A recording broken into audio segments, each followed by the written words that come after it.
Já, velkomin að Rauðaborðinu á 50. Það margt framundan hér í kvöld. Oddný Ævarsdóttir hérna með mér. Þú með viðtalinn í lok þáttarins við Robert Jack sem heimspekingur. Já, ég eiginlega var að biðja að taka þátt í þessari samræðu sem í samfélaginu og mikið við Rauðaborðið það hvað við getum gert núna í þessu svona uppeldi æskunnar til þess að forðast ofbeldi og bara þegar kemur í ljós að fólki og börnum og of mörgum líður illa. En af hverju hann? Hann hefur starfað lengi á menntavísindasviði háskólans og bjóð til líka, hefur skrifað bækur, pælt í þessu svona hvar megi raunverulega taka almennilegan tíma til að ræða um það sem skiptir máli og sérstaklega eins og kannski bara að tjá tilfinningar sínar og tjá sínar skoðanir og Hann vanti meira því? Já, hann kannski, ég myndi segja, ég veit að hann dálítið gagnrýninn á skólakerfið og gagnrýninn á það hvernig, og líka það bara hvernig við svona bregðust við, eins og núna með fullir virðingu fyrir öllum þessum bjargráðum sem við tökum okkur taki og ætlum að bregðast við lélegum PISA-könnunum og auknu ofbeldi og svoleiðis. En ég held að hann sé svolítið að pæli því að komast út úr þessu vítarhengi og hluti af vítarhenginum sé líka hvernig við bregðust við, ætlum að vera duglir og ætlum að gera betur en við séum raunverulega ennþá inn í sama farinu. Hann er ekki að mæla með svona koma-svo stemmingunni. Hvað segirðu? Hann er ekki að mæla með svona koma-svo stemmingunni sem sett á Nei, ég efast það sko, þótt hann alveg þekki til í íþróttum held ég. Björn Þorláks, hann kemur hérna eftir og hann ætlar að tala við Ársæl Arnarsson sem prófessor í sálfræði upp í háskóla eiginlega svipað mál kannski hvernig foreldrar eigi að ræða við börnin út af þessum hörmungarviðburðum sem að verða núna og ég veit ekki áríðandi að ræða við börnin hvað að gerast en mér finnst þú líka vera svona ákveðin vilji í samfélaginu til þess að reyna að horfast í augu við eitthvað vanda sem það má kannski Það verður mjög gaman að hlusta á Ársæl og Róbert síðan. Svo ætla ég að skjóta inn á milli þeirra viðtal við Viðar Halldórsson, félagsfræðing, sem hefur nú oft komið hingað og rætt þessi mál og vakti mikla athygli grein sem hann skrifaði í fyrir svona viku síðan. Hann hefur verið að tala skort á félagslegum töfrum, að samfélag okkar sé svolítið að rakna upp, að við gætum ekki að því að samfélagið búið til úr samskiptum fólks og það á bæði við svona hversdagsleg samskipti sem við eigum hvert á milli og svo svona nánari tengslum að við erum alltaf horfin svolítið inn í skjáin og svona en líka yfir því að það sé bara ekki fókus í samfélaginu á því úr hverju samfélagið byggt það sé allt of mikið verið að horfa á svona efnahagslega þætti hvernig samfélagið virkar út frá fjárhag og öðru slíku en ekki verið að horfa á kannski það sem að oft sagt, skiptir meira máli. Við erum eiginlega búin að raða upp þá eiginlega heilum kúrs hérna í kvöld eða þetta málefni og eða svona endurmenntunarprógrami heilu með þessum 3 viðtölum. Já, en áður en að því kemur að þá ætla ég að fá hann Breka Karlsson verið svona með oft á 50 fjöllun neytendamál og ég ætla að fá hann til þess að koma það til dæmis raforka hefur hækkað 16% á einu ári og ekki alveg hægt að sjá hver ástæðan fyrir því. Ég held að Breki haldi fram að það sé út af braski. Það eru komin einhverjir milliliðir sem geta keypt upp rafmagn og verið svo að dæla því hægt út þannig að það hækki almenning. Almenningur er ekki varinn fyrir þessu. Þetta er ekki eins og við heldum þetta væri. Allavega fólk sem orðið svona gamalt eins og ég, mann eftir því að það var gert svona samkomulag það að reisa Búrfellsvirkjun, meðal annars verið Marshall-aðstoðarfé, selja hlutaði inn í álverið en með þessu væri verið að tryggja Íslendingum öruggt og ódýrt rafmagn, bara þar eftir, en það er ekki svo. Það er hægt og bítandi að hækka verð til heimilanna vegna þess að heimilin í samkeppni við Bitcoin, gröft og annað slíkt. Það verður einhvern tímann, ég held að við einhvern tímann svona jafnvel fljótlega og vonandi eftir að fá skýrslu vonandi þetta ekki svarta en svona spillingu í orkumálunum eins og var eftir hrun bankakerfið Já. Að þá og við ættum að eiga kvótakerfið kvótakerfi já, og það verður líka, ég held að orkukerfið okkar, orkumálin séu dálítið í því miður svona spillingafarvegi, ekkert ósvipuðum og banka. En ég skaut inn hérna kvótanum, af því að það hefur verið almenningur spurður afstöðu til kvótakerfisins og eitt af því sem nefnt að leiðir kvótakerfi til spillingar og ég held að segja 80% landsmanns sem segja já, en samt ekki til svona opinber úttekt á spillingunni í kvótakerfinu. Það bara en ég ætla að tala við Brega meira, ég ætla að tala við hann hérna náttúrulega svona baráttu sem Neytendasamtökin standa í sem bæði gegn smálánum og svo þau með mjög áhugavert mál vegna breytilegum vöxtum í bankakerfinu þar sem að bankarnir sjálfur meta að það séu svona 42 milljarðar undir. Ég held að Neytendasamtökin telja það sé ennþá hærri upphæð. En líka ég man ekki alveg hvað það kallað. Það manstu þetta því að borðurinn Toblerone? Já. En það gerðist þetta fyrir nokkrum árum að það breikkaði bilið á milli tindana í Toblerone. Það voru færri tindar sem að voru í hverju súkkulaði. Og þetta heitir vöruskerðing. Það sem með ekstra tyggjó, notar það líka? Nei. Það var alltaf 25 tyggjó í pakkanum, svo verður það alltaf 21. Og Frakkar eru búin að setja lög þetta. Þú varst nú í Frakklandi og þeir eru svolítið snjalli stundum almannavaldi þar að halda aga á verslunum. Að þeir eru búin að setja það ef að þetta gerist að þá verður að vera í 3 mánuði skilti. Að það sem áður voru 25 ekstra tyggjó núna bara 21. Þannig að það er raunverulega búið að hækka þetta. Þetta er mjög gott orðverið í svona, sem hún segir almannavaldið. Já. Sem að Breki þá hluti af, ekki? Ja, almannavaldið náttúrulega framkvæmdavald lýðræðisins sem ríki og hlutafélög. Já, en bara því að það fara allir í svo miklu varnarstöðu þegar tala ríkisvaldið. Já, almannavaldið gegn auðvaldinu. Almannavaldið er dálítið, já, það er hansi góður svona. Ég byrja að reyna að segja þetta og vonum að það berist út. Já.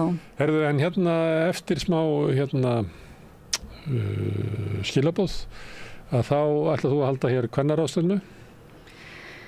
Já, það var einmitt spurning hvort að þetta eru konur sem eru tilnefndar allar til svona frumkvöðla verðlauna alþjóðlegra sem heita Global Win og að fara út bráðum til að í þessa verðlauna afhendingu en ætla að koma hingað og segja okkur frá bara hvað þær hafa verið að finna upp og svoleiðis en líka langar mig til að spyrja þær af hverju þetta sé mikilvægt að styðja sérstaklega við kvenfrumkvöðla og svona brautarritastarf og uppfinningastarf hvort að það sé ekki bara eitthvað 2007 að tala það eða hvort það er ennþá mikilvægt. Ég er svona að hugsa svarið verið já, það verið mjög mikilvægt. Þetta er skemmtilegt svona úrtak kvenna sem eru tilnefnd til þessara verðlauna.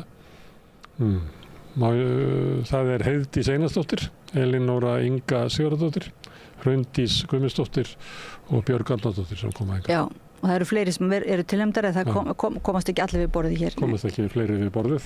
Það verður fullt á hér eftir. Kvenfrumkvöðlar sem þú ræðir. En hér, og þetta hefst bara rétt á eftir smá skilaboðum og við hvetjum ykkur til þess að fylgjast með því og öllum vitunum sem verða hér í kvöld.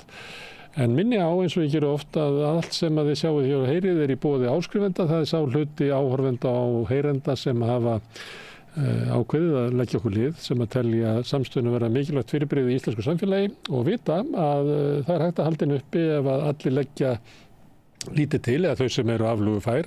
Þið getur farið inn á ef þið viljið slást í hópinn og gera áskrifundur þá getur þið farið inn á samstöð.is það er hnappur sem ástendur áskrift það kostar 2.500 krónur á mánuði þið megi borga meira þið viljið og þið sem að kjósið getur látið áskriftina renna sem félagsgjöldin í alþýðufélagið og það er alþýðufélagið sem á og rekur samstöðuna. Þetta er sem sagt fjölmiðl í eigu áheyrenda og áhorfenda. Það er hugmynd okkar að á nokkrum missurum takist okkur að byggja það upp öflugan umræðuvettvangur fjölmiðl sem er fyrst og fremst byggður á litlu framlagi einstaklinga. Sjáum til hvernig það gengur en við ætlum að skjóta hér inn skilaboðum frá öðrum og svo sest Oddný Eir hér og heldur kvennaþing með kvenfrumkvöðlum. Gerist áskrifundur á samstöðinni og taki þátt í að byggja upp öfluga og róttæka samfélagsumræðu. Með því að ganga í leigjendasamtökin styður þú baráttu leigjenda. Leigjendasamtökin eru fyrir öll þau sem vilja vinna að réttlæti og öryggi á húsnæðismarkaði. Leigjendasamtökin.is Allir þættir samstæðvarinnar eru fáanlegir á öllum helstu hlaðvarpsveitum. Þarftu að tala borgarfulltrúa. Borgarfulltrúar Sósíalistaflokksins eru með viðtalstíma alla mánudaga klukkan 13:30 til 14:30. Það þarf ekkert að bóka tíma, endilega kíkja við í Bólholt 6, 105 Reykjavík. Við erum í útvarpinu á FM 89,1. Segðu það á Samstöðinni. Samstöðin er í eigu hlustenda, áhorfenda og lesenda. Sláist í hópinn og gerist áskrifendur. Ertu á leið heim úr vinnu? Stilltu á FM 89,1. Og hingað eru komnir frumkvöðlar, frumkvöðlar, 4 konur og það eru nokkrar fleiri sem eru tilnefndar til verðlauna sem heita, mjög virtra verðlauna sem heita Global Win og þetta er Global Win 2024 og mér langar til að biðja þær að segja mér aðeins frá þessum verðlaunum og fyrir hvað þær eru tilnefndar á eftir. Fyrst langar mig til að aðeins að fara með þær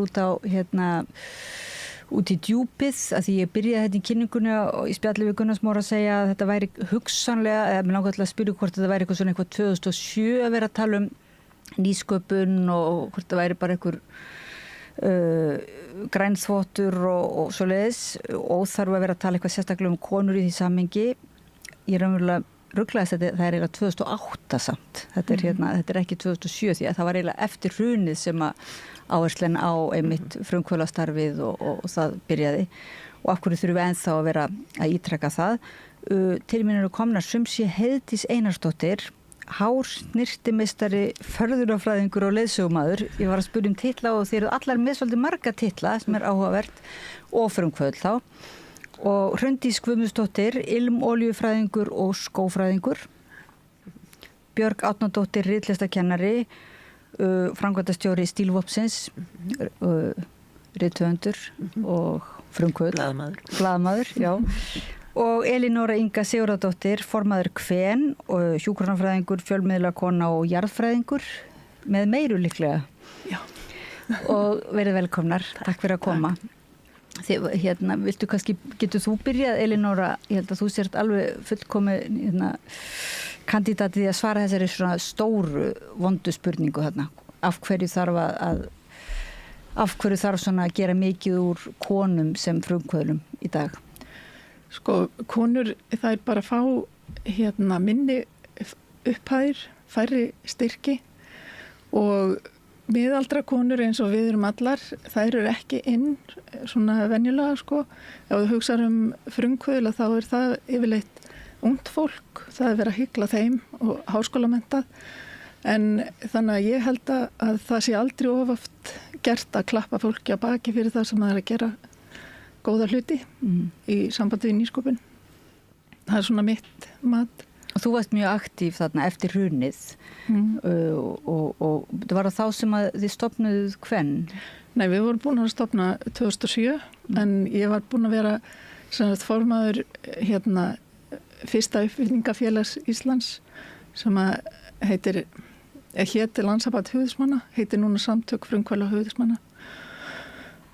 Og þar voru við konur í miklu minnihluta. Það hefur verið svona 10% af konum sem að titluðu sig sem uppfinningakonur og mér fannst við þurfa að fjölga í okkar ranni og komst fljótlega þannig að ég var kosin formaður 1998 þessa félags og komst í erlend samskipti strax og norræn samskipti og þar kynntist ég í fyrsta skipti fjöldanum allum af uppfinningakonum sem að hafa verið svona mínir mentorar síðan og í kjölfarið þá sem sagt stofnuðum við líka Kven.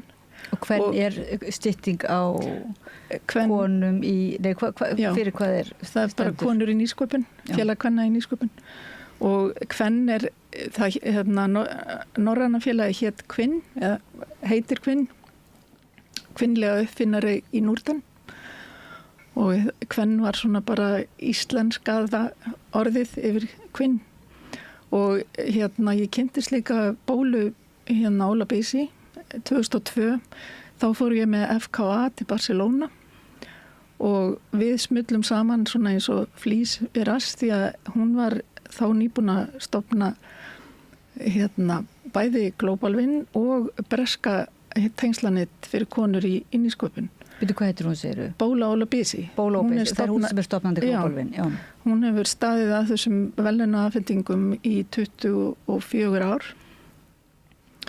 og við höfum sem sagt unnið saman alveg síðan 2002 að því að tilnefna konur til þessara viðurkenninga og ég er búin að tilnefna yfir 100 íslenskar konur til þessara viðurkenningar og þar á að hafa 86 fengið verðlaun. Wow. Og fyrsta konan til þess að fá gullverðlaun hjá Global Win það var Þuríður Guðmundsdóttir fyrir græðandi smysl sem hún hefur verið að gera í meir en 30 ár og hefur verið notað og er notað á Landspítalanum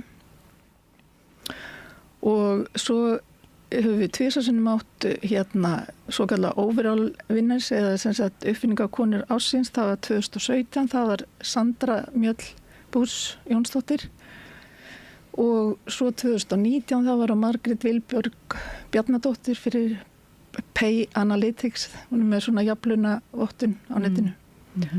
Þannig að okkur hefur gengið mjög vel miðað við höfðatölu eins og alltaf. Ég tók viðtalið mitt í fyrra við Guðrúnu Hallgrímsdóttur og matvælaverkfræðing þörunga sem framtíðarfæðu mannkyns sem hún fekk. Já, við höfum verið með Global Win hátíðina tvisvar á Íslandi. Fyrra skipti var að 2011 í Hörpu og svo í fyrra í Hörpunni og verðlaunaafhendingi í gamla bíó sem að þetta tókst alveg ljómandi vel. En er þetta fyrsta skipti þá sem þú sjálf ert tilnefnd eða hvað? Nei, ég er bara stjórna þessu á Íslandi. Nú, þú ert ekki tilnefnd, já, ég skil. Já. Ég er sem sagt í framkvæmdanefnd Global Win og svo er ég forseti Evrópusamtaka kvenna í nýsköpun og svo er ég líka varaforseti alþjóðasamtaka hugvitsfélagi, þannig að ég er með alls konar titla svona ellendis. En kemur ekki að því að þeir sem einmitt halda tengslanetunum saman að það sé skilgreint sem frumkvöðlastarf? Jú. Þið kannski ættu að tilnefna hvora aðra einhver tímar svona undir lokinu. Kannski endar hann því að ég verð tilnefnd á Íslandi. En er það ekki svolítið kvenlegt einmitt, svona innan gæsalappa eða ekki innan gæsalappa að þess að konurnar komi saman í viðtöl og séu saman, séu að huga að tengstanetinu en ekki bara að sína eigin nýsköpun, heldur séu svona virkilega að starfa í.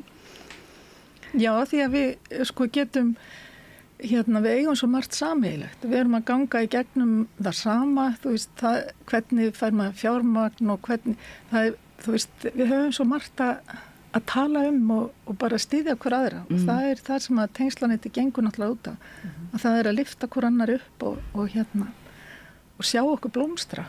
Það er eitthvað sem að... Og hvernig upplifið þið hinnar þetta að vera svona að komast inn í eins og þetta samhengi? Breytir það einhverju fyrir ykkar starf fyrst ykkur? Mér finnst að breyta öllu. Já. Að einhvern veginn að komast í þetta tengslanett og finna hennar stuðning.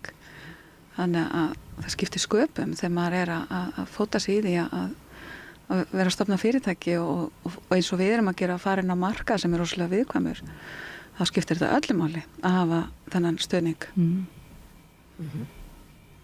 Þið séu það líka þannig? Algjörlega, maður fyllir stolta yfir sjálfur sér, maður þarf svolítið mikið að því ofta að halda þegar maður er frumkvöld, það fá svolítið gott klapp á bakið, Hafið þið upplifað að þetta hafi verið svona erfiður róður eða svona þetta sé eitthvað sem að þið einmitt þurfið að berjast mjög mikið fyrir einhvers konar viðurkenningu á starfinu eins og þú Hraundís? Já, það er náttúrulega vissu leyti, já. Það hefur verið stundu svolítið erfitt að koma sér áfram. Það hefur að viðurkenna það, Þú ert búin að vera að búa til þínar eigin ilmkjarnaoljur, íslenskar úr íslenskum grenitrjám eða hvað, eða Já, aðalega úr bara trjám, já, en samt líka aðeins úr íslensku, meira úr náttúrunni. Blómum líka, blómplöntum. Og það bara, þú hefur eiginlega þurft að svolítið að finna svolítið upp hjólið þar, það ekki, á Íslandi. Það hefur ekki verið mikið gert af þessu á Íslandi. Nei, ég fór til Arizona 2015, byrjaði það til að læra eima, en svo uppgötja það líka að það bara svo merkilegt með plöntur að þær haga sér bara mjög mismönd eftir veðri og hvar það eru stattar í heiminum og í hvernig jarðvegi það standa. Þannig að ég hef þurft að vera svolítið fyrir mikil frumkvöðl í því að læra hegðun plantnanna.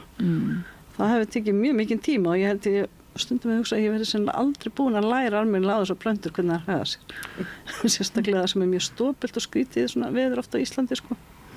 En þessi þekking sem að þú eiginlega safnast upp eiginlega í þínu starfi, getur þú miðlaðinni, finnst þér hérna innanlands, ertu í virkri samræð við aðra skógafræðinga eða finnur þú svona svolítið fyrir vöntun á ekki bara áhuga heldur samt kannski líka og skilningi heldur líka bara á þessu samræðu eða formi?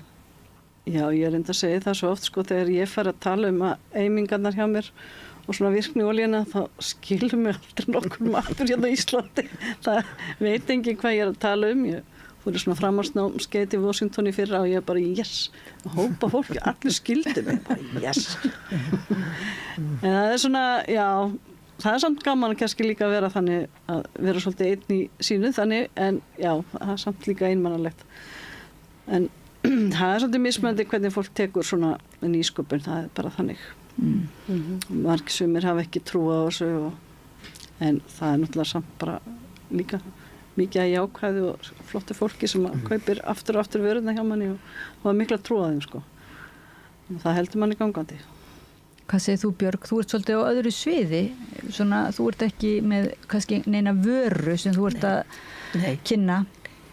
Varan Nei, og ég gerði aldrei neina viðskipta áætlun eða neitt slíkt, ég þekki ekki þann veruleika, ég bara byrjaði. Ég er sko búin að kenna ritlist í 40 ár en í 10 ár hjá fyrirtækinu mínu, Stílvoninu.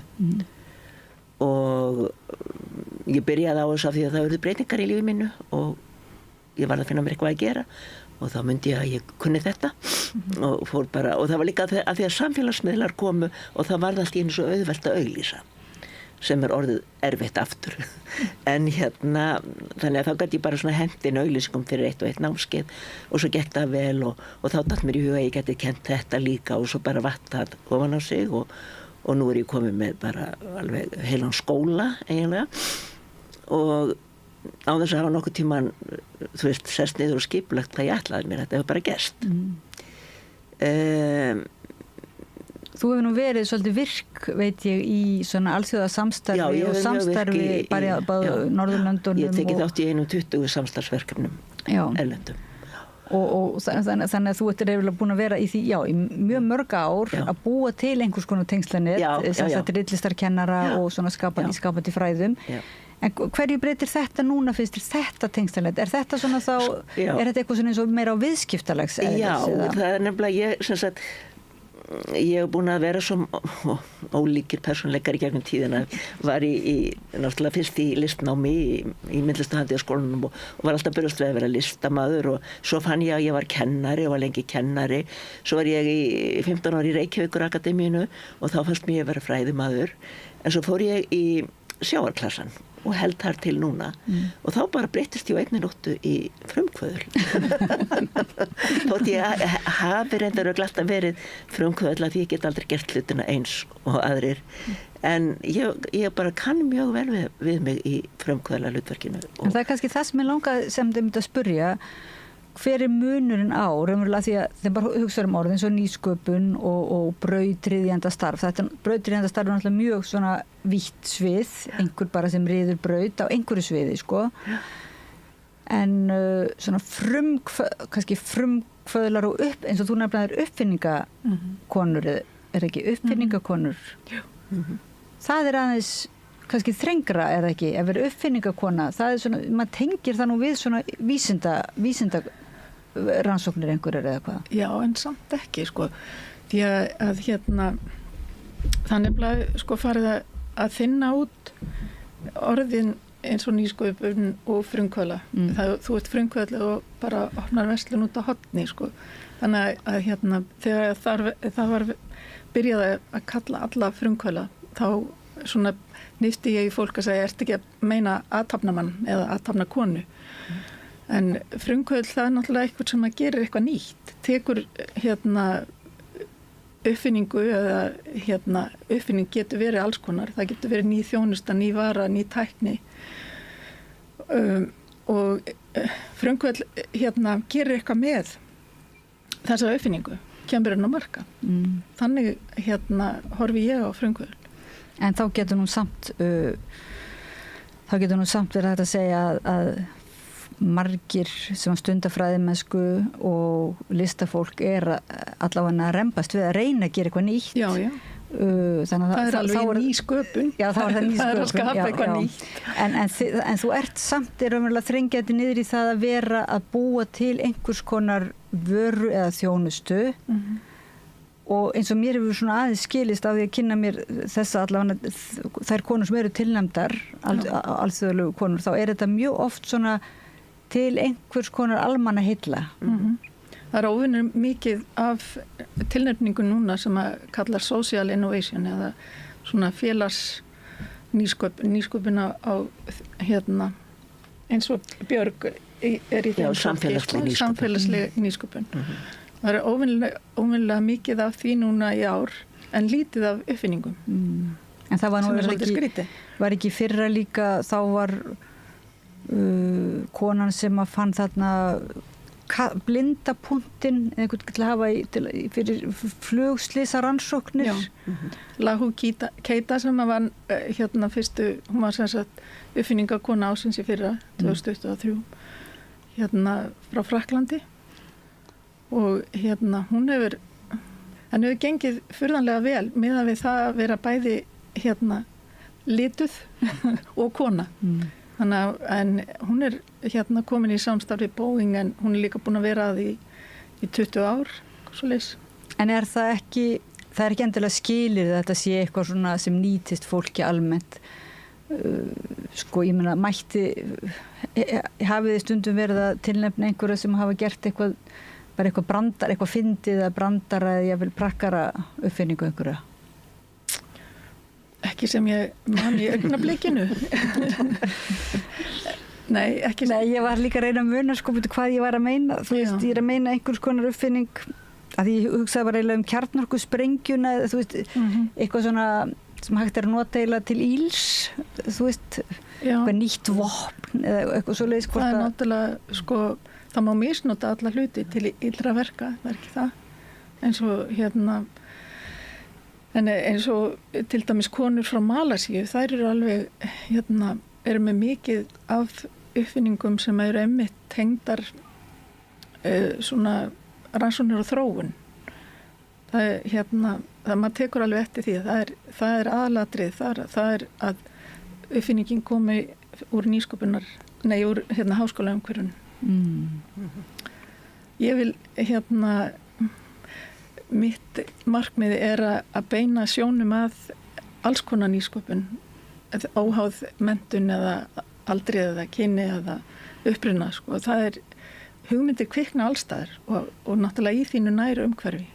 Og við á Íslandi við erum farin að einblína allt og mikið á háskólaumhverfið að það sé eini staðurinn sem á sér stað nýsköpun. En það er líka af því að það var skortur á að það kæmi eitthvað út úr háskólunum sem vörur. Þannig að þess vegna er náttúrulega verið að lyfta því upp þar. En við megum ekki þar með gleyma öllum hinum af því að fólk er að gera góða hlutum út allan bæ. Og það þarf að taka eftir þeim líka. Og hvernig þá fylgistu með? Ertu það bara mjög mikið að kynna fara kannski í skólastofnanir og fara á einhverja sýningar eða ertu bara í strætó eða hvernig? Já, ég fylgist alveg vel með og reyna að mæta á fundi og svo við erum ekki allar í FKA eða svona með annan fótinn. Flestar allar, já. Er það félag hvenna í atvinnurekstri? Já. Nei, atvinnulífinu. Já, í atvinnulífinu.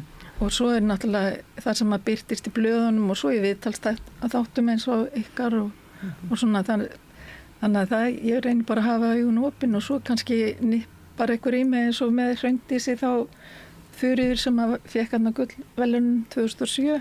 Hún benti mér á Hraundísi og sagði þú að tilnefna hana sem ég gerði og hún þáði.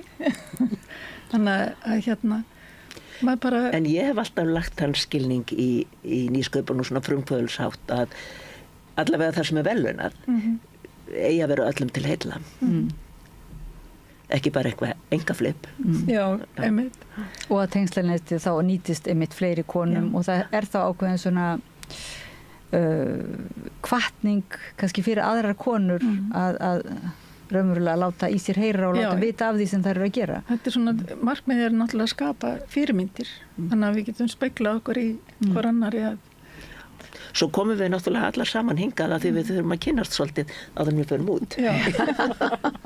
Það var nú mjög gott. Góður vettfangur hérna, kynnast bara í samræðinni. Og hvert farið þið út? Hvar er verðlauna afhendingin? Við erum að leiðin til London. Nú. Já. Hvenær er afhendingin? 3. október. Já. Við förum 1. október og það er ráðstefna og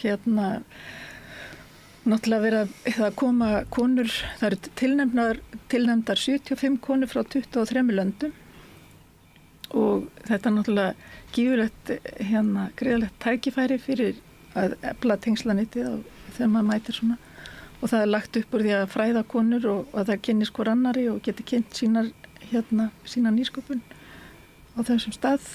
Hvernig eru Íslendingar svona, hvernig finnst þér samanburður þá með heiminn? Eru íslenska konur mjög svona miklu frumkvöðlar?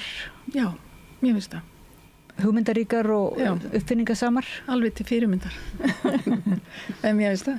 Já. Með að við höfðatölu, það ég myndi segja að við höfum staðið okkur bara mjög vel hingað til. Hver eru helstu ljónin í veginum? Svona, ef þið segið okkur aðeins frá ykkar fyrir hvað þið eru tilnefndar, þið eru fleiri saman.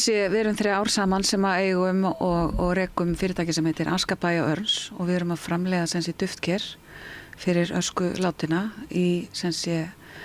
og þau eru, vil svo skemmtilega til, ég meitt hérna.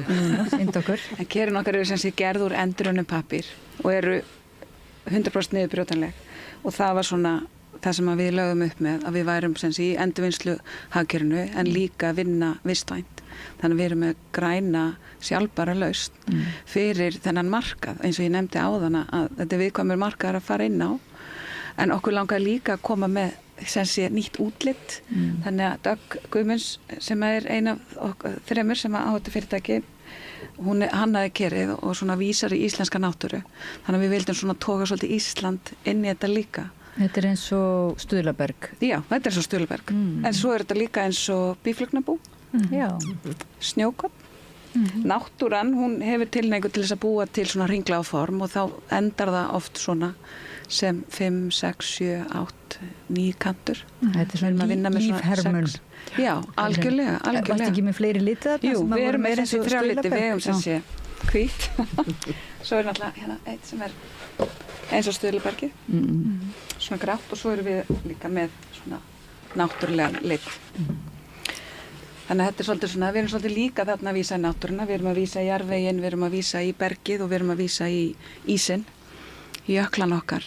Þannig að þið eru, hugmyndin er komin, framleiðslan er byrjuð. Fyrirtækið er 2 ára gamalt, við stofnum fyrirtækið fyrir 2 ára síðan, við látum framleiða þetta fyrir okkur á Spáni. Við höfum gjarnan vilja að finna framleiðanda á Íslandi, það bara gekk ekki, við fundum engan sem gat í rauninni gert þetta eins og við vildum gera þetta. Þannig að við endum í fangin á 130 ára gamlu fjölskyldufyrirtæki í Barcelona sem að held ég að vera mikið gæfa fyrir okkur að finna. Þannig að en eins ég segi, þetta er lítill markaður hérna heima og við erum lukkulega hraust og langlíf. Þannig að við ætlum í framtíðin að horfa út fyrir landsteinana. Það hefur verið markmið okkar frá upphafi að það er að skoða fleiri markaði. Og það eru ekki margir á þessum markaði erlendis eða hvað? Jú, við erum ekkert að finna upp neitt hjól hérna. Það er náttúrulega búið að vera að brenna líkanslegar fólks í langan tíma. Þannig að við erum ekki að finna upp hjóli þar en við viljum svolítið svona keyra á svona okkar íslensku sérstöðu sem sem sé hönnunin og svona að fyrirtækið íslenskt, kemur frá Íslandi. Hönnurinn íslenskur, þannig að við ætlum að fljóta svolítið á þessu íslenska. Já, einhvers dag lítur nú frumkvöðla hugsunin að vera líka. Og þið eru frumkvöðla hér á landi, það ekki? Með svona alveg endurnýjanlega... Duftker, já. Ég veit ekki betur en að við séum eini sem sé framleiðandi að svona duftkeri sem 100% sem sé niðurbrótanlegt úr 100% endurunnu efni. Þannig að, við erum frumkvöðlar í því. Það mjög ánægulegt. Algjörlega. Það náttúrulega þurfum að hugsa hringrásina. Við þurfum að hugsa hringrásina. Þið eru svona við dauðanstyr eða þannig. Og við þurftum svolítið að hugsa út í að náttúrulega hér á Íslandi rosalega stífa reglur varðandi sem sé meðhöndlun líkansleifa fólks. Og þannig að við þurftum svolítið að hugsa út í og hugsunum fyrst og fremst að þetta ker til greftrunar. Þannig að það samlægist náttúrunni rætt og vel.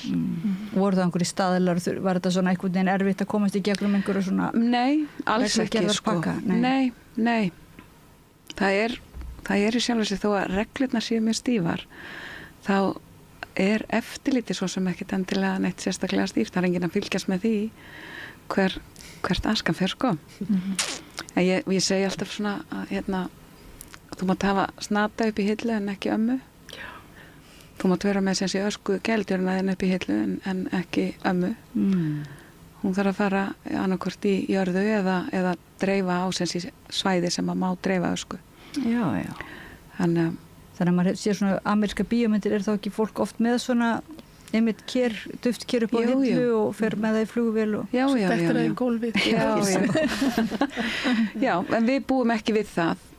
Frelsi hér í rauninni að eiga svolítið meðhöndla ösku ástvinna frjálsara, þannig að reglurnar eru stífar, þannig að við þurftum að hugsa út í það með svona vöru. En þetta fer samt vel upp í hillu. Já, en svo en hvað þá svona helstu erfiðleikarnir hjá ykkur? Svona varðandi það að vera bara hreint út sagt, þá hefur okkur gengið ekkert neitt sérstaklega vel að finna styrki. Það hefur gengið frekar illa og mögulega kannski að því að þetta kannski ekki vara endilega sem að fólk að horfa í að vinna með. Nei. Þannig að það svona okkar stærsti þröskuldur hefur verið sem sé fjármagnun. Við höfum gert það bara sjálfar bara úr eigin vasa. Við erum 3 ár þannig að og við tökum bara lítil skref, við erum bara í litlum skrefum. Þannig að við myndum gjarnan vilja stökkva, taka stærri skref, en þau verða það bara í framtíðinni. Eftir Londonferðina þá bara við leggjum allt okkar traust á það. Já. Eftir útsendingu þáttarins. Já, og líka það. En við erum í rosalega góðu samtali við útfararstofur hérna heima, þannig að við erum nú þegar í góðu samstarfi. Þannig að það er ekki fordóma gagnvart í að setja sína ösku sinna ástvina í eitthvað sem pappír en ekki sem sagt eitthvað varanlegt. Nei, það er ekki sá hugsunarháttur sem alls ekki. Við bara við höfum eingöngu mætt mjög jákvæð viðmóti þegar að fólk veit hvað þetta og þetta sem sé endurunnin vara, sé vistvæn, niðurbrótanleg, og það eru bara ofboðslega margir sem segja bara ég vil þetta. Þannig að ég býð kerinn alltaf bara strax, þú getur bara átt upp í hillu og vilt. Tilbúið. Það tilbúið. En Hrönndís, hvaða svona áskorum hefur þú mætt helst, myndur þú segja? Fyrir utan bara svona fólk veit ekki alveg hváir og veit ekki hvað ilmkjarnaoljur eiga að gera. Þú hefur verið svona, það ekki svolítið ötulega að tala hvað þetta sé mikilvægt, það ekki sem valkostur við lyfjanótkun og eða þú kannski fyrir ekki talað, en það allavega það sem þeir sem nota ilmkjarnaoljur tala það, að þetta sé mjög mikilvægt fyrir okkur sem svona heilsufarslegt atriði. Já, það geta nefnilega oft komið svona í staðin fyrir lyf, það ekki lyf samt sko, en það svona hægt að nota ýmsar olíu til þess að ég notaði til þess að lækka blóðþrýstingin. Það hafa algjörlega hjálpt mér þannig, ég þarf ekki að taka lyf í honum, meðan að systur mína 3 byrjaði allar löngu fyrir fertugt að taka lyf við blóðþrýstingi. Ég hef þrjóskast áfram og náð hann og sjálf alltaf niður og það er eins og maður að fá kvef ef maður er nóg snöggur, ef maður að byrja að finna fyrir því að maður fá kvef og nota það sem eru bakteríudreipandi þá sláðar á kvefið. Þannig að það eru mjög góðar við að nota við ýmsum kvillum. En svo er eiginlega svolítið risastórt vandamál að kjarnaolíur eru alltaf verið að vinsælla á Íslandi. 80% af þeim sem verið að selja er drasl. Það eru sett unnar á rannsóknarstofu eða búið að blanda við þær saliksýru til þess að drýja þær. Þetta er stóra vandamálið í heiminum í svo mörgu og þarna í þessu olíuheiminum líka sko. Hvað er saliksýra? Er það raunverulega eitthvað svona það er efni sem er í eins og sumum ilmkjarnaolíum í svolítið magni sko. Svo ef það blanda saman við olíurnar þá svona magnast upp sko lyktin þannig að það er hægt að setja þetta selja hana þá mikið ódýrara og setja ýmislegt saman við hana líka þannig að hann haldi lyktinni sko. Og þar hefur hún bæði sko minna lækningagildi eða svona kjarni hennar þinnist út en líka er það ekki að stundum þessi svona viðbótarefni eru dálítið ertandi fyrir astmasjúklinga og margir sem eru með ofnæmi fyrir saliksýru sko. Og svo er mikið þessi bara búið til að rannsóknarstofu og hefur ekkert með plöntur eða virkni að gera sko. Þannig að þetta er svolítið flókin heimur og þess er svo mikilvægt eins og að læra ilmolíufræðina, þar læri maður efnafræðina. Ef ég kaup ilmkjarnaolíu sem ég er að nota fyrir mig eða í mína vörur erlendis, þá fer ég alltaf fram að fá efnagreiningu á vörunum, þannig séu hvort það séu ekta eða ekki sko. Og hvað getur ráðlagt okkur svona þegar við lítum bara á einhverja ilmkjarnaolíu, er eitthvað svona sem við getum... Já, það sem getur kveikt á perunum er það þegar þær eru mjög ódýrar og sérstaklega þegar þær kosta allar það sama. Vegna sem ég fæ frá sko, tek til dæmis eimingatæki að fyllið að birki, þá fæ ég kannski svona 40-50 millilitra, svo fylli ég að síbríuþin og þá fæ ég 1,5 lítur. Þannig að munurinn er svona og svona sko, nei mikið meira svona og svona olíu sem ég fæ sko. Þannig að það er aldrei hægt að selja ilmkjarnaolíu á sama verði, af því það er svo mismunandi sem maður fær. Maður verður alltaf að selja mismunandi verði til þess að fá rétt verð fyrir það sko, fyrir kostnaðanum. Þannig að það er oft þannig og sérstaklega svona blómabúðum og svona þú sér svona alveg rauða ilmkjarnaolíum og þar kosta allar það sama. Það er pottitt búið til að rannsóknarstofa. Þú eru alveg garanti á því sko. En við erum ilmolíufræðingar og eimarar svona í heiminum eru nú með Facebook síðu og tölum mikið saman og þekkjari fólki hér og þar í heiminum og það er eitt sem er alveg frábær í Bandaríkjunum, hann er efnafræðingur, ilmolíufræðingur, hann kaupir ilmkjarnaolíur af fyrirtækjum, efnagreinir þær og lætur svo vita síðunni hjá sér, ekki kaupa þessu fyrirtæki, ekki ekta. Það er alveg geggjað sko. Okkur vantar svona í matvælaðinu. Eitthvað sem maður nennir að leika sér að þessu og láta maður okkur vita bara matarolíu sem við erum að nota til að steikjur og svona við getum ekkert alveg treyst hvað við erum að borða sko. Formaður Neytendasamtakanna er einmitt komið í spjall hérna á eftir, hann hefur nú verið einmitt mjög duglegur að bara að halda vöku sinni gagnvart svo merkingum og þessu réttar og þessu upplýsingum sem neytendur þurfa. Það er rosalega mikið flutt inn af vörum. Það er svakalega mikil vinna að halda utanum allt saman. Svo vera hvert af núna í blöðunum að það eru snirtivörur í búðunum sem eru mjög vondar fyrir húðina sko. Þetta er mjög erfitt að fylgjast með þessu. Sumt sem er innflutt, það er verið að tala um að sumt sem er svona keypt á netinu og svoleiðis sé bara beinleinis bara baneitrað sko. Algjörlega. Og það sé einhver rótvarnarefni utanum föt og svoleiðis sem séu bara ekki mjög holl. Þannig að krafturinn... Það er bara mjög gott að þessu umræða sé bara upp á borðinu. Já. Algjörlega. En þannig er þú þannig er þú raunverulega svona ekki bara eiginlega að kynna þína sérstöku einstöku vöru, þínar olíur, heldur ertu líka eins og að vekja fólk til vitundar mismunandi gæði, munin á því að eitthvað sé ekta og eitthvað unnið frá grunni sé ekta, frá grunni frá upphafi til enda. En sé ekki bara svona svindlað og sagt að sé ekta og það er eins líka með sjálfbærni sko. Það er sama með það er verið að ganga á ýmsar tegundir til þess að framleiða ilmkjarnaolíur. Þannig að mann finnst það mjög mikilvægt að það sé hugað að því sko. Ég nota aukahráefni frá hérna úr skóanum til þess að ég fer ekki bara felli hérna heilan skó til þess að hafa olíu sko. Ég nýti, ég er í stjórn skógræktarfélag Borgarfjarðar og var starfsmaður skógræktarinn í mörg ár, þannig að ég svona þekki til í skóginum, þannig að ég nýti það sem þeir verið að fella eða þegar þarf að laga til í skóginum. Og hvernig byrjaðir? Varstu skógræktarfræðingur og fannstu bara þennan yndislega ilm og ákvaðst að... Nei, ég hérna lærði fyrst ilmolíufræði og hérna var alltaf draumurinn að fara að gera íslenskar ilmkjarnolíur af því það hafði ekki verið gert. Og var alltaf svona með hugan að því, ákvað svo fyrir skófræði. Svo ég búin að því þá sagði ég, nei, nú fer ég að stað. Og ég var svo heppin, ég fekk styrki til að fara að stað. Ég þurfti að fara til Arizona, ég kunni ekkert að búa þær til, þó ég kunni að nota þær sko. Þannig ég fekk styrk til að fara til Arizona og læra og svona koma mér að stað. Það er rosalega munur að maður fær styrki til þess að leggja stað. Þá svona fær maður meira að trúa líka sjálfur sér á verkefninu sem er að fara stað með sko.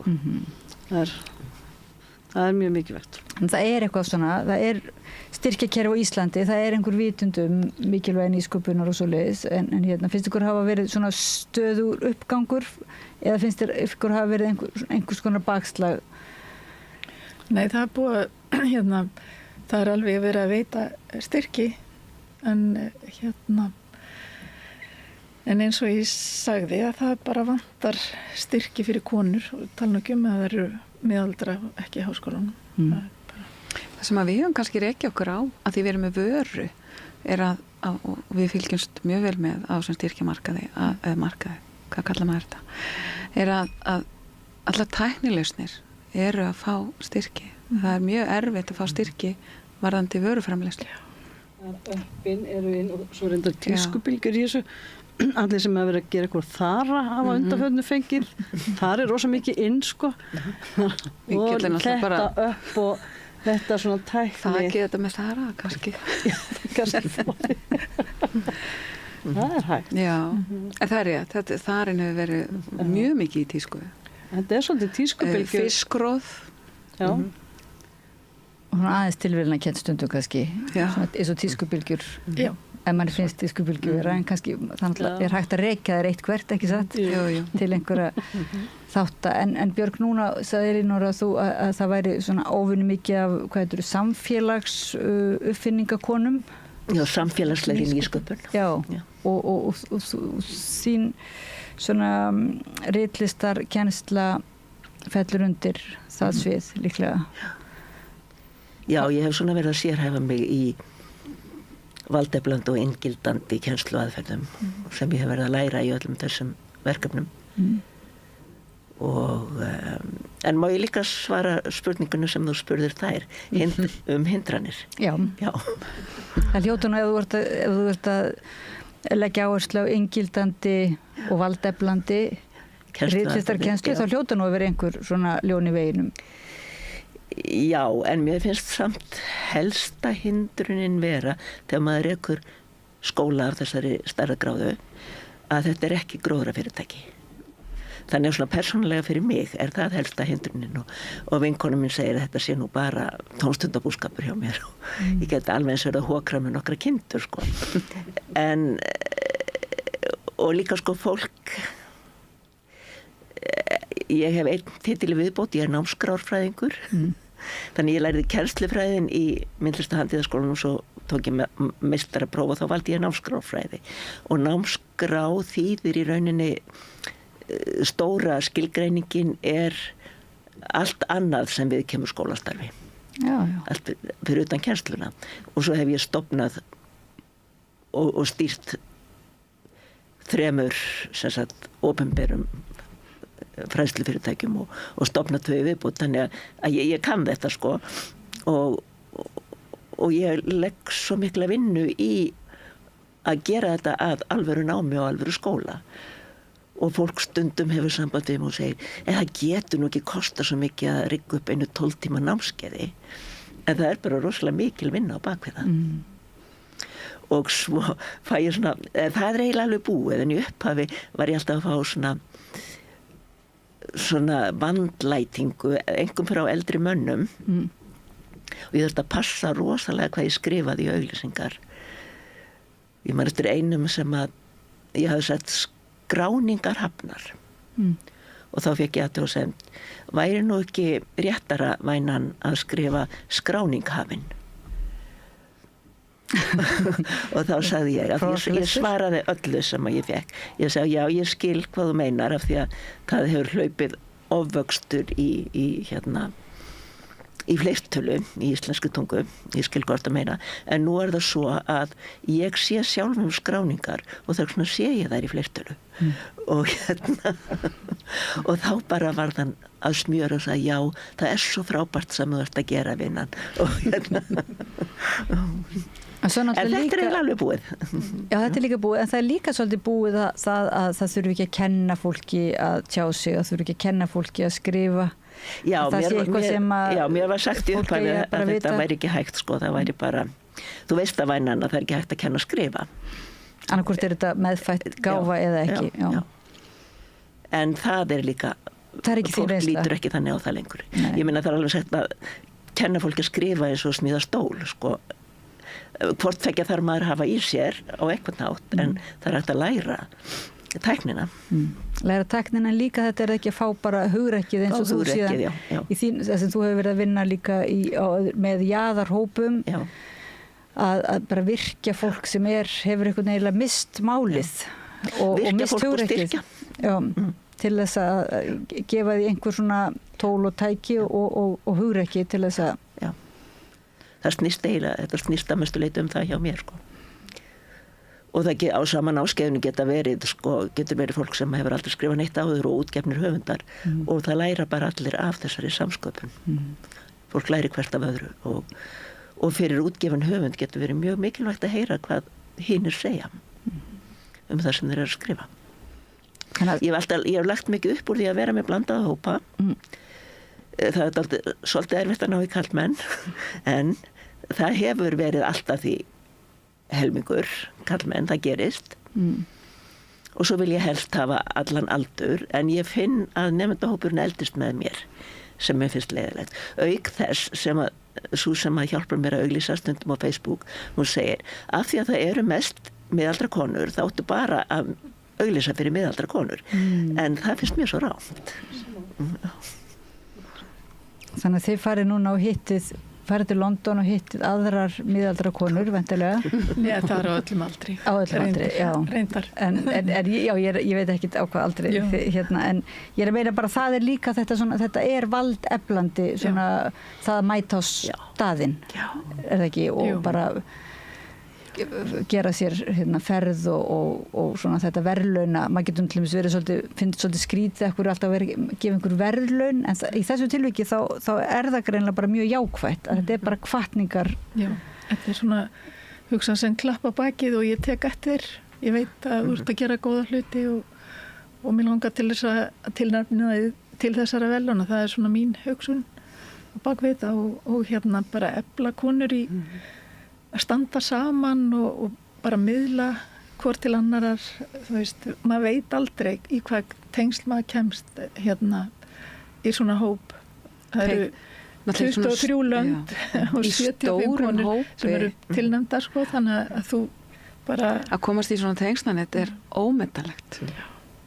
Og hljóta líka bara fólk lítur stundum að fara að vinna saman, ekki að einhverju nýsköpun, jáfnvel bara ólíkum löndum og það alveg til í dæminu.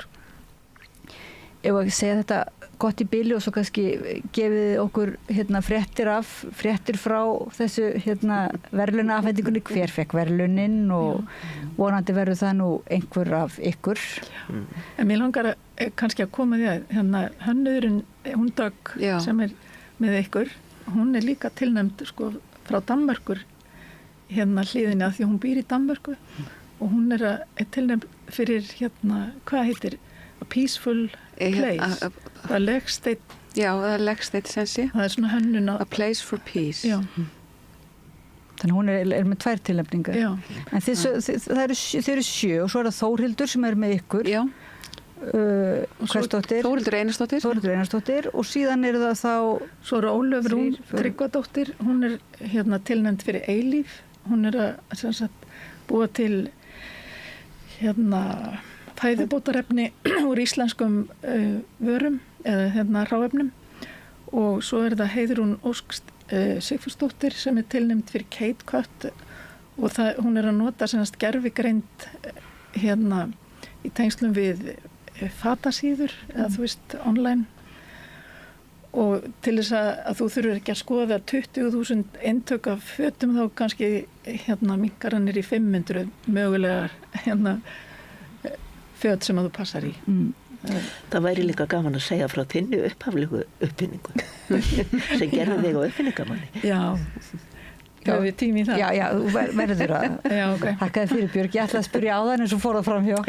Já, ég fekk sem sagt hugmynd þegar ég bjó í Svíþjóð árunum 86-90 að það var að nota fiskiróð fyrir hundasnakk af því að nágrannahundurinn hann fekk alltaf fiskiróði þegar við vorum búin að éta harðfiskinn og þegar ég kom heim 1990 þá fór ég að svona spyrja hvað er verið að gera við fiskiróðið af þorskinum sem við vorum að senda út frist í blokkum og því var bara hent í guanó eða bara hent hreinlega. Þannig að ég sá auglýst námskeið hjá Landssambandi hugvísmanna, ertu með hugmynd og veist ekki hvernig átt að byrja og ég fer á það. Og þar kynnist ég manni sem er tengdur fiskvinnslu og er að búti fiskvinnsluvélar og hann tengir mig við fiskvinnsluna og þannig byrjar að trúla og maður minn bjó til heimasíðu royalnatural.com 1998 og bara fljótlega þá fer boltinn að rúlla og það er maður í Bandaríkjunum sem að tekur eftir þessu og hann er að byrja með svona netverslun fyrir gæludýr og hann byrja með sem sagt Elinora's Royal Natural Snack þurrkað þorskróð og þurrku nautstippi. Þá eru þessar 2 vörur sem hann byrjaði á fyrir hunda og þessi einstaklingur er ennþá að kaupa að mér. En ég hef aldrei fengið neina styrki í þetta eða neitt en ég hangi á róðinu. Hangi á róðinu og já, minnust ekki á tippið. Nei, ég gerir það ekki. En við skulum segja þetta gott í bili og ég bara segi góða ferð til London og vona að þið komið bara gullverðlaun tilbaka núna eða næst eða hvernig sem er og svo allavega komið reistunni ríkari með stærra svona frumkvöðla tengslanett fyrir okkur öll á Íslandi.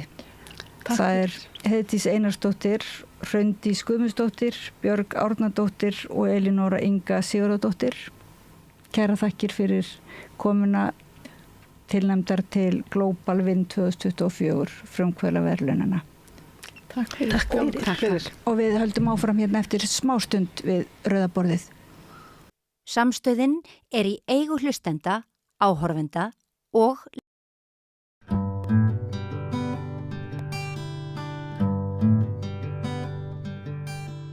Þá er það komið að neytendamálum. Breki Karlsson, formaður Neytendasamtakanna, vertu velkominn. Takk. Ég veit ekki hvort það sé neytendamál en það var á forsíðu Moggans var könnun sem Samtök atvinnulífsins hafði gert, ef ég tók rétt eftir, vilja almennings til virkjana. Er þetta neytendamál? Sko, kannski verð á orku til heimila er neytendamál. Og verðið hefur núna hækkað 13% á einu ári, þar af 3% milli mánaða frá í ágústmánuði. Á rafmagni? Á rafmagni, já. Af hverju? Og þetta er náttúrulega því að rauninni öll svo nýja orka sem hefur verið komið til, það er virkjanir sem hafa farið í gegn, reyndar mest smávirkjanir, hafa verið, sú orka, raforka hefur verið seld til Bitcoin verksmiðja og því líks iðnaðar. Og með því náttúrulega er verið að búa til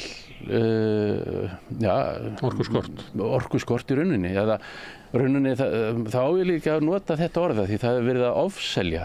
Það er búið að selja meira á raforku heldur en kerfið annar og þess vegna verður orkufall og þetta er náttúrulega bara alveg galið. Því að ég er eldri þú og mér minnir að það hafi verið svona dýll í íslensku samfélagi sem að tengdist álverinu í Straumsvík, að það var að við fengur held ég Marshall aðstoð til þess að byggja Búrfellsvirkjun og það var til þess að byggja svona stóra virkjun og það var einn stór kaupandi sem að raunverulega fjármagnana til lengri tíma, en þetta myndi tryggja okkur ódýrt og örugt rafmagn. Ég bara það væri bara eitt af einkennum íslensks samfélags, ódýrt og örugt rafmagn. Og það má ég segja það, sko, að þetta hafi verið dýllinn, samfélagssáttmáli að við fengjum raforku á því sem næst kostnaðarverði. Og við erum hjá Neytendasamtökunum, höfum álíktað þetta oft og iðulega og við erum með þá hugmynd að sett verði arðsemisþak á þann hluta raforku sem seldur til heimila. Heimilin nota bara 5% af þeirri orku sem notið á Íslandi. Og það ætti ekki að vera afgangsstærð, það ætti að vera bara innst inni. Ætti að vera forgangsstærð og ætti að vera með arðsemisþaki og við þekkjum það er lagðar þær skyldur á sveitarfélag að afhenda öllum heimilum í sveitarfélagi kalt vatn og með að taka af því 2% arðsemi. Það sömu sveitarfélög verða að afhenda að sjá til þess að heitt vatn sé afhent öllum heimilum og þar er 7% arðsemis þak. Meira að segja á flutningi rafmagns er 5% arðsemis þak og við þekkjum þetta er ekki bara þetta er ekki bara heimild heldur ber okkur skylda til þess í alþjóðlegum skuldbindingum. Í fyrsta orkupakkanum segir bara að aðildarríki skulu tryggja að allir viðskiptavinir sem kaupa til heimilisnota þeir fái rétt á alþjónustu, þar að segja orku af tilteknum gæðum á sanngjörnu verði sem auðveldlega og greinilega er samanburðarhæft. Þetta gildir ekki hér. Og án mismunar. Þetta gildir ekki hér. Þetta gildir ekki hér. Í allri Evrópu er búið að setja þak á orkukostnað, það er gas þar inni falið. Til heimila. Það er búið að setja nokkurs konar þak á sömu orkusölu til heimila í Bretlandi. Fari orka yfir ákveðið verð, þá er sett windfall skattur sem nemur 80%. Þannig að orkufyrirtækin eru ekkert að selja á hærra verði.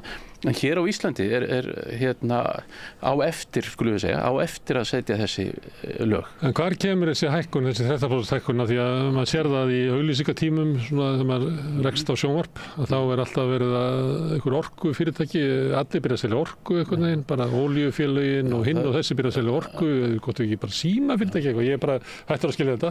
En þetta myndum að halda, já, þannig er gríðarleg samkeppni, þannig að verðið fer niður. En það gerði það tíma, en núna er komin milliliðir á markað, svona markaðsaðilar, það sem fyrirtæki geta keypt orku fram í tíman. Ég get til dæmis keypt alla þá orku ef ég væri fyrirtæki geta keypt orku til dæmis í desember.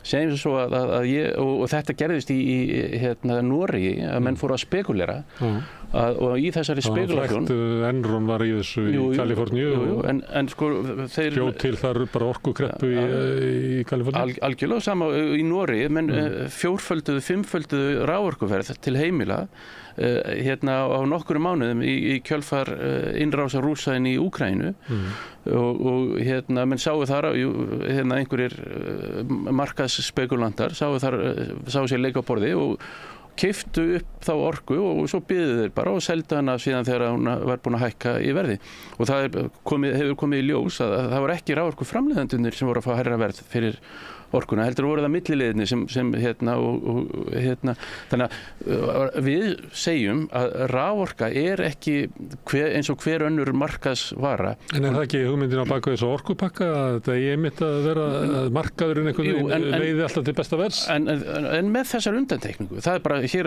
þú segir bara í 3. grein fyrsta orkupakkans að það verði að tryggja neytendum, heimilum og reynda litlum fyrirtækjum vel skilgreind líka þar inn í á sanngjarnu gegnsæju verði og við segjum að sanngjarnt gegnsætt verð það hlýtur að vera þá með einhverju sanngjarnu arðsemisálagi eins og þeim sem er á vatni, heitu vatni og flutningi rafmagns og síðan þegar það er búið og við segjum að á sama tíma afstaða braskarans og neytandans hvað er sanngjarnt er mjög ólík. Nei, þar kemur náttúrulega þá ríkið inn í eins og í heitu vatni þar sem ríkið segir að það sé 7% og köldu vatni sé 2% og einhver stað þar á milli væri kannski og við hljótum að líka ná samfélagslegri sátt þær virkjanir sem þarf að fara í ef að þær virkjanir sem farið verður í séu skildaðar til að láta 5%. Við erum ekki að tala stóran hluta á því sem næst kostnaðarverði. Það má alveg vera smá örlítið taknaður. Það er eðlilegt. Ekki svo mikið. Svo með að braska í Bitcoin. Já, svo með að braska með hinn 95%. Og það er bara, en málið staðan í dag er svo að heimilin í landinu er að keppa við Bitcoin-verksmiðunar bæði að fá afhent rafmagnið en líka í verði. Og við viljum láta setja afhendingar öryggi til heimila en líka verð öryggi og það verður að setja einhvers konar þak eins og er gert í öllum nágrannalöndum okkar. Þannig að núna munurinn á því að vorum að vísa í söguna að uppbyggingu innvið á Íslandi sem er landsvirkjun sem er rafmagn á landsvísu en svo var náttúrulega til líka rafmagnsveita Reykjavíkur sem að Reykjavíkingar byggðu upp sitt rafmagn og svo var það selt almenningi. En núna er ekki bara komið þarna N1 og þessi sem er að selja mér orkusalan eða hvað það heitir. Það er mjög gaman að hvað þið gera við rafmagnið sitt. Heldur er líka komin annar milliliður á milli þeirra og orkuframleiðandana sem eru með svona framvirka spákaupmennsku að það sé sniðugt núna að kaupa kannski verði í desember til þess að geta kannski skrúað að pínu upp. Nákvæmlega. Það er engar hömlur á þessu? Nei, það er engar hömlur á því og núna er stefnan að allt rafmagn skuli fara á þennan markað og að þar skuli verð myndast og það er bara engin leið fyrir Jón Jónsson út í bæ að keppa við risa fyrirtæki út í heimi hvorki afhendingu á rafmagni nýja verð og þess vegna verðum við að setja einhvers konar samfélagslegar reglur og komast að einhvers konar samfélagssátt að orkan það er nógu erfitt að búa á Íslandi og við höfum alltaf stært okkur á því að vera með heitt vatn, ódýrt kalt vatn og ódýrt rafmagn og við hljótum að ná samfélagslegri sátt það að svo verði áfram. Já. Og manni finnst það að vera hlýtt í íslenskum húsum og göturnar vel lýstar í skammdeginu og það sé bara hluti af... Og líka það að það sé að heimilin sjá hagsinn í því að fara út í orkuskiptin, að kaupa, að fá sér rafmagnsbíla og nota rafmagn og við, eins og ég segi, íslensk heimili nota ekkert stóran hluta því rafmagni sem framleitt þetta er bara 5%. Og almenningur á auðlindunar? Já, eiginlega horfa á þetta sem einhvers konar afgjald af notkun á auðlindunum, hvort sem það er vindur eða vatn eða jarðorka. Hér sé ódýrt rafmagn. En af hverju eru neytendasamtökin þetta ekki að vera, ég man fráfarandi orkustjóri var að ræða þetta og taldi að verið slys að ekki hefði náðst frumvarp í gegnum síðustu áramót. Þannig að hún hefur svolítið verið að benda á þetta. Já. Við reyndar lögumst mjög hart gegn því frumvarpi af því að það átti að tryggja öryggi en það átti ekki að tryggja verð og við segjum það að þegar að þú tryggir afhendingar öryggi án þess að tryggja verð það býður bara hættunni heima því þá er hægt að ýta upp verðinu alveg endalaust og það er ekkit afhendingar öryggi í því að þú hefur ekkit efni á að kaupa raforkuna. Þannig að þetta verður að almenn skynsemi segir bara að afhendingar öryggi og öryggi verður að haldast í hendur. Ég spyr aftur, af hverju er neytendasamtökin með þetta sjónarmið? Með þetta sjónarmið sem manni finnst þetta að vera bara í verkalýðshreyfingunni, í öðru hvorum stjórnmálaflokki og... Þetta er náttúrulega út frá verðinu að við erum að sjá þessa gífurlega hækkun á raforku og við spáðum þessu fyrir áramót. Stjórn Neytendasamtaka ályktaði í desember í fyrra að það yrði að tryggja verðöryggi og sama tíma og afhendingaröryggi væri tryggt. og þess vegna út frá sko bara almennu neytendasjónarmiði, út frá verðsjónarmiði, þá þetta náttúrulega neytendamál. Að við þurfum öll að nota rafmagn, við þurfum öll að nota heitt og kalt vatn. Ég er ekki að kvarta yfir að þið séu með þetta, ég er eiginlega að furða mig á því að það sé ekki fleiri sem eru með þessa áherslu. Ég vona það að okkur berist liðsauki núna á næstunni og að fleiri hoppi á vagnin og enda þetta bæði þjóðþrifamál og líka almenn skynsemi. Og líka stríðir svona gegn því sem við kannski teljum að sé eitthvað svona samfélagssáttmáli. Nákvæmlega. Herðu, ég sá eitt hérna, stundum kíkja inn á Facebook og ég sá hann Egill Helgason hafði hérna stoppað einhvers staðar og verið að skoða, ég með eitthvað foss held ég, einhvers staðar norður í landi. Svo veit hann ekki annað en að allt í einu bara ding, dettur inn í heimabankann hans rukkun frá einhverju fyrirbrigði sem heitir sannir landvættir. Sem ætti náttúrulega að heita sannar landvættir, af því landvættir eru kvenkyn, en það heita einhverju hluta vegna sannir landvættir. Já, þetta hérna, það virðist vera komið einhvers konar brostið á einhvers konar gullæði í bílastæðamálum. Ekki bara út á landi, heldur líka hér í borginni. Það er eitt sem er ekstra á Hverfisgötunni, því ég bý á Hverfisgötunni. Það er eitthvað svona, eitthvað skilti og ég skil ekki hvað það er verið að segja mér. Er að vera að segja mér að ég megi bara ekki staldra þarna við og þá verið rukkaður?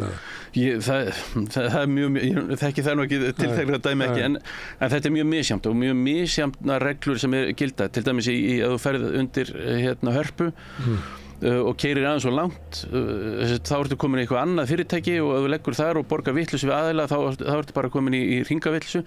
Það er svo margt í þessu sem er skoðunarvert og við erum með núna í þar næstu viku kemur út Neytendablaðið nýtt og þar erum við með allsherjar úttekt á þessu. Við höfum bent á það að það eitt er það þegar þú leggur í stæði þá má ég segja að þú gangir í einhvers konar samband eða viðskiptasamband eða samkomulag við eiganda stæðisins.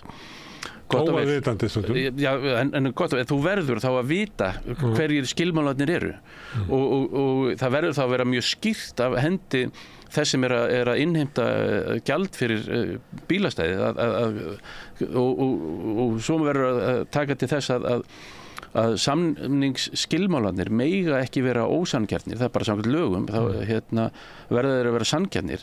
Þetta verður að vera skýrt, en svo má líka benda á það að við erum með innheimtulög að brjótur gegn samkomulaginu eða ef þú gleymir að greiða á réttum tíma þá erum við með innheimtulög sem segja til að þú megir leggja á dráttarvexti. En við höfum verið að sjá vanskilagjald sem við höfum ekki séð síðan bara við vorum í smálánabaráttunni fyrir nokkrum missinum að margfaldast upphæðin í einu vetfangi og þetta teljum við ganga í berhögg við lög. Við höfum úrskurð danska umboðsmanns skuldara, umboðsmanns neytenda, því þeir eru í svipuðu dæmi. Þetta er ástæðan fyrir öllum þessu gullgrafara æði í bílastæðamálum er náttúrulega að það er komin upp sem áður þú þurftir að vera með tíkalla mæli við hvert einasta stæði. Það var tiltölulega dýrt, þurftir að hirða það upp, en núna er þetta bara allt í gegnum app og á að vera lítið mál. En danski umboðsmaður skuldarar. Maður hefði alveg getað séð fyrir sig að þetta væri bara rekið á bílastæðasjóði eða eitthvað þess. Já, þú ert náttúrulega með alls konar eignir. Ef þú ert til dæmis með 8 lóð þá þarf ekki að láta bílastæðasjóð sjá það. Það fyrirkomulega gæti verið. Það getur verið lagt það inn í bílastæðasjóð. Það er ekki bara gjald þar. Til dæmis. Það er ekkert fráleitt í venjulegu samfélagi. En við erum svolítið í villta vesturinu núna með þetta og við eigum eftir að komast að einhvers konar niðurstöðu í samfélaginu hvernig við viljum haga þessu og þetta er náttúrulega eins og þú segir þetta eru fleiri fyrirtæki, fleiri upp hinga og þanga og þeir eru innheimta og það sem danski umboðsmaður neytenda komast að var að þessi innheimta, þetta vanskilagjald vangreiðslugjald, það ætti að heyra undir innheimtulög og væri óheimilt að hafa það eins hátt og menn hafa verið og við höfum séð, ég veit nú ekki til fellið Egils Helgasonar en við höfum séð alltaf 7.500 króna vangreiðslugjald sem er langt umfram það sem gengur og gerist langt umfram það sem lög heimila í lögum innheimtu. Og svo kannski borga fólk ekki að því að dettur inn einhver rukkunin í heimabankan, þú veist ekki hvað þetta kannast ekki við að stunda viðskipti við þetta fyrirtæki? Það er einmitt annað og það er mjög erfitt að eiga í samskiptum við þessi fyrirtæki oft og mjög erfitt að leita einhverja leiða. Þannig að það þarf og ég veit að Neytendastofa er með 11 eða 12 svona mál til umfjöllunar og ég vona bara í framhaldinu verður settar einhvers konar reglur þannig að þetta verði nú ekki svona eins og Ég lenti í svona talandum eiga samskipti, þá var eitthvað af þessu fyrirtækjum sem voru á bara venjulegum bílastæðum í Reykjavík, eitthvað svona app og ég hafði fengið mig það niður af því að það var til þess að geta lagt og svo nota ég bíla ekki neitt sko. Þannig að allt innu dettur inn eitthvað held ég minnið að það verið 350 krónur frá þessu fyrirtæki og ég reyna að finna upp að þá kemur í ljós að þetta er sænskt fyrirtæki gekk mjög erfiðlega með að ná okkur sambandi við það að þá er þetta þannig að þeir rukka ef ég nota ekki þannig ef ég hefði notað þetta þá, en af því að ég notaði ekki þá kemur eitthvað svona mánaðargjald yfir að vera með appið og ég lærði það sem ungur blaðamaður af Jóni Oddsinni heitnum lögmanni að vera bara með fulla hörku í svona þannig ég skrifaði bréf til ríkissaksóknara og kærði þá til tilnefnd til fjárdráttar með afriti á dómsmálaráður og borgarstjóra og eitthvað fleira og losnaði þannig við viðskipti við þetta fyrirtæki en ég fór að velta fyrir mér hvernig stendur á því að sko borgin leyfir svona fyrirtæki að vera með viðskipti með bílastæðin sem með svona furðulega viðskipti Nákvæmlega, það er annað líka sem kemur að þá skipulags yfirvöldum og sérilegi út af landi að það er ekki bara hægt að setja upp eitthvað app og eitthvað skilti og segja, heyrðu, allir borgi mér. Það verður að þá vera á skipulagi þá heimild til atvinnustarfsemi, það þarf að vera heimild til og það þarf að þá vera einhver þjónusta líka bæði það einhvers konar myndi maður ætla aðstaða fyrir þann sem er að koma og leggja í stæðið eða á svæðinu og líka svo þjónusta skýrt og líka að fólk geti leitað einhver til þess að kvarta því við erum að fá í hverri viku fleiri svona mál sem varða bílastæða æði sem ríður yfir. Já, þess vegna nefndi ég þetta bílastæði fyrir utan Extra á Hverfisgötunni í gamla fjósinu því ég skil ekki þegar ég missi oft þolinmæðina þegar frammi fyrir svona eyðublöðum einhvern veginn en ég skil ekki ætlar að rukka alla sem fara inn í búðina bílastæði, ég bara skil það. Ég skil ekki skilabóðin sem eru þarna. Herðu, ný lög shrinkflation í Frakklandi. Já. Frakkandir eru svolítið oft góðir í svona lagasetningu. Þeir eru beita búðir miklu aga til þess með matarsóun og annað slíkt. En hvað er þetta? Shrinkflation eða magnskerðing, það er þegar að framleiðendur minnka magn vöru. Við höfum dæmi Toblerone sem jók bilið á milli toppana í Toblerone og urðu svo reyndar fyrir miklu aðkasti neytenda og hætti því en við erum með til dæmis ekstra tyggjó það sem áður voru 25 tyggjó í hverjum pakka en eru núna 21 sama verð og fleiri dæmi magnskerðingu og sérilegi í sælgætis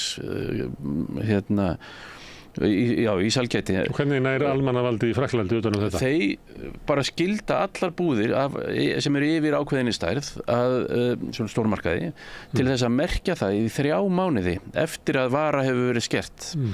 Hafi magn minnkað þá þarf að merkja það með skýrum svona appelsínugulum merkjum að varan hafi verið merkt og en ef að segjum að ég veit ekki hvað þú þekkir þetta í hörgul en segjum að ég væri ekstra og myndi fækka niður í 21 en lækka verðið þá þarf ekki að gera það. Nei, það er ekki ef það er til samræmis við ef það er samsvarandi lækkun á verði og þá þarf ekki ef það er svona verið að minnka magnið en halda sama verði að þá eru 3 mánuðir og það er eitthvað fælingamáttur í þessu líka. Það er náttúrulega fælingamáttur og líka bara að upplýsa neytendur og neytendur eiga náttúrulega alltaf skýlusan rétt á að vera upplýstir og það sem þeir eru að kaupa því því að þetta í raun og veru falin verðbólga að ef þú ætlar að kaupa ákveðið magn af einhverju vöru þá allt í hún umbúðurnar eru minna tangrím í túfunni. Já, nákvæmlega. Og þetta náttúrulega svona verðbólga sem ekki mælist í neinum verðbólgumælingum. Ég nefndi þetta því að fyrir einhverjum árum að það var mikið verið að tala matarsóun og fleira og hvar hún ætti sér stað og hvað fleira, þá settu frakkar lög.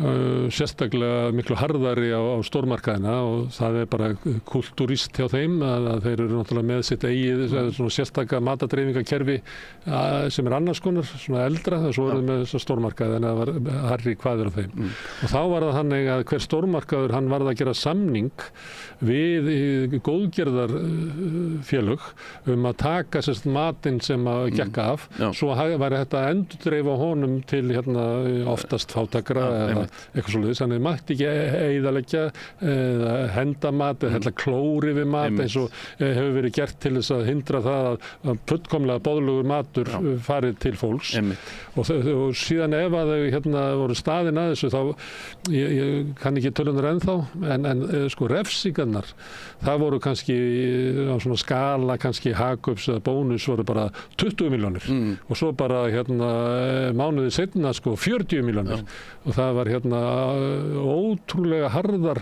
aðgerðir til þess að stoppa þetta sem náttúrulega fáránlegt mein í samfélaginu að sem verið að henda mat og náttúrulega sumriti gert til þess að halda upp í verði. Einmitt. Og eða þá að það í kerfinu einhver svona gríðarleg sóun en síðan við sem neytendur láttir að borga kannski 30% hærra verð til þess að fóðra eitthvað klúður í einhverju dreifingu eða það að allar gulrætur þurfa að vera sömu stærða því að það einhver spekulant sem hefur reiknað það út en það er náttúrulega kostnaðurinn á þessu sóunarkerfi leggst bara á okkur. Alltaf á endanum. Herðu, en þið hafið verið með stór mál í gangi. Þeir eru náttúrulega í langri deilu eða baráttu gegn smálána. Já, það eiginlega svona eitt af því fyrsta sem ég lét mig varða fyrir 6 árum þegar ég tók við sem formaður hjá Neytendasamtökunum. Það var að baráttan gegn ólöglegum smálánum. Og hún var nú löng og ströng og tók marga óvænta sveigjur og beygjur og það voru mörg lög sem þurfti að fletta ofan af og fyrirtækin breyttu sér og fóru til Danmerkur eða ekki á tímabili og út allt. Þóttist vera dönsk og alls konar og svo stemdu þau bæði Neytendasamtökunum og mér persónulega fyrir meiðyrði og unnu það í héraði en ég var sýknaður í Landsrétti. Þannig að ég má segja að mér hafi þótt þessi fyrirtæki vera glæpafyrirtæki. Og vottorð upp á það. Ég er með vottorð upp á það og við vorum að taka saman þessa baráttu og vorum að birta langa samantekt á netinu hjá okkur bara svona til þess að við gleymum þess ekki til þess að við getum dregið lærdóm af þessu og svo eru þarna margt sem ennþá stendur út af eins og til dæmis að innheimtulögin þarf að algjörlega taka í gegn og endur skrifa.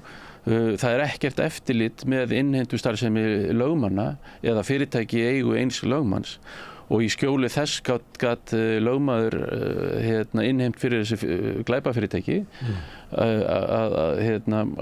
nánast eins og honum sýndist og síðan var það þannig að þegar hann var veitt áminninga frá lögmannafélaginu þá bara stemdi hann skjólstæðingi Neytendasamtökanna og fekk, sem ekki tók til varna því málið var honum ekki skylt og fekk bara þá niðurfellda þessa áminningu.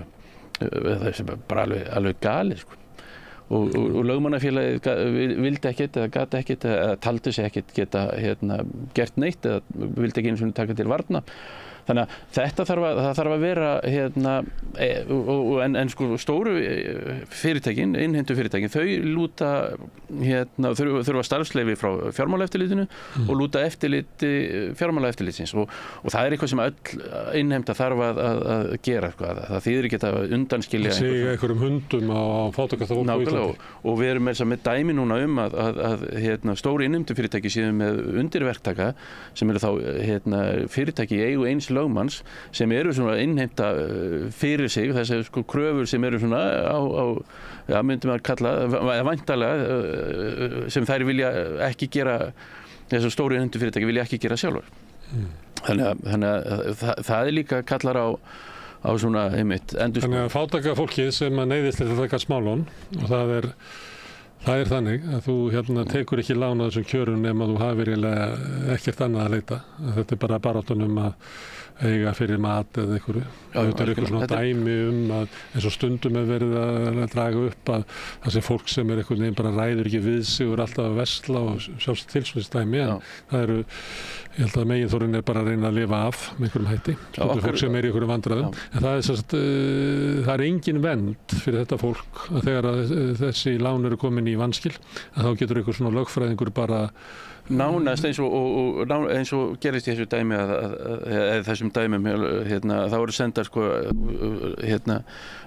löginnheimtu bréf og rukkað fleiri þúsundir, jafnvel tugir þúsunda fyrir hvert einasta bréf og kostnaður var fljótt komin upp í algjörlega stærðfræðilegar upphæðir. Annað mál sem að þið eru með, það eru, hvað er að kalla, vaxtamálið? Sem að þið ýmist vinnið að tapið? Já, það er nú bæði, við stöndum í 6 dómsmálum gegn bönkunum 3. Það er einhverja niðurstöðu komnar? Og það er einhverja niðurstöðu komnar í héraði. Og við höfum... Það eru misvísandi? Já, það eru það. Er það vegna þess að málin eru ólík eða er það bara mat dómarana er ólíkt? Já, við völdum þessi 6 mál með það fyrir augum að fá svona viðtækasta svona ljós á hvernig málin lægju fyrir sem flesta. Og þetta snýst það að bankarnir þeir breyta skilmálum? Nei, þetta snýst skilmála breytilegra vaxta, þeir breyta vöxtunum og við teljum þá ekki bankana ekki breyta vöxtunum á löglegan hátt. Og ef þú ætlar að vera með svona breytileika í skilmálum vexti, þá þarf að vera eitthvað skýrt hvernig við hvaða aðstæður og hvernig þeir breytist. Það er ekki bara þú sem ákveður á ég að geta sem lántakandi séð fyrir mér að því að neysluvísitalinn hækkaði svona eða lækkaði svona, þá má ég reikna með þetta verði svona. Til dæmis. En það virðist ekki vera að sá taktur hjá bönkunum. Í skilmálum bankana er orðfæri eins og ávöxtunar krafa á markaði, arðsemiskrafa eigenda og svo framvegis meðal annars og þannig að það er bara alls ekki skýrt hvernig hvernig vigtar arðsemiskrafan, hvernig vigtar hitt og þetta, þannig að við teljum það að vera ólöglegt og í 2 málum og þetta er aðalega, kannski má skipta þessu málum í 2, annars vegar mál með lán sem hafa verið tekin fyrir 2017, þá gengur við gildi ný lögum fasteignalán til neytenda og lán sem voru tekin fyrir og eftir það. Og þau lán sem voru tekin eftir það, þeim málum var vísað til EFTA-dómstólsins og hann var algjörlega sammála okkur og núna býður bara héraðsdóms, bæði í Reykjanesi í tilfelli Íslandsbanka og Reykjavíkur í tilfelli Landsbankans, að úrskurða aðalmálsmeðferð verður núna í haust vonandi, það er ekki komin dagsetningar ennþá á því, og innan 4 vikna frá aðalmeðferð þá er að vænta niðurstöðu eða dóms í því og að öllum líkindu verður því áfrýjað og við erum að vonast til þess að bara að fá áfrýjað þessu beint til Hæstaréttar að því þetta varðar svo marga og svo háar upphæðir.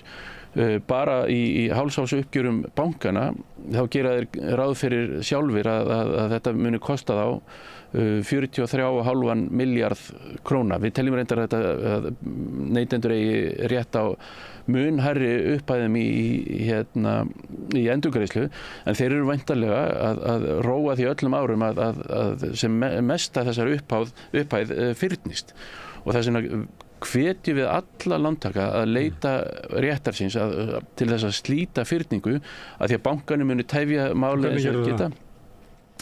Það getur gert með annarkvort að skjóta málunni til kærunefndar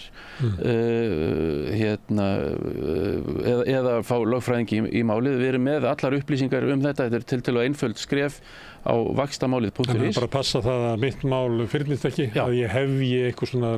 Hefjir aðgerðir og tilkynir á sannarlegan hátt bankanum það og það er allar upplýsingar þetta á vaxtamálið.is. Þessi mál eru bara 6 einstaklingar, ekki? Jú. Þetta er ekki hópmálsókn. Nei, það er nú annað í þessu. Þannig að niðurstaðan gæti verið svo eins og þarna var það ekki í olíumálinu þar sem var einhver einn maður sem hafði geymt alla kvittanir og hann fekk borgað tilbaka eitthvað 30.000 skall eða eitthvað.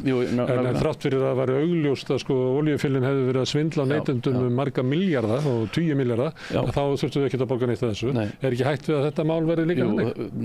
Við teljum reyndar að þegar að það liggur fyrir niðurstaða Hæstaréttar í þessum 6 málum, þá ætti að vera nægjanlegt fordæmi til þess að bankarnir bregðast við en auðvitað reyna þeir miðað við þá reynslu sem við höfum þá eru þeir að tefja málið eins og þeir geta og leggja steina í götu okkar og þess vegna verða allir lántakar að bregðast við og slíta fyrningu. Þá lántakar sem eru með lán og breytilegum vöxtum? Já. Og þetta eru svona háar upphæðir og þú til að vera hærra heldur en 43 milljarðar. Við teljum þetta getur verið bara tvöfalt sú upphæð sem við horfum til en eitthvað náttúrulega getur fyrnst ef að fólk bregst ekki við. Og þá er þetta að tala upphæð sem að bankarnir hafi tekið af skuldurum sem eru ómálefnanlegar hækkanir umfram það sem að eðlilegt má teljast út af aukinni verðbólgu. Umfram það sem löglegt og þess vegna er svolítið þetta er rauninni þýfi.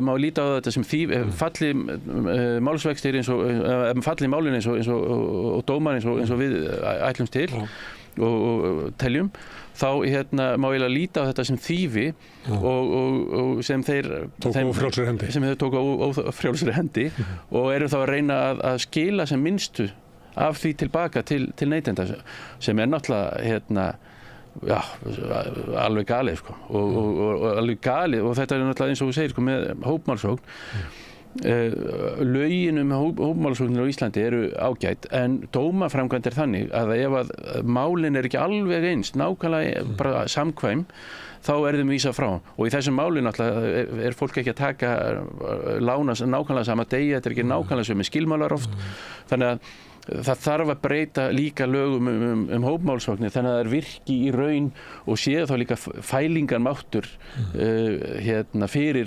fyrirtæki þannig að þau séu ekki að og það er náttúrulega galið að fyrirtæki hagnist á því að tefja mál eins lengi og þau geta. Neytendasamtökin hafa bent á mikilvægi þess að breyta lögum hópmálsóknir. Já.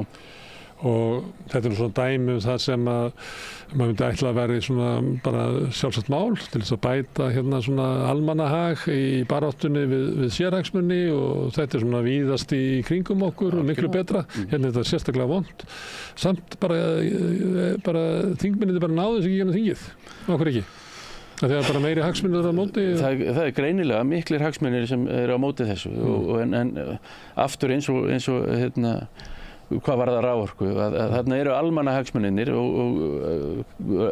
rödd almannahagsmuna heyrist bara því miður ekki eins hátt eins og rödd sérhagsmunana við sjáum það til dæmis í afurðastöðvamálinu þar sem sérhagsmunirnir fengur bara að skrifa það rennur ekki inn á þingið ég byrja að taka dæmi að þessu að sérhagsmunamál þau bara renni ekki inn á þingið en það er bara virðist þurfa þannig að ekkert mál sem tengist almannahagsmunum kemst ekki inn á þingið Já, þú veist, einhverja bara eðlilega réttabætur, einhverju eðlilega vörð til dæmis, við erum að taka skuldara í smálánunum, að þeir fá einhverja vernd, það er dæmi að leigjendur fái vernd, hvert okurleigu, bara allar svona réttabætur sem eiga að bæta stöðu almennings hvert sérhagsmunum, það er bara að komast ekki í gegn.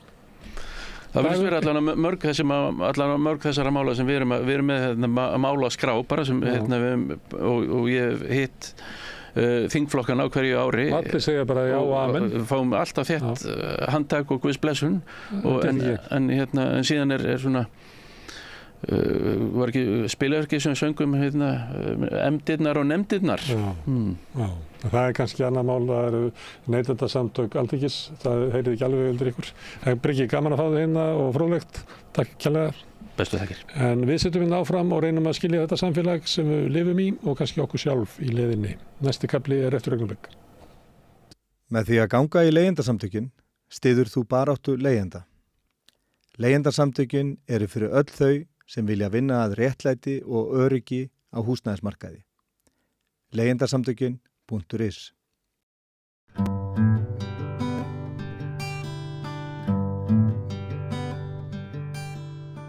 Já, komið í sæl og blessuð. Við ætlum að ræða samfélagið, andlegu hliðarnar í samfélaginu. Það eru reglulega gerðar rannsóknir á líðan barna, ungmenna og einhverja rannsóknir eru til hvernig okkur líður líka bara Íslendingu frá degi til dags.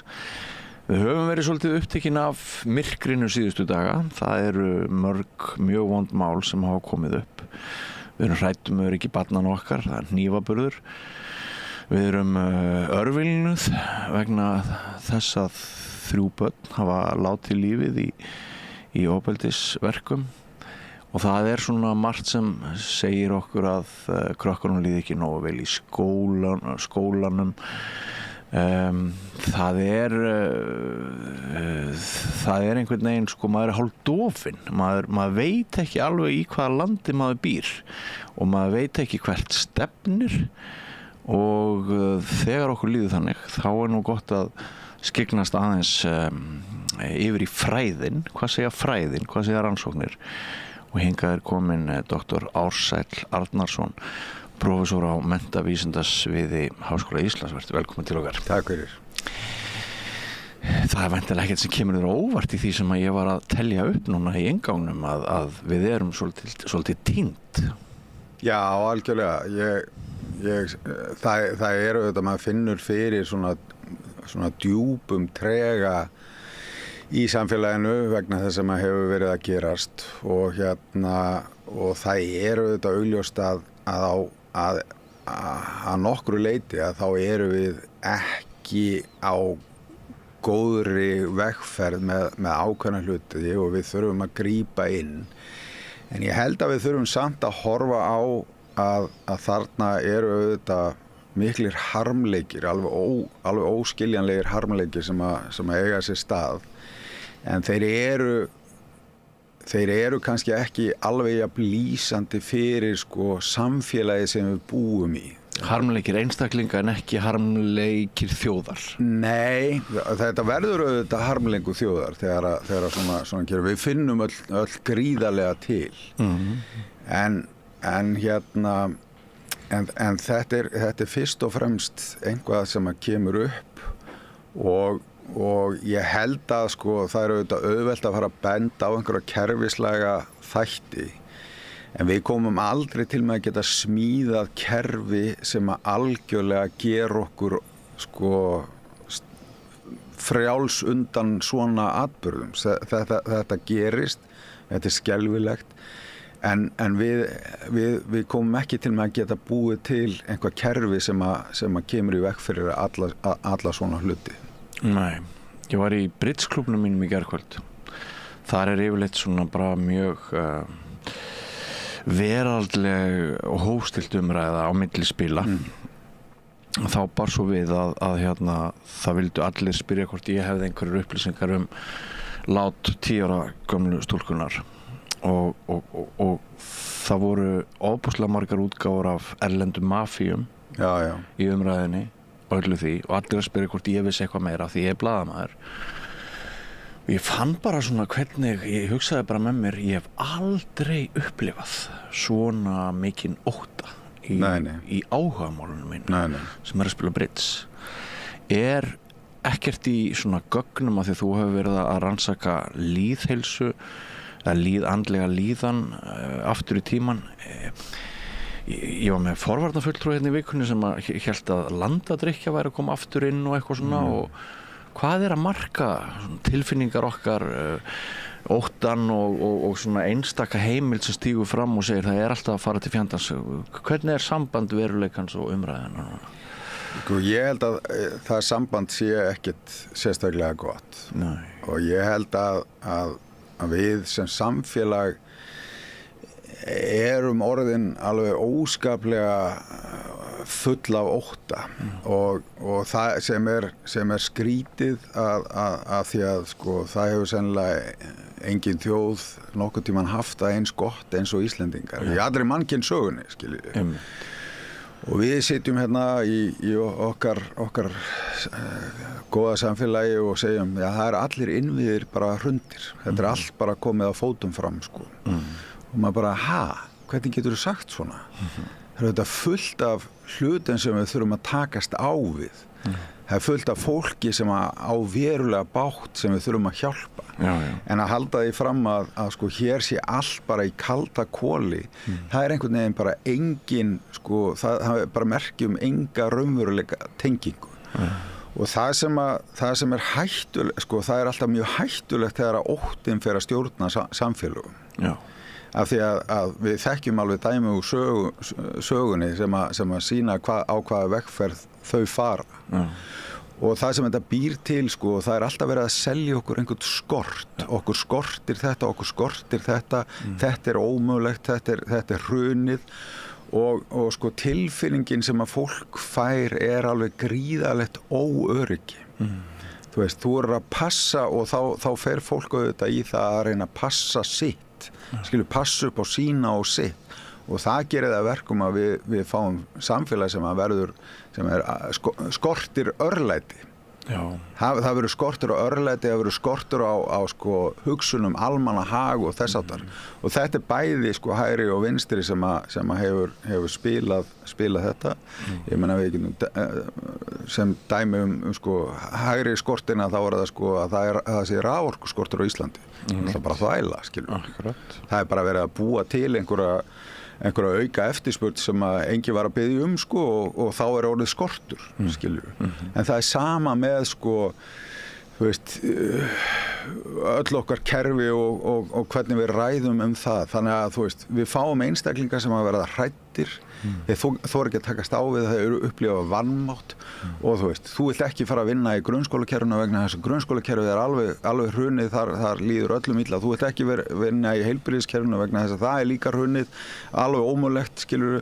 Þannig að þú veist, hvert erum við að fara, skilur? Við erum að hræða gjörsamlega líftóruna úr fólki.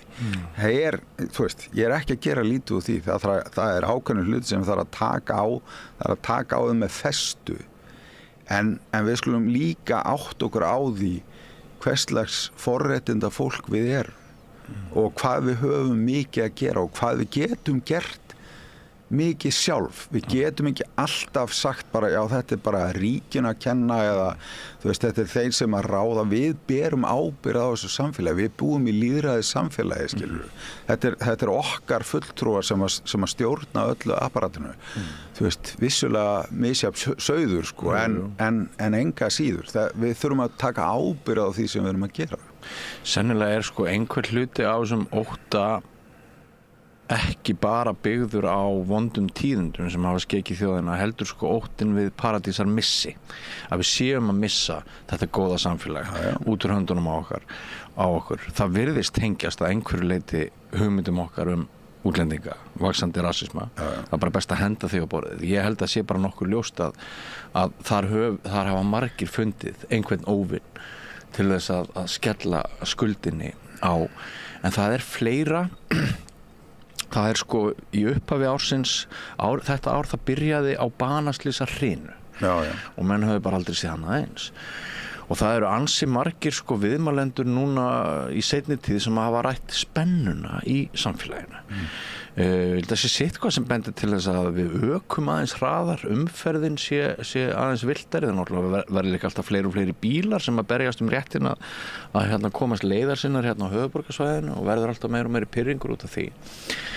Og svo náttúrulega höfum við þessi skelfilegu sakamál sem hafa komið upp og við höfum líka svona oft umræðu í þingsal það að unga fólkinu líði illa, það verið að skrifa bækur banvænan einmannaleika, það verðist vera auðvelt að týnast í tækninni og einangrast. það sko ég held að það hafi verið rannsókn sem þú gerðir sem sýndi að árið 2022, það er ekki langt síðan það var, þá sagðist aðeins 5. hver stúlka í grunnskólakerfinu, hún sagðist vera hamingjusöm. Þannig að ég er svona að reyna að rökræða aðeins við þig hvort þetta er allt svo frábært. Ok, verð með það. Nei, ég algjörlega, en sko aftur og þá þú veist, þetta byggir auðvitað rosalega mikið á foreldrunum. Já.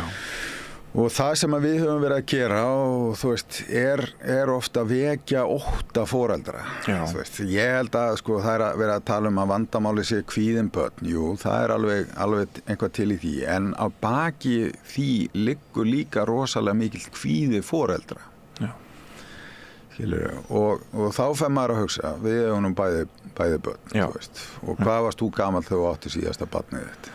Ég var alltaf gamall, bara östuð síðan. Já, ég meina, þú vissir það nákvæmlega hvernig heimurinn er, skilur. Þú vissir það alveg að það er, þú veist, hvert líf sem að kemur inn í hennan heim á eftir að mæta erfiðleikum, skilur, höfnun og ósangirni og þú veist, sjúkdómum, missi og endanum dauða, skilur, en samt ákveðu það að já, þetta er á einhverju aðra mannesku leggjandi. Ég ætla bara að fæða þessa mannesku inn í heiminu og hún verður bara að takast á við þessa hluti. En svo þegar við fáum þessa einstaklingi í hendurnar, þá einhvern veginn kveiknar þessi rosalega þörf til þess að vernda þau fyrir öllu. Já. Þú veist, og við viljum bara ekkert slæmt komi. Ég rifjaði upp sko að ég var að fara með litla barnabarni 2 ára á leikskóla daginn, hann fekk að vera hjá mér yfir nótt og þegar við komum í leikskólan þá byrjaði hann að væla. Hann vill ekki fara í leikskólan, hann vill bara vera hjá mér og ég fann alveg svona hvernig... Hvað gerir maður þá þegar maður er afi? Já, nákvæmlega. Það er þetta kramdi í mér hjartað, skilur. Og ég rifjaði upp að svona hafði mig liðið með öll mín 4 börn, skilur. En málið er að þú veist, þetta er samt eitthvað sem að barni verður að gera. Ég get ekki alltaf tekið það í fangið og farið með það burt frá öllum áskorunum lífsins vegna þess að þú veist, þannig virkar það ekki. Ég þarf að styrkja barnið, þú veist. Ég þarf bara að horfa raunhæft á það að ég setti þessi börn mín inn í heiminn, vitandi nákvæmlega hvernig heimurinn er. Og þú veist, í staðinn fyrir að ég get ekki tvendað þau fyrir öllu, ég verð bara að búa þau sem best úr garði, þannig að þau geti tekist á við alla þessa erfiðleika sem og alla þessa, þú veist, við þurfum öll að upplifa bara hræðilega hluti, við þurfum bara að geta tekist á við þá og það merkilega við þetta er það að einmitt í allri sorginni, öllum áföllunum, þar liggur aðal tækifæri til vaxtar. Já. Þú veist, það er enginn sem að við horfum aldrei á fólk sem að hefur siglt tiltölulega lignan sjó og hugsa bara já, þetta er nú einstaklega þroskuð og merkileg manneskja. Við horfum alltaf á fólkið sem hefur virkilega þurft að hafa fyrir hlutunum.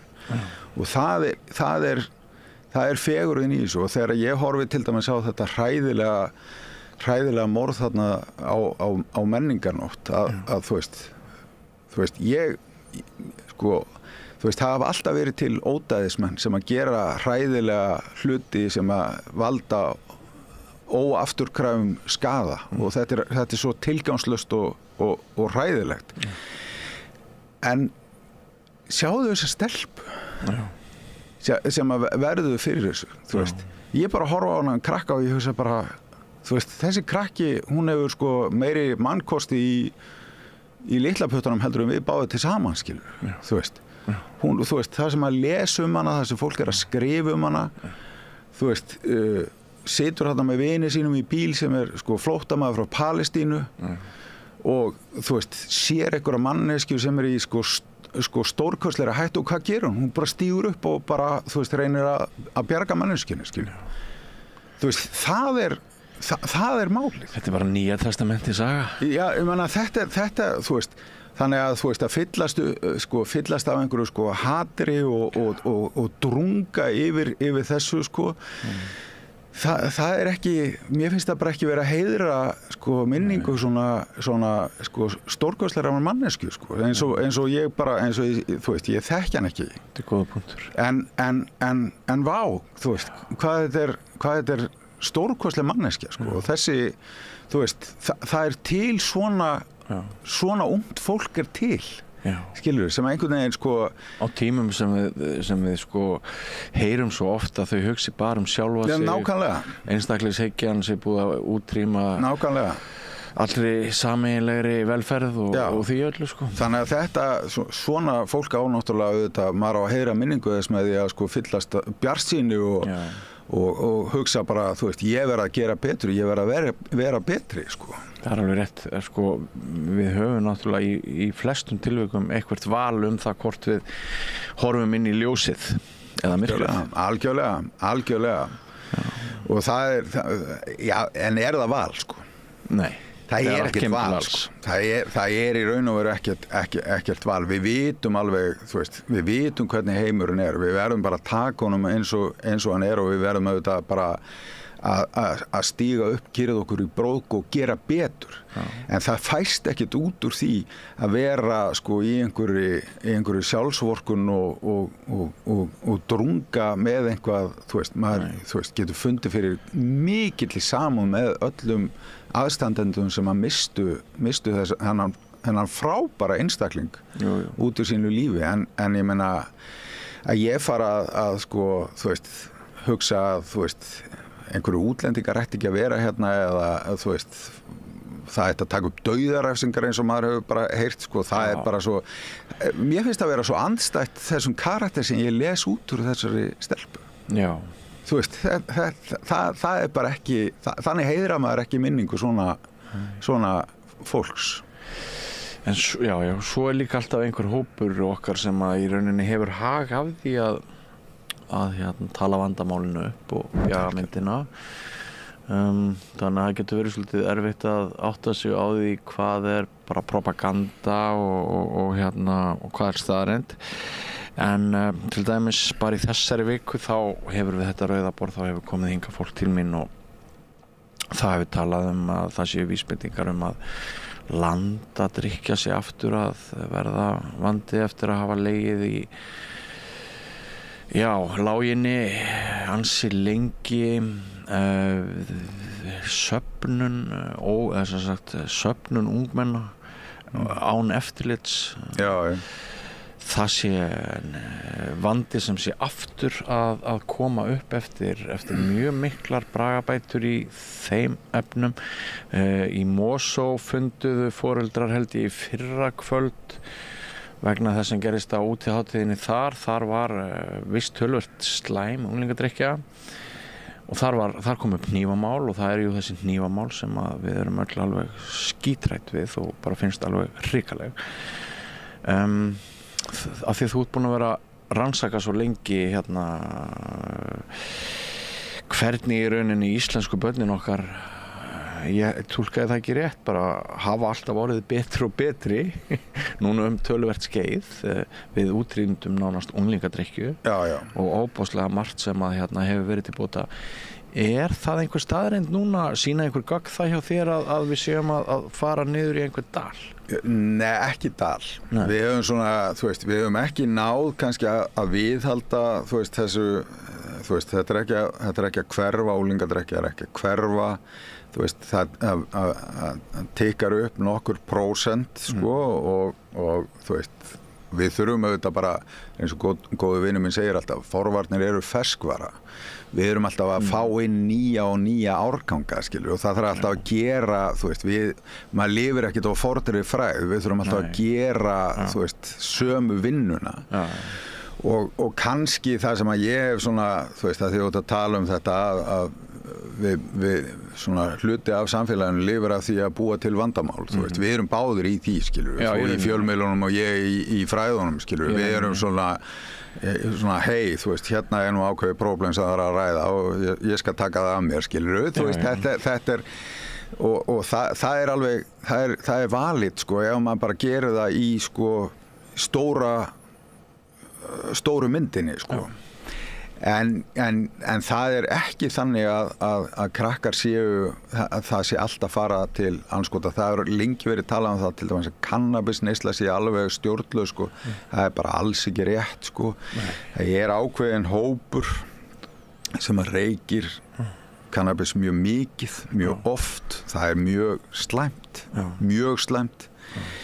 En heildarfjöldi af fólk, krökkum sem hafa prófað kannabis hefur ekkit aukist. Nei. Skiljiði. En hefur þetta ekki meira verið þannig að þeir sem eigi í vanda, sko, þeir eigi meiri vanda? Já, það svona ýmislegt sem að bendir til þess.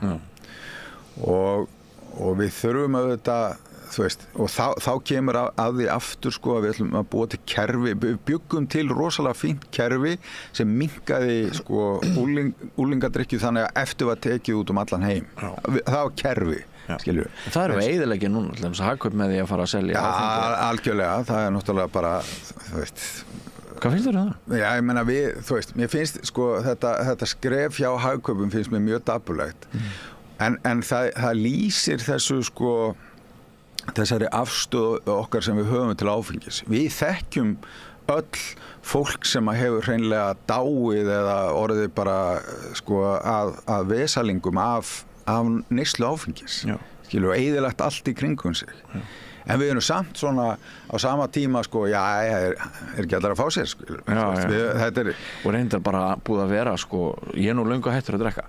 En sko, ég á vini sem segja að þeir hafi einhvern veginn, sko, aldrei, eins og bara síðastlið sumar, þeir hafa aldrei verið jafn oft í aðstæðum þar sem að verið að nota áfengi. Nei. Þannig að, sko, það margt sem bendir til þess að lífstílinn núna sé bara gegn sósa í áfengi. Já, sko, að því að við erum að tala sko, úlingana og úlingadrykkjuna, sko.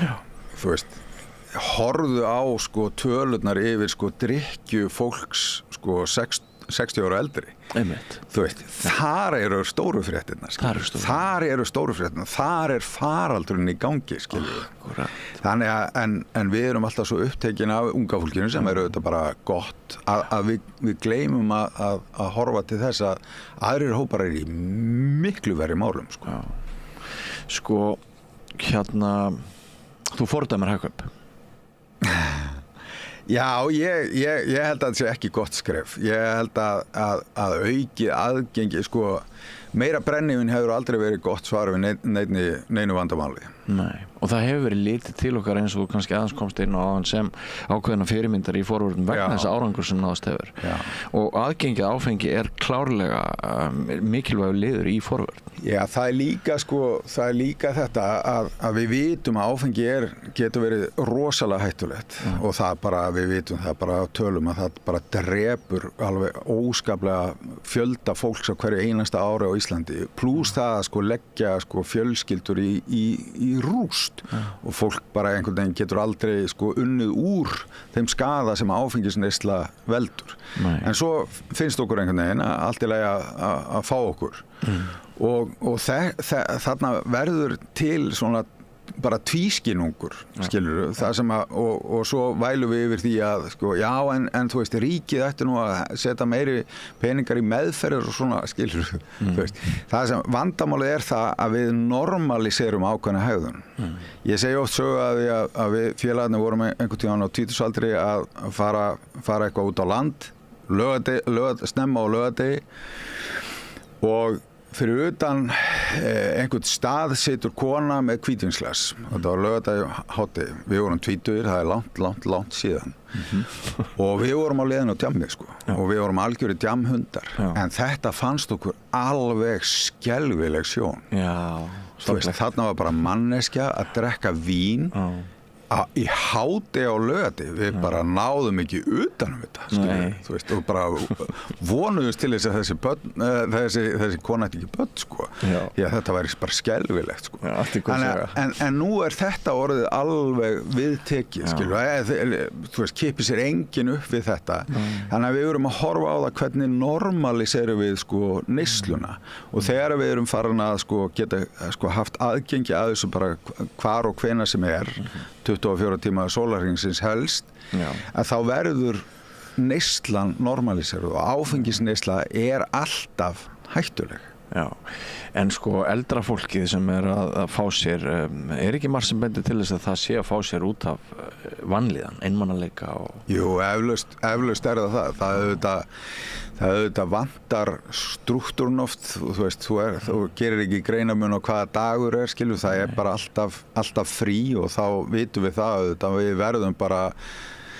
við verðum svona, þú veist, bara svona einhver strúktúrlausari þegar þannig og þá auðvitað áfengisneysla einn fylgifiskurinn og þess vegna skiptir auðvitað, þú veist, það skiptir auðvitað máli að við hugsum fólkið í kringum okkur, skilur, ekki bara fjölskyldun okkar, heldur líka bara fólk sem í kringum okkur.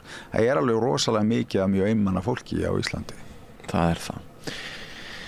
Svo höfum við átt ansi fallega spretti sem þjóð, sem maður fari nú líka aðeins yfir það því okkur veitir ekki, eins og segir sko, okkur veitir ekkert að því að sækja svolítið í ljósið og kannski það bara ekkert val eins og þú nefndir að ef allt í lagi hjá manni þá myrkrið ekki val, þá hlýtur maður að fara í ljósið en af því að við erum að tala svona kvíða hjá börnum, það hefur verið mikið rætt tengslarof, einmanaleika og allt þetta þá hafa líka komið frábæra fréttir frá Íslandi eins og fyrir nokkrum árum þegar við mældum það að samband barna við feður sína var eiginlega best hér á landi. Já.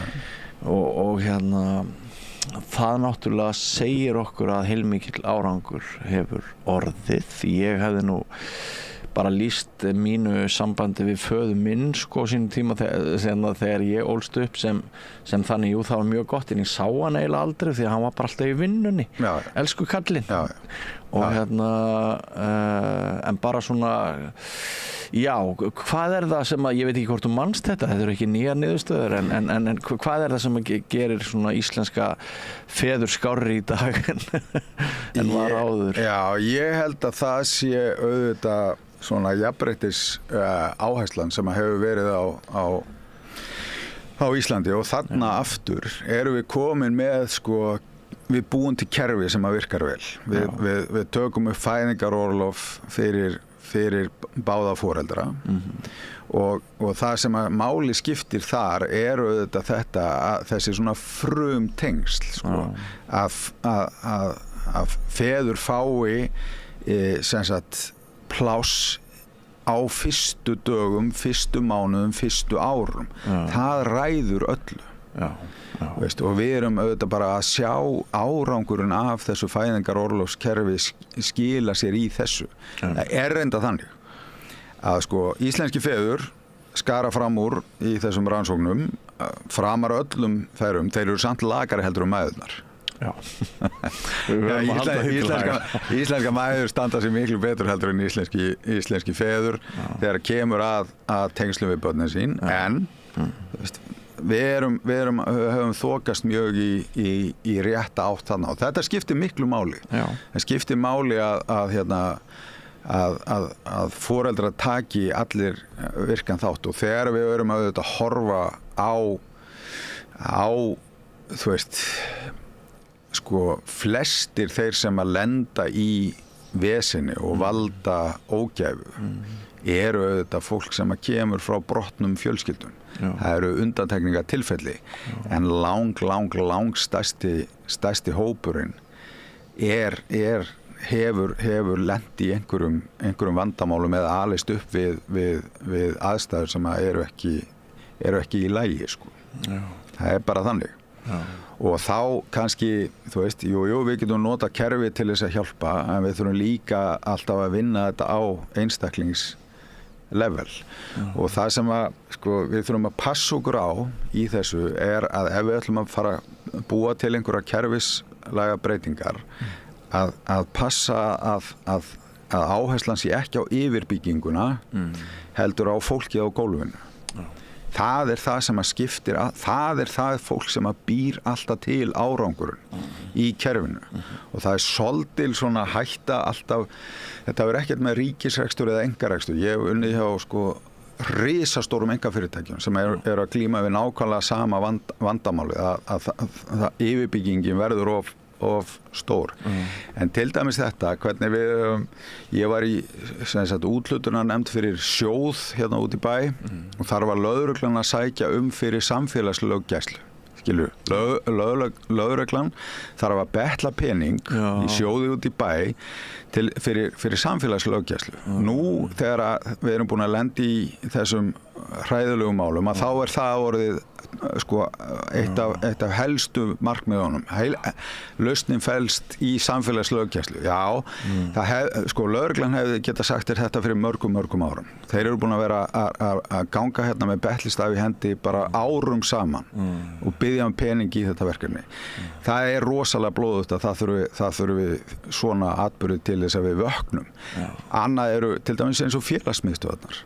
Þú veist, það eru félagsmiðstöðvar sem eru að taka við rúmlega 100 krökkum á kvöldi úr hverfum, skilur. Þetta að því að við vorum að tala skipulagt frístundastarf skiptir gríðarlega miklu máli og þarna eru allir velkomnir. Þú veist, þetta ekki eins og í íþróttunum þar sem þú þarft að borga heiminhá þáttökugjöld og kaupa búning og allt það. Það eru allir velkomnir og þetta skiptir alveg höfumáli að krakkar komið þarna inn, fá að rækta félagshæfnina sína vegna þess að þú ert ekki að fylgja neinum þjálfara, þú ert bara mættur á staðinn til að gera það sem þú hefur áhuga á með félögum þínum. Þetta hefur gríðarleg áhrif. Af þessu kerfi erum við búin að vera að kroppa endalaust. Miklu minni opnunartími hjá félagsmiðstöðu núna heldur en var og þarna þurfum við bara að gera betur. Sundlaugarnar, bókasöfn. Já, nákvæmlega. En málið er það að það verður ómikil yfirbyggingin í kerfinu og ég er svolítið hræddur við að þær aðgerðir sem verið farið í dag verði fókuseraðar á yfirbygginguna, á bjúrókrasíið í staðin fyrir að horfa á fólki á gólfinu. Og þú veist, það er ekki hægt að reka samfélag á Excel-skjali. Ég hef alla mína rannsóknir, alla byggðar á tölum, en tölur eru algjörlega gagnslausar ef þú hefur ekki samhengið.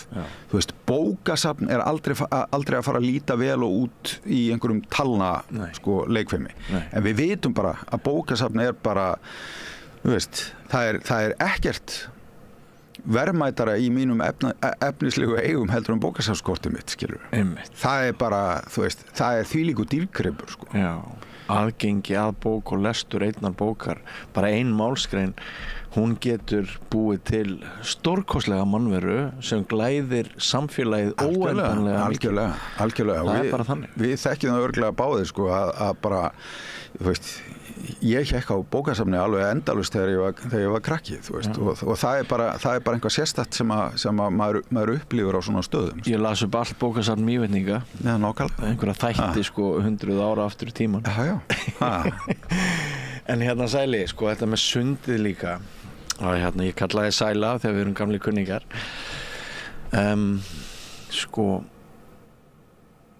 Sund er svo óbóðslega sárt í rauninni, Það er eins og með sundið. Það tóku klukkutíman. Já. Maður á ungling, hann vill vera í sundi á kvöldin. Já. Það er ekki til betri staðar fyrir börn heldur en sundlaug. Það eru starfsmenn, það er hellingur af fullorðnu fólki, það er allir að fylgjast með fyrir opnum tjöldum. Eitthvað segir manni að við séum bara ekkert rosalega góð við börn og við séum það í orði en við séum það ekki á borði. Hér var kona daginn að tala að við látum bjóða börnunum okkar að vera í gámi, jafnvel alla grunnskóla. Miklu áhrifin á litlu lungunum þeirra, við vitum ekkert. Nei. Hvernig loftið er í sumum af þessum byggingum sem eru ekki gámar. Nei. Og það er tilfinningin sem ég hef núna. Ég ætla að fara úr þessari bjartsýni aftur yfir í ekki beint yfir í skuggan, heldur yfir í álitefnin, yfir í spurningarnar. Að mér finnst margt benda til að við höfum týnt okkur sem samfélag fullorðinna instant hugsandum daginn í dag án tenginga aftur og fram og sem sagt að það frábært að íslenski feður hafi skorað hæst allra feðra.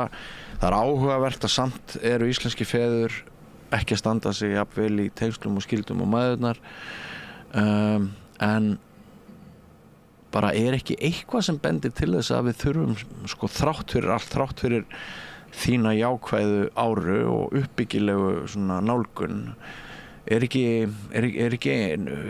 eitthvað sem við getum gert til þess að reyna að komast aftur á stíginn vegna þess að mér finnst sumt benda til þess að við höfum farið út í kant.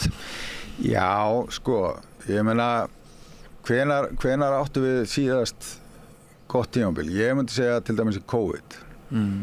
Þú veist, við sýndum alveg, íslenska þjóðin sýndi alveg ótrúlega samstöðu. Fólk getur haft alls konar skoðanir á því hvað við gert og allt það. En það var bara þannig að þjóðin kom saman og bara gerði þetta, bara, þú veist, alveg var grjóthart.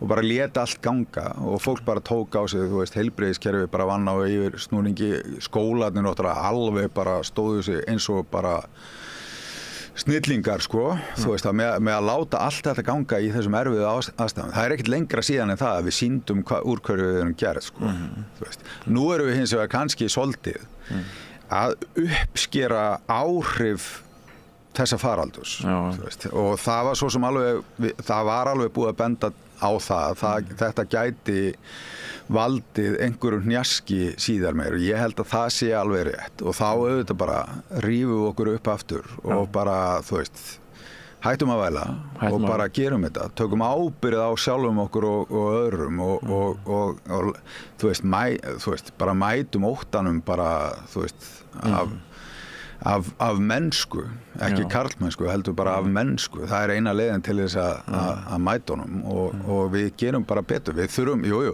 og það er auðvitað bara þannig, til dæmis, ég meina, þú veist, það er ofsalega erfitt að standa í sko ríkisrekstri á Íslandi vegna þess að, þú veist, ef þú talar um hagræðingu eða sparnað, skilur, þá verður allt vitlaust. Auðvitað þarf að hagræða og spara í sko risastóru kerfi. Ég meina, þú veist, við hagræðum og spörum endalaust í fyrirtækjum og heimilum og allt það. Það þarf að færa til peninga. Það þarf að, þú veist, skrapa fituna af öðru hvoru. Það er ekkert óeðlilegt við það. Og við, þú veist, við getum ekki, þú veist, ég veit að þú ert hættur að reykja. Þú ert ekki ennþá að kaupa sígarettur eða það? Nei, það er bara vegna þess að sígarettur eru orðnir óþarfu hlutur hjá þér.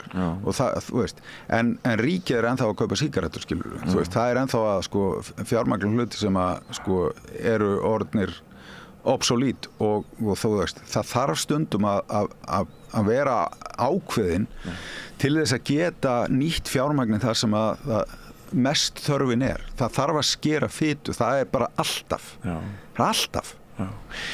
Við höfum ekkert rætt tæknina, svona rétt í lokinu væri kannski gaman að ég hef ekki farið á námskeiði hjá þér, þú hefur svolítið verið að tala við Íslendinga listina og ábyrgðina sem felst í að vera leiðilegt foreldri. Algjörlega.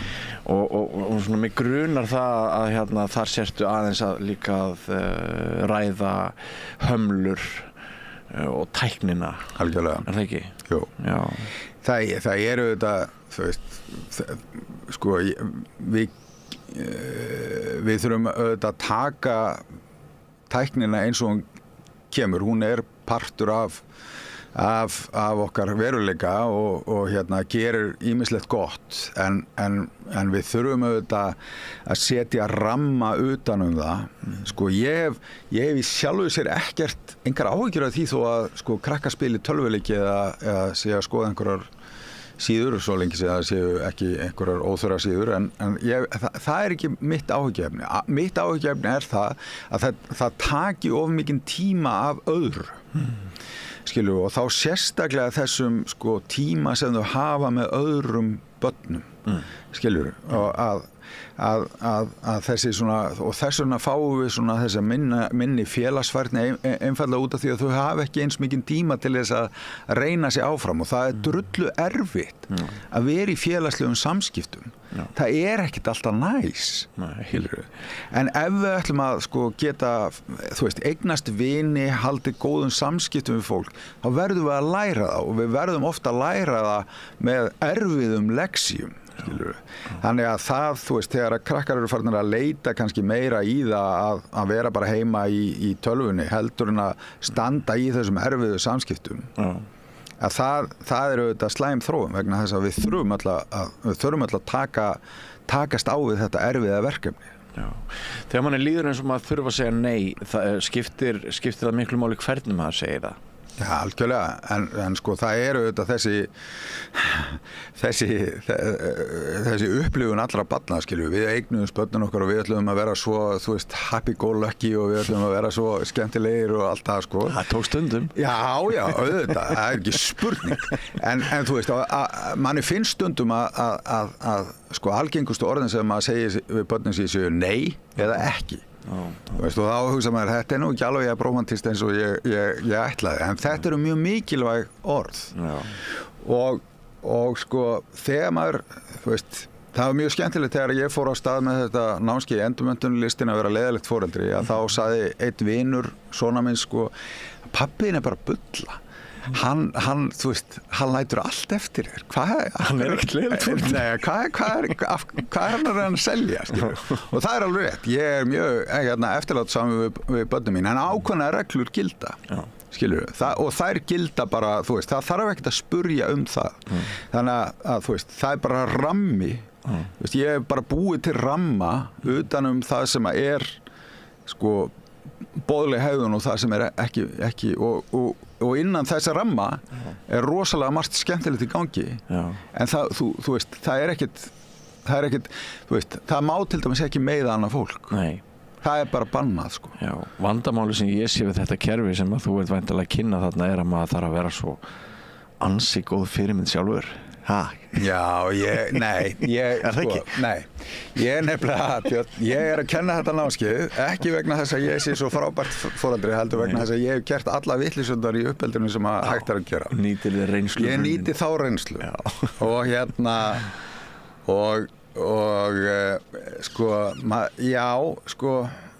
maður þarf að vera góð fyrirmynd. Maður þarf að, sko, til dæmis hvernig eru samskiptin inn á heimilinu. Þú veist, tala maður af virðingu aðra fjölskyldumeðlimi, tala maður með virðingu annað fólk bara yfir höfuð. Skilur, erum við að sýna eina hlið þegar við erum í öruggu skjóli og aðra út á við, skilur, þú veist, auðvitað breytum við svona aðeins en sama, þú veist, erum við heilar manneskjur. Ég er að taka til mér nótur núna, ég sé að ég get sjálfur gert betur. Nei, ég meina að sjálfsög og það eru auðvitað dásamlega við að vera manneskja, við erum svo innilega ófullkomin en við verðum að hafa þessa löngun til þess að vera betri. Mér finnst það mikilvægast af öllu því góða sem þú hefur sagt við mig núna, það er sko áminningin að í mótlætinu verður til tækifæri til þroska. Algjörlega. Já. Ég er aldrei betri, ég hef aldrei tekið betri ákvarðanir heldur en þegar það er búið að berja mig á og ég bara sitt á rassinum, flötum beinum. Þá er það sko svona moment of clarity sem maður fær og hugsa bara, herruðu, við þurfum eitthvað að athuga þetta, við þurfum eitthvað aðeins að breyta og það er sko erfitt fólk sem gerir ekki það sem maður vill getur verið manns allra bestu kennarar, sko. Það er bara þannig og maður verður að, veist, ég á vin sem er mjög trúaður sem að segir alltaf, sko, allt sem gerist er annarkvort lexía eða blessun. Það er lærdómur eða blessun. Og þetta hljómar eins og eitthvað svona Pollyannu heimspeki, en þetta er rosalega öflugt, þú veist. Ef að hlutinni ganga illa, þú veist, þá þarf maður að bara hvaða lærdóm ætla ég að draga af þessu. Þú veist, það er ekkert annað í boði, skilju. Þú verður að vaxa af annarkvort ert að fara að vaxa af erfiðleikunum eða þú ert að fara að minnka. Þú veist, hvort velur þar. Það er ekkert val. Þú veist, þú verður að draga lærdóm af öllum erfiðleikunum og svo er þetta líka hitt sem er líka mjög mikilvægt. Sem er það að átta sig á því að allt hitt er blessun, skilur. Þú veist, það við hittumst hérna er blessun. Þú veist, við höfum að vera þakklátir fyrir það. Þú veist, þakklátur fyrir svo margt sem á eftir að gerast í deginum. Vegna þess að sko, ef við erum alltaf vanþakklátt og erum alltaf að upplifa það að okkur skort eitthvað, þá verðum við mjög óhamingjusum og við gerum annað fólk í kringum okkur óhamingjusamt. Og þetta er ekki spurning um það að maður átti allt yfir sig ganga og sé bara í eins og maður sé á einhverjum lyfjum, sko. Það er alls ekki þannig. Maður á að stíga fast til jarðar stundum og standa með sjálfum sér og standa með fólkinu sín og allt það. En maður verður að hafa þessa von og jákvæðni. Það er ekkert val. Nei. Þetta var góðu kafli. Takk fyrir hann. Takk sömuleiðis. Dr. Ársæll Arnarsson, prófessor, kæra þakki fyrir að koma til okkar og svona, já, glæða efnisleg atriði andanum líka. Það er, ég held að segja hansi gott að við reynum að tvinna þessu tvennu saman. Það er bara nöðsilegt. Já, kæra þakki fyrir komuna. Takk. Og við förum nú yfir í allt aðra sálma. Með því að ganga í leigjendasamtökin styður þú baráttu leigjenda. Leigjendasamtökin eru fyrir öll þau sem vilja vinna að réttlæti og öryggi á húsnæðismarkaði. Leigjendasamtökin.is.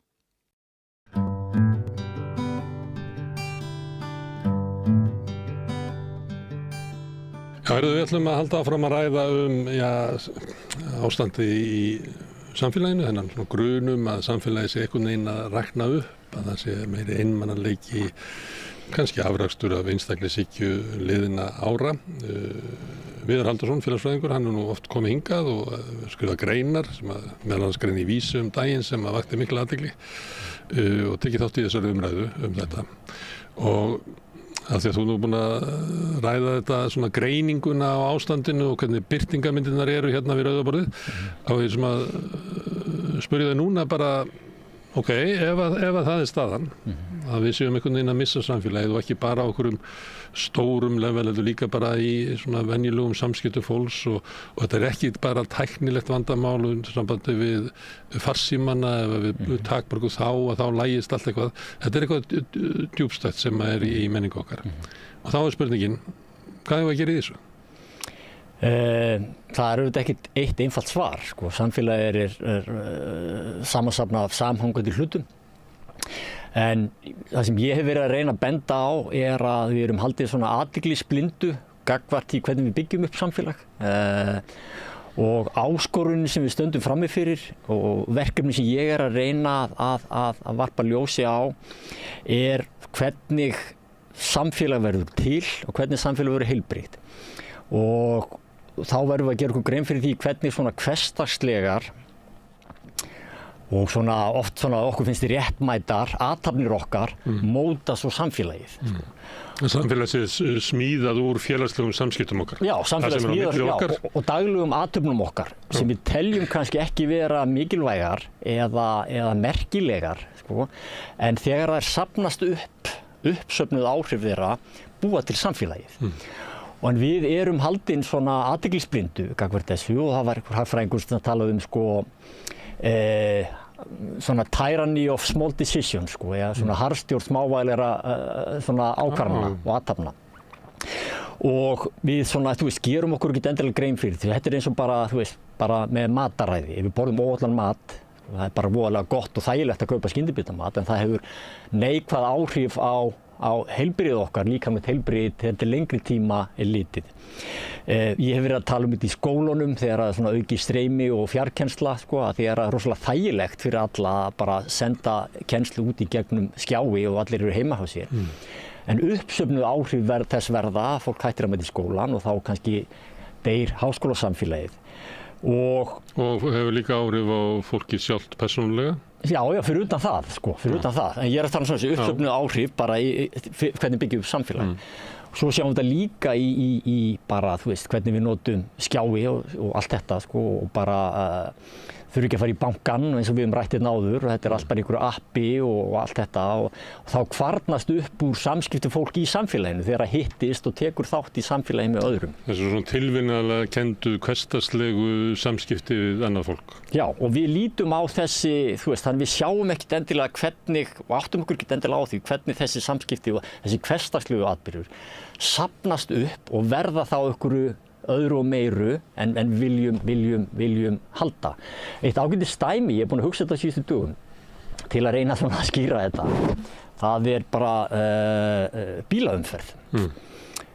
Og þessi sjálfsögðu þægindi sem við erum svo vön í samfélaginu. Þetta á alltaf að vera svo þægilegt og sjálfsagt, mikil einstaklingshyggja, þetta alltaf að vera gott fyrir mig hér og nú.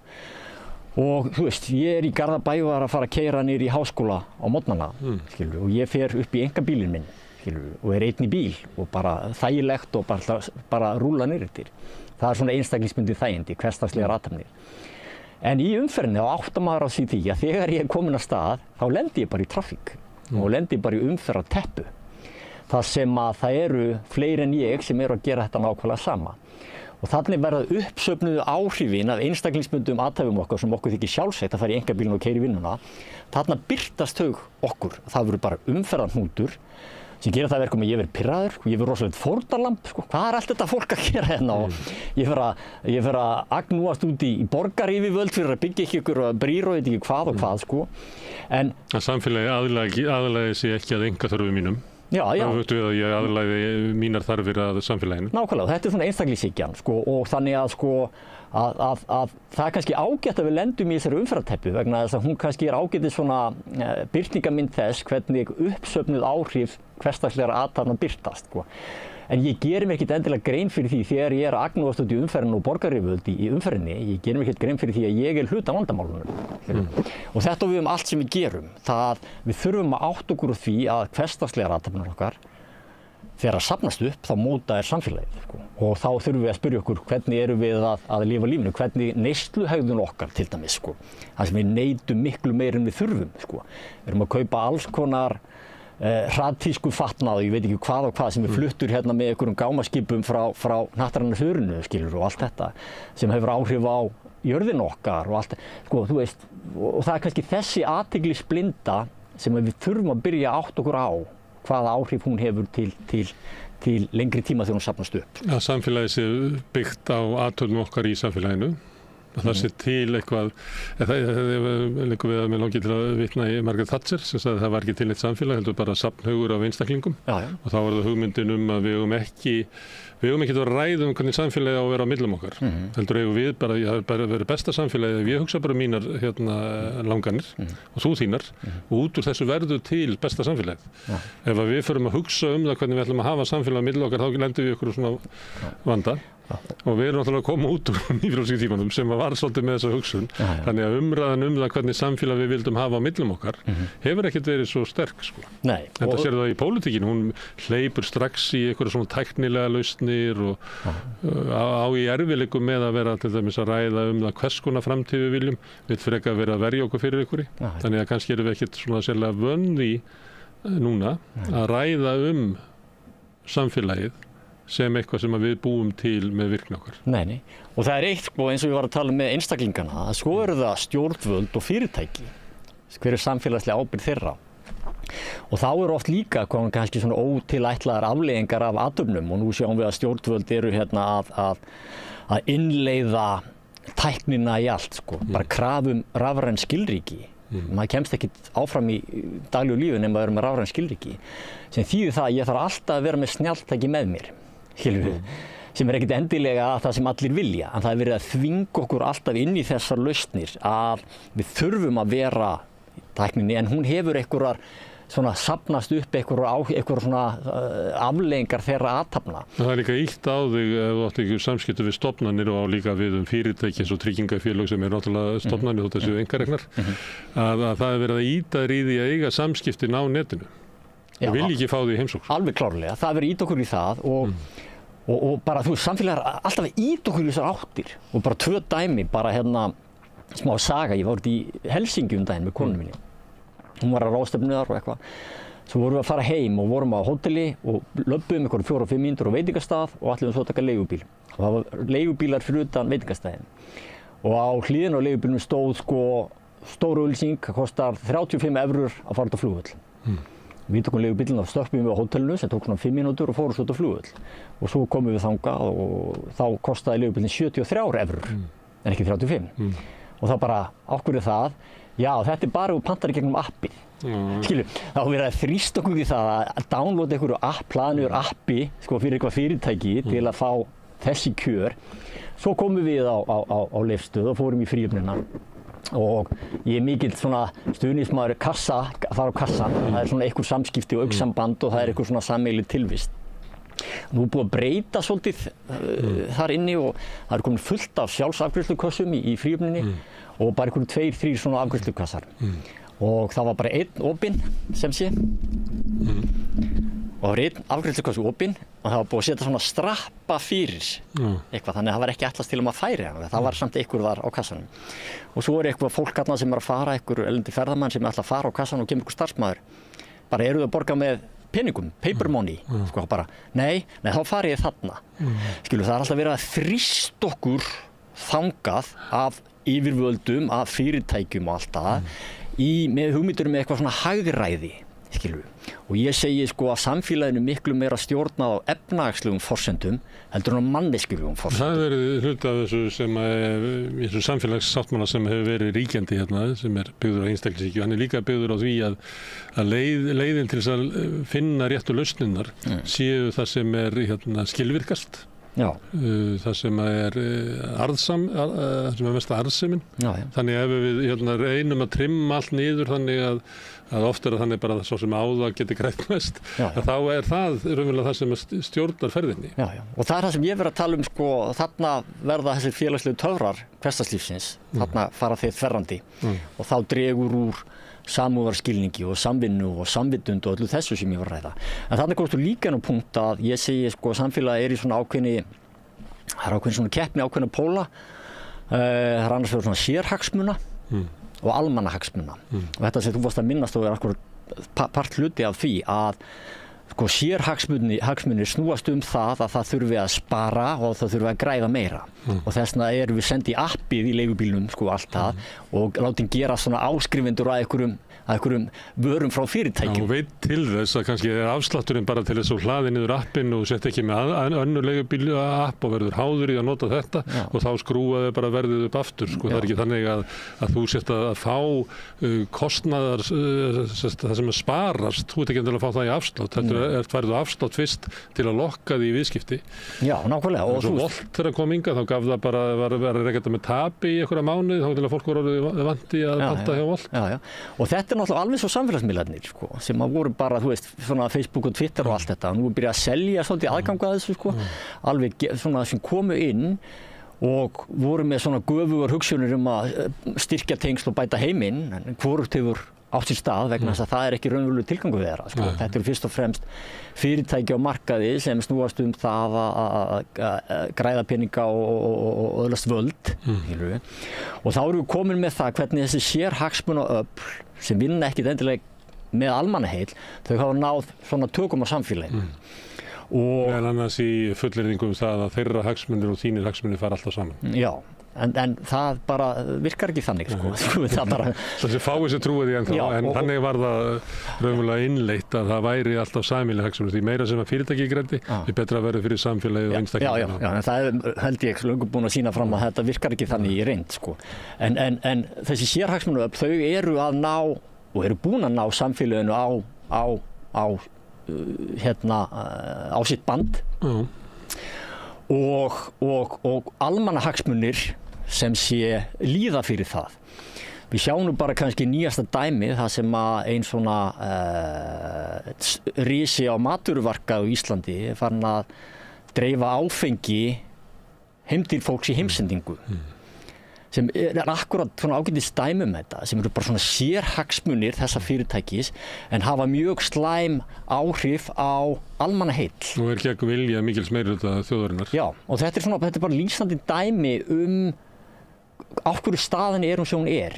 Og nú erum við að tala um samfélagi, hvernig byggjum við upp samfélag Og þá þurfum við kannski að taka betur höndum saman að krefja fyrirtæki samfélagslega ábyrgð sem að þau eru ofta tíðum ekki að sinna, eins og þetta dæmi kannski sýnir.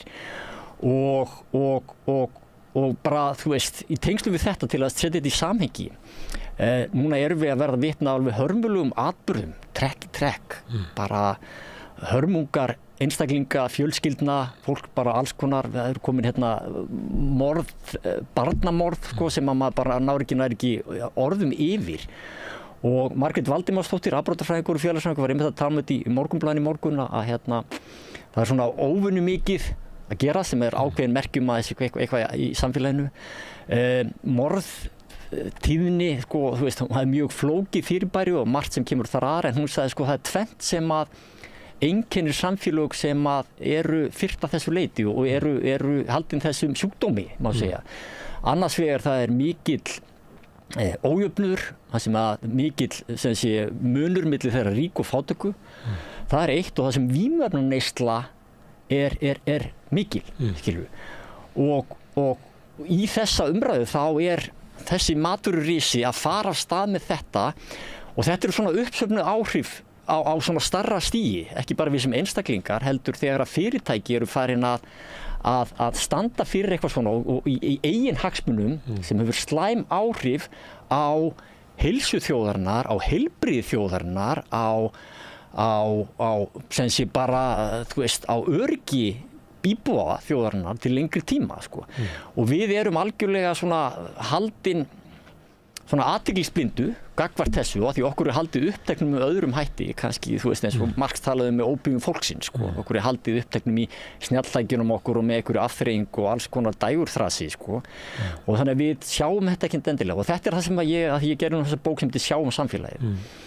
Og það var einmitt til að reyna að hjálpa lesendum að átta sig á hvernig smávægilegar athafnir, þú veist, okkar, hvernig auglýsingar, hvernig stjórnvöld alltaf, hvernig svona litlar og virka saklausar og kannski ekkert óeðlilegar sem sé ákvarðanir geta haft langtíma slæm áhrif þegar þau safnast upp. Og þess vegna er ég að tala um að við þurfum að sjá samfélagið og við þurfum að átta okkur á bara hvernig daglegar athafnir okkar hafa áhrif á að móta samfélagið og mynda það. Við erum að sjá samfélagið, við líka sjá það frá öðru sjónarhorni. Ég býst við að, ef við tökum bara dæmi af Hagkaup, að þeir sem stýra því trúa því kannski að það sem er gott fyrir Hagkaup sé það hvernig næsti ársreikningur lítur út. Það er nú frægt og fólk úr viðskiptalífinu bent sjálft á það að það vantar alla framtíðarsýn inn í viðskiptin því að þetta er hort til svo skamstíma í einu að það er skamtíma hagsmunir Hagkaupa séu jafnframt hagsmunir samfélagsins og einstaklingar sem að búa í því og þeir trúa því og það eru heilar dómkirkjunar í kringum þetta og það er verið að mæla alls konar hluti og peningarnir er mjög sterkur mælikvarði það eigur hagnaðinn og svona mikið, þetta er allt saman mælt en síðan ertu kannski með ýmislegt í samfélaginu sem hefur gildi félagslega eins og handaband ef við heilsumst erum við hittust það er ekki skráð í Hagstofunni og það er ekki skráð í efnahagsreikningana en kannski er það mikilvægast að augnsamband kannski er það mikilvægast sem að byggja upp samfélagið hér og þá er kannski veltum að fyrir sér hérna vantar ekki páfana og postulana sem halda fram mikilvægi þessa samfélag sem að Hagkaup lifir í en kannski hitt samfélagið sem að er ekki mælt og kannski mjög erfitt að mæla og kannski verður svolítið hjóm þegar að vera að ræða gildi þess við hliðin á hinu sem er bara hardcore peningar og heyrðist bara ding, ding, ding þegar krónurnar í kassanum að kannski erum við bara búin að missa málsvara þessa samfélags. Já, klárlega, þarna kemur að kjarna málsins, akkurat, við stjórnumst af skammtímahagsmunum og við stjórnum líka af því sem er meira mælanlegt og það er auðveldar að mæla peningar í kassanum og efnahagsreikning heldur en heilsu fólks vegna það tekur lengri tíma og óræðara að mörgu leyti og áhrifin koma kannski seinna og sérhagsmun og öflin þau kannski nýta sér þetta ég er þeirra skoðunar að fólk í samfélaginu er gott ég held að einstaklingur séu góð, það vilja allir vel það vilja allir gera gott fyrir sig og sína hvort sem maður í fyrirtækjarekstri í þessari hagkaup eða á Alþingi. Ég held að fólk sé gott upp til hópa. En það sem gerist þetta að það eru svona mælikvarðar í kringum okkur og umhverfi sem að ýtir okkur í okkur áttir. Fyrir þá sem að eru í fyrirtækjum, þá eru þeir í umhverfi og menningu sem gengur út á þetta að það þarf að sýna hagnað og það þarf að gera þetta ef ég ætla að halda starfinu mínu eða fyrirtæki ætlar að vaxa og það er ákveðin svona mantra í kringum það. Í stjórnmálum eru mjög áhugavert svið hvað þetta varðar líka. Stjórnmálin eiga að passa upp á almannahagsmuni. En það er bara ekki þannig. Nei, þeir eiga að passa upp á almannahagsmuni. En vandi stjórnmálana held ég að sé ekkit endilega einstaklingarnir, almennt sem í stjórnmálum, heldur kerfið. Stjórnmálakerfi byggir á þessu og við erum með stjórnmálaflokka sem að byggjast á því að þeir þurfa að viðhalda sjálfum sér og stækka. Það er atriði númer 1, 2 og 3. Það að þeir þurfa fyrst og fremst að hugsa sjálfa sig áður en hugsa almannahag. Og núna til dæmis erum við og reyna að lifa frá skoðanakönnun til skoðanakönnunnar. Já, og núna erum við til þess með 3 stjórnmálaflokka sem eru búin að vera í ríkisstjórn sem að ég held að vilji einhvern veginn enginn veri í, sko. Maður heyri það innan stjórnarflokkana, það var einhvern sem vilji ekkert veri í þessu stjórnarsamstarfi. Stjórnarandstöðuflokkarnir vilji ekki þessa ríkisstjórn, þjóðin vill ekki þessa ríkisstjórn.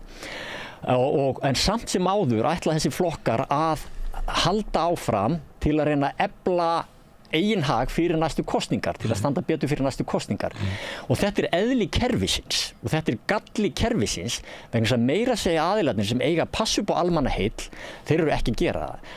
Almannaheill, ef við varum að hugsa almannaheill, þá myndum við vera að búa til kosningar bara strax, rosalega stór mál í gangi og þetta er bara eðlilegt það var eðlilegt ef stjórnin er búin að missa traust þjóðarinnar þá er eðlilegt að þjóðin velji sér nýja stjórn. Það var eðlilegt, en kerfið er einhvern veginn þannig að það ýtir fólki, venjulegu fólki, og ég held að þetta sé ekkert bundið við þessa flokka, þá nánast alla stjórnmálaflokka, að þeir bara þeir þurfa að viðhalda sjálfum sér og það er bara vandi kerfisins sem gerir það verkum að það er ekki endilega sem er í best fyrir þjóðina, mann þarf bara að halda kosningar og bara gefa upp á nýtt og bara hvað viljum við og hver er staðan og allt það, heldur á að reyna að halda út í þessu til að efla eigið til að standa betur í næstu kosningum. Og það er bara komið svona frábært dæmi það hvernig sérhagsmunir taka alltaf yfir almannahagsmuni vegna þess að þeir sem eru taka alltaf yfir. Getum við ekki búið til samfélag þar sem er meiri gæsla á það að sérhagsmuni fá ekki að valda yfir almannahagsmuni. Er ekki til svona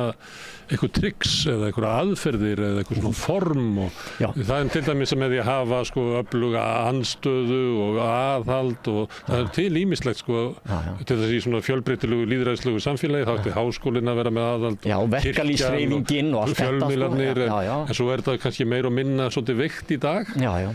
Og það er akkurat þetta og þá hvernig ætlum við að bæta samfélagið? Við þurfum að fara í kjarnan.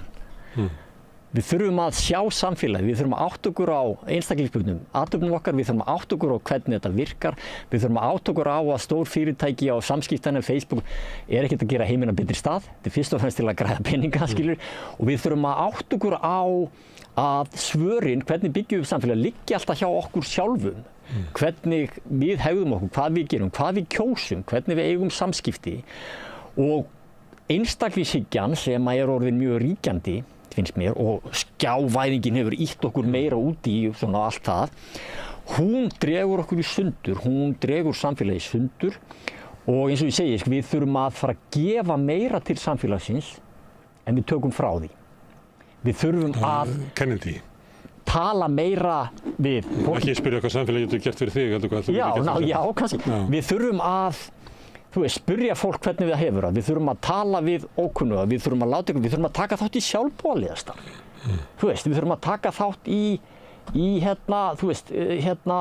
björgunarsveitum og íþróttastarfi og öllu þessu. Við þurfum að láta okkur kveðið því. Robert Putnam, frægur bandarískur félagsfræðingur, gerði þessa frábæru bók árið 2000 sem heitir Bowling Alone, keilað einn, þar sem hann var að benda á firringu bandarísks samfélags að það og bara vaxandi einstaklingshyggju, verðum að fara að gera allt einn sem að græfi undan samfélaginu sem fyrirbæri og byggði á þessu að bara þátttaka í félagsstarfi, hún fór niður á við. Við vorum ekki að taka þátt í nær samfélaginu, nær umhverf okkar með öðrum.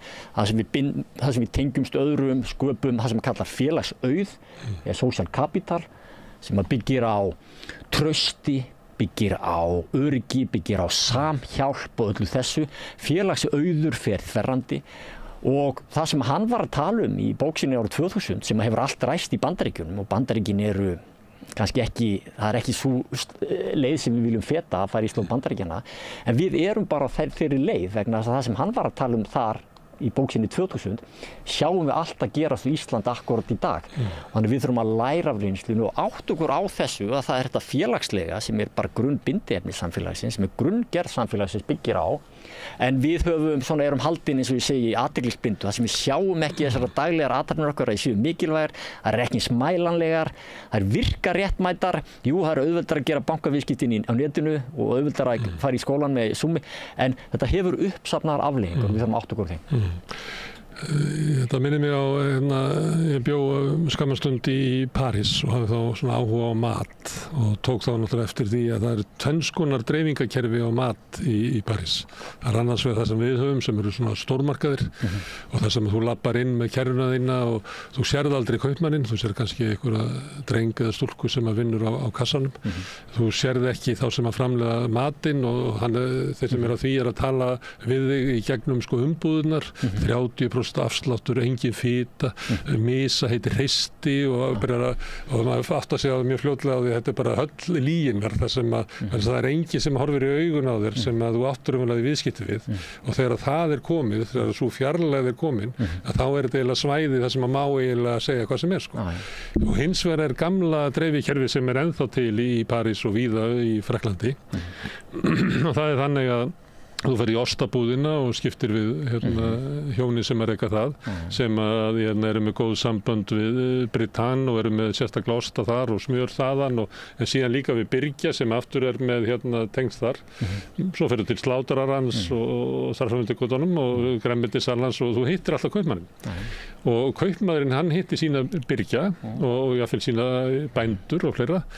Og þá fattar maður að inn í þessari veröld að þar er engin síðasta dagsetning, þar er engin innihaldslýsing því að þar byggir raunverulega kerfið allt á trausti eins manns til næsta, þetta er bara svona traustkeðja sem það er en inn í stórmörkunum það er búið að rjúfa þessa keðju og þar verður lýgin stjórnlaus og ég ætla aðeins að bæta við þess að ég labbaði frá París til Bordeaux og labbaði gegnum marga bæi og borgir og þorp þar sem að stórmarkaðurinn hafði komið, hann var hann yfirleitt settur í útjaðri bæjarins, þannig að fólki sem kom úr sveitunum fór ekki inn í bæinn og þar lendi dó miðkjarni bæjarins þar sem hafðu verið ostabúð og bakari og slátrari og grænmetisali og allt það og svo sá ég það fljótlega að í þessum bæjum var fólki líka bara feitara, vera á sig komið af því það þarf allir að fara á bíl yfir í búðina og inn í stórmörkunum er ekki verið að selja besta matinn, það bara er ekki þannig.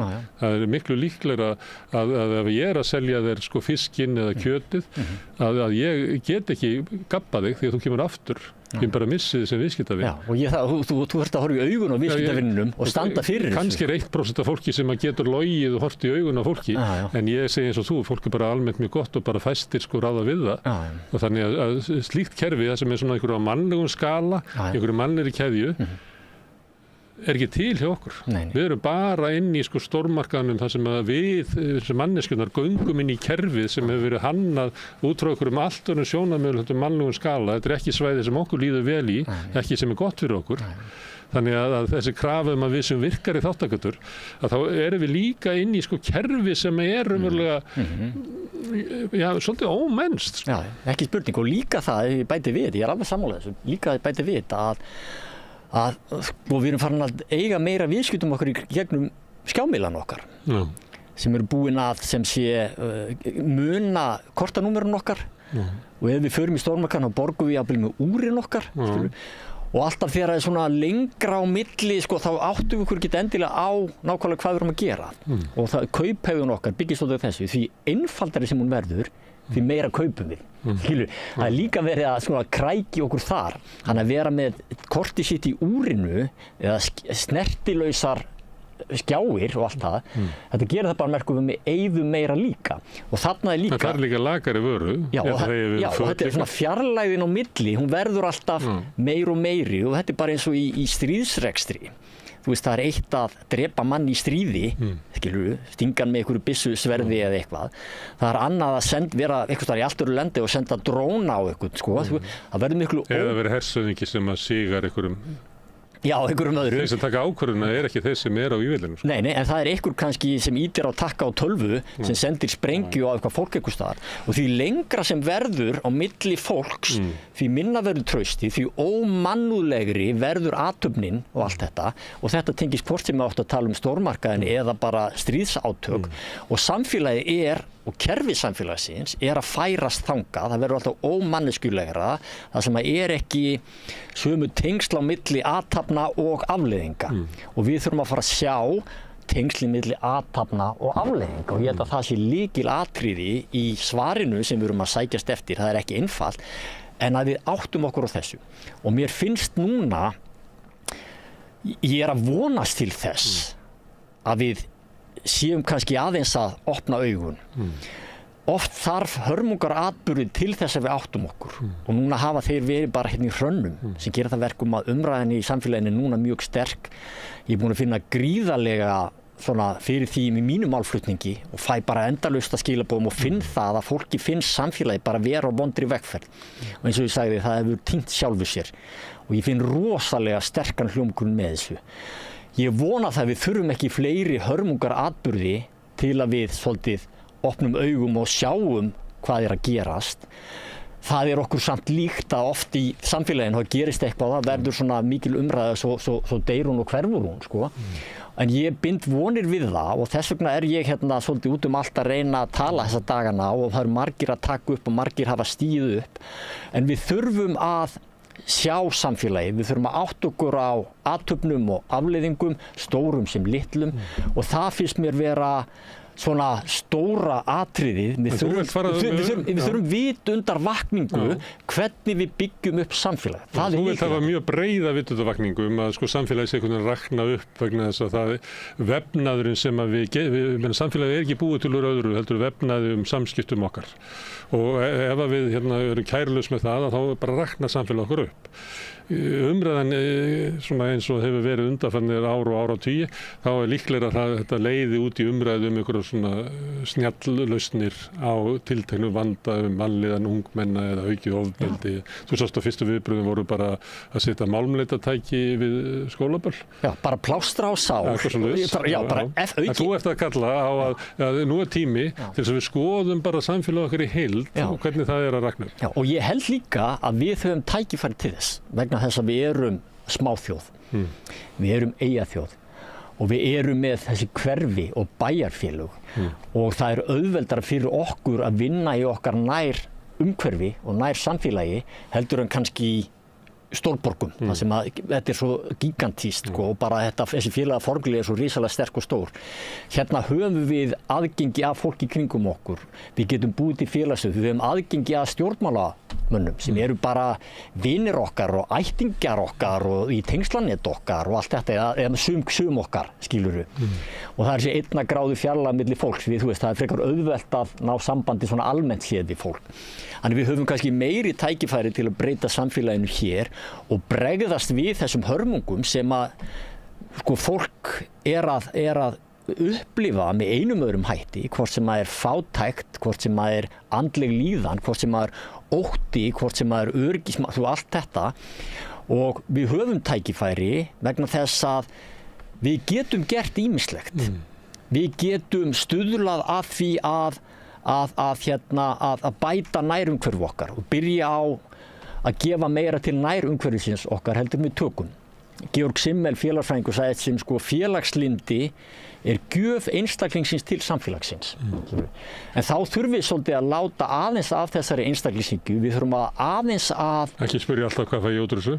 Já, nákvæmlega, taka þátt í sjálfboðaliðastarfi. Þú fær bara betra samfélag. Já, og við þurfum að átta okkur á þessu að samfélagið verður það sem við látum inn í það, svolítið, sko. Þegar við söfnum saman og gerum það, þá getur eitthvað stórkostlegt gerst. og við þurfum að átta okkur á þessum hlutum. Það er náttúrulega líka með virkni í samfélaginu, þá eru fleiri sem eru að taka ákvarðanir hvert samfélagið þróast. Við höfum verið hérna í þessi vikunni verið að fjalla mótmæli og svona, þar sem að mótmælendur til dæmis í andofinu gegn brottvísun í Jasan voru líklega að endurspegla miklu betur samvisku þjóðarinnar heldur en stjórnvöld og það fólk náði hérna fram einhverjum árangri í því, þannig að það gerist stundum. Já, og talandi það með bara mótmælendur, sko. Mótmælendur eru að lyfta grettistaki og geta lyft grettistaki, fá ekki alltaf það kredit sem eiga skilið. Nei, við erum að tala um þau sem grafa undan samfélaginu, þeir eru raunverulega að byggja samfélag. Já, og eru reyndar bara talsmenn þess sem við erum svolítið að tala um, að það þurfi að átta sig og vera að veita aðhald fyrir einhverju sem ekki í almannaheill, skilur við, og mannúð og allt þetta, sko. En aðeins að því að hljómar eins og þú sett að mæla til þess að ákvarðan sem teknar svona í augliti til auglitis, að það sé betri. En maður finnur það alveg í samfélaginu, bæði í heilbrigðiskerfinu og menntakerfinu, þá er rosalegu þrýstingur á það að ákvarðanir uppbyggjum kerfisins séu teknar einhvers staðar annar staðar og kerfið eigi að, þú veist, það er mikil vantrú á því að kennarar geti byggt upp skólakerfið, sem ég veit ekki hvaðan kemur svo hugmynd að akkur það er svona mikil háski því að þú kannast við þetta. Og ég nefndi það nú að því ég var með, í síðustu viku var ég með mikla umræðum skólamálina og þá var verið að tala um launamál og samanburð við almenna markaðin og þá pröfa ég að segja það við kennara. Veistu akkur fólk á almenna markaðinu með svona stjórnendur í almenna markaðinu fá svona hátt borgað? Það er vegna þess að þeir eru að taka ákvarðanir sem að stríða gegn launafólkinu eða viðskiptavinnum, þeir fá svona mikið borga fyrir að, þú veist, að taka ákvarðan sem er mjög erfitt að taka. Það er mjög erfitt að vera alltaf að þrengja að starfsskilyrðu þínum eða þinna út misum eða hvað sem er. Þess vegna fá þeir svona mikið borga því að gera svona ómannlega þætti. Þannig að við ættum kannski ekki að gera kröfur um að kennararnir fengi líka borgað á sama skala, heldur frekar bara, eigum við ekki bara að fara að fólk fái bara sæmilega borgað, en sé að taka ákvarðanir sem er í frið við samvisku þeirra, sko. Og líka þessu tengt, sko, bara við, þú veist, hæstu launin eru fyrir þá sem taka þessar ákvarðanir og snúast peninga, sko. Þú veist, þú fær miklu meiri laun fyrir að vera í samfélagshagsmunum peninga. Það er oft gegn samfélagshagsmunum. Frekar heldur en sem snýra að félagslegu heilbrigði, skilurðu, þú veist, og við hefum verið þar, við hefum verið að stjórnast á efnahagslegum forsendum frekar en svona manneskjulegum og ég minnst á í þettum daginn bara stytting framhaldsskólans, var dæmi um þetta, sem bara hvernig er þetta að spara peninga í kerfinu, skilur, og það var ekki verið að ræða endilega með kennara eða þá sem eru á gólfinu, sko. Þeir andmæltu svo allir, sko. Já. Það kom fram hérna hjá okkur að það var, fyrst þetta var lagt fram að þá var þetta bara gagnrýnt og hlegið út af borðinu, svo var þetta bara lagt fram aftur og þá var aðeins minni gagnrýni, svo var þetta lagt fram í þriðaskipti, þá var andi gegn. Og það er akkurat þetta, við erum að taka ákvarðanir sem að byggja á efnahagslegum forsendum frekar en á félagslegu heilbrigði. Og ef við gerum það, þá verður samfélagið firrtara og verra og óheilbrigðara, ómanneskjulegra, skilur við. Og mér finnst þetta svo sjálfsagt að þetta ætti ekki koma neinum á óvart. Og þess vegna er ég kannski í þessu málflutningi að reyna að vekja athygli á þessu, að þetta félagslega heilbrigði byggir á því að við sinnum því og nærum það og veitum þá virðingu sem það skilið og eins og við segir að tala við fólk í feltinu, skiluru, sem að hefur skin in the game eins og Nassim Taleb talaði sko. Það, þú veist, en samfélagi er bara í einhverjum ógöngum á forminu. Formið er einhvern veginn ekki að vinna með okkur, en ég held að það sé ekki verk einstaklinga og heldur þurfum við bara að endurskoða hvernig byggjum við upp samfélag, hvernig er form, hvernig eru stjórnmálin, hvernig er menntakerfið, hvernig, þú veist, hvernig er þessu háttað, þessari formgerð sem við lifum í sem einstaklingar. Hún er eitthvað skökk, það er eitthvað að henni. Kannski þurfum við ekki að breyta svona manngildishugmynd okkar að kannski er minnst af mér inn í mér en mest af mér er á milli mín og annars fólks. Og það er það sem að ég get ræktað ef ég vil stækka og verða öflugur einstaklingur. Að þá er það besta leiðin sem ég get gert er að rækta samband mínu við annað fólk og samfélagið í heild. Það er lykilatriði, gefa meira okkur heldur við þykjum. Og þér finnst þetta mikilvægt, en þér finnst þetta líka áreiðandi. maður heyri það alveg að þeir líkar ekki alveg sko hvert samfélag okkar að þróast og við erum á tímapunkti þessum nú verðum við að bregðast við. Já, og ég var að gera þetta bók Sjá samfélagið og það var einn kunningi minn sem sagði sko mér þykir sérstakt sagðan að félagsfræðingur sjá sig knúinn til að skrifa bók til að sýna okkur á samfélagið til. Skilur við. En það akkurat það sem var. Ég sá mig bara knúinn til þess að gera bók til að sýna samfélagi verið til og úr hverju það væri gert. Og ég byrjaði á þessari bók fyrir nokkrum árum og hún var að koma út sem gerir það verk og núna erum við kannski að sjá allt þetta og þess vegna kemur þetta inn í umræðuna núna. Alla þessar hörmungaratburði sem fólk er að finna og upplifa, skilur við. Þannig að og það kannski svona það sem ég sé mig knúinn til að gera og finnst vera skylda mín gagnvart samfélaginu eins og það hefði verið skylda ýmissa í háskólasamfélaginu fyrir efnahagshrunið að stíga fram og benda á fílinn í stofunni sko. Og ég er hérna að benda á fílinn í stofunni og bara, þú veist, við félagslegu hruni. Já, félagslegt hrun, við verum átt okkur á hann. Herru, Viðar, kærlega ekki verið að koma, alltaf gaman að tala við þig. Takk fyrir. En við setjum hérna áfram og reynum að skilja þetta samfélag sem við lifum í. Næsti kafli eftir augnablik. Gerist áskrifendur á samstöðinni og taki þátt í að byggja upp öfluga og róttæka samfélagsumræðu.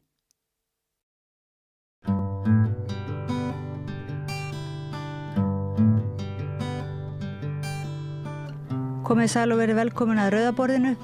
Ég heiti Oddný Eir og til mín er komin góður gestur, það er Róbert Jack, heimspekingur og dósent á menntavísindasviði í veikindaleyfi. Tek það fram vegna þess að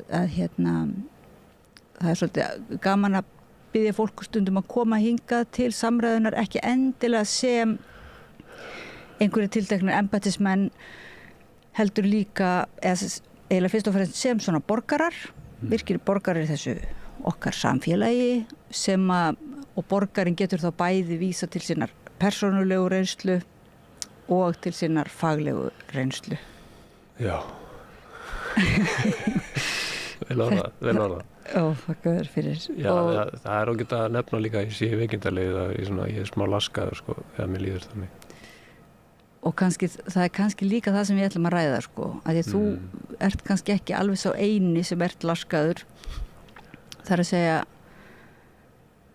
þetta svona, við erum verið að ræða mikið þetta menntakerfi núna undanfarið og oft og allar götur en sko núna undanfarið hefur áherslan verið svo mikið á líðan barna og unglinga og ungs fólk svona og þetta líðan okkar allra en svona áherslan á líðan barna út af þessu ofbeldi öllu sem að af einhverjum ástæðum kemur okkur svona í opna skjöldu og svona sérfræðingar eru kallaðir til og það berað sama brunni, það er alltaf talað um að verða auka tilfinningatjáningu barna. Það verða hjálpa börnum til dæmis að tjá tilfinningar sínar og spurningin er þá bara hvernig förum við að því?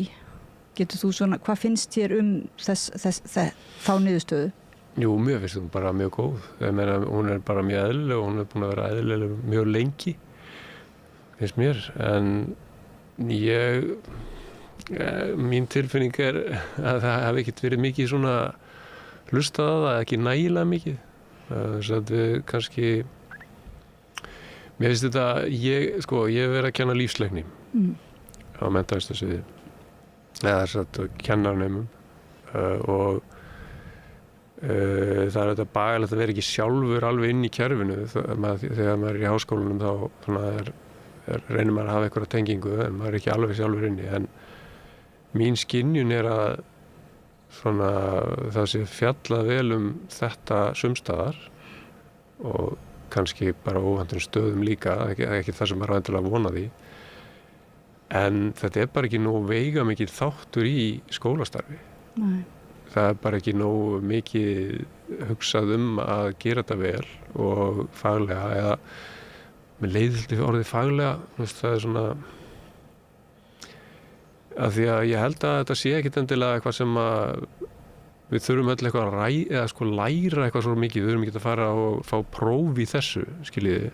Það er ekki aðalatrið, heldur að við stillum okkur inn á bara líðan og tilfinningar og tjáningu á þessu og það verði einhvern veginn hluti af því sem við erum að gera í skólan og fáum rými fyrir.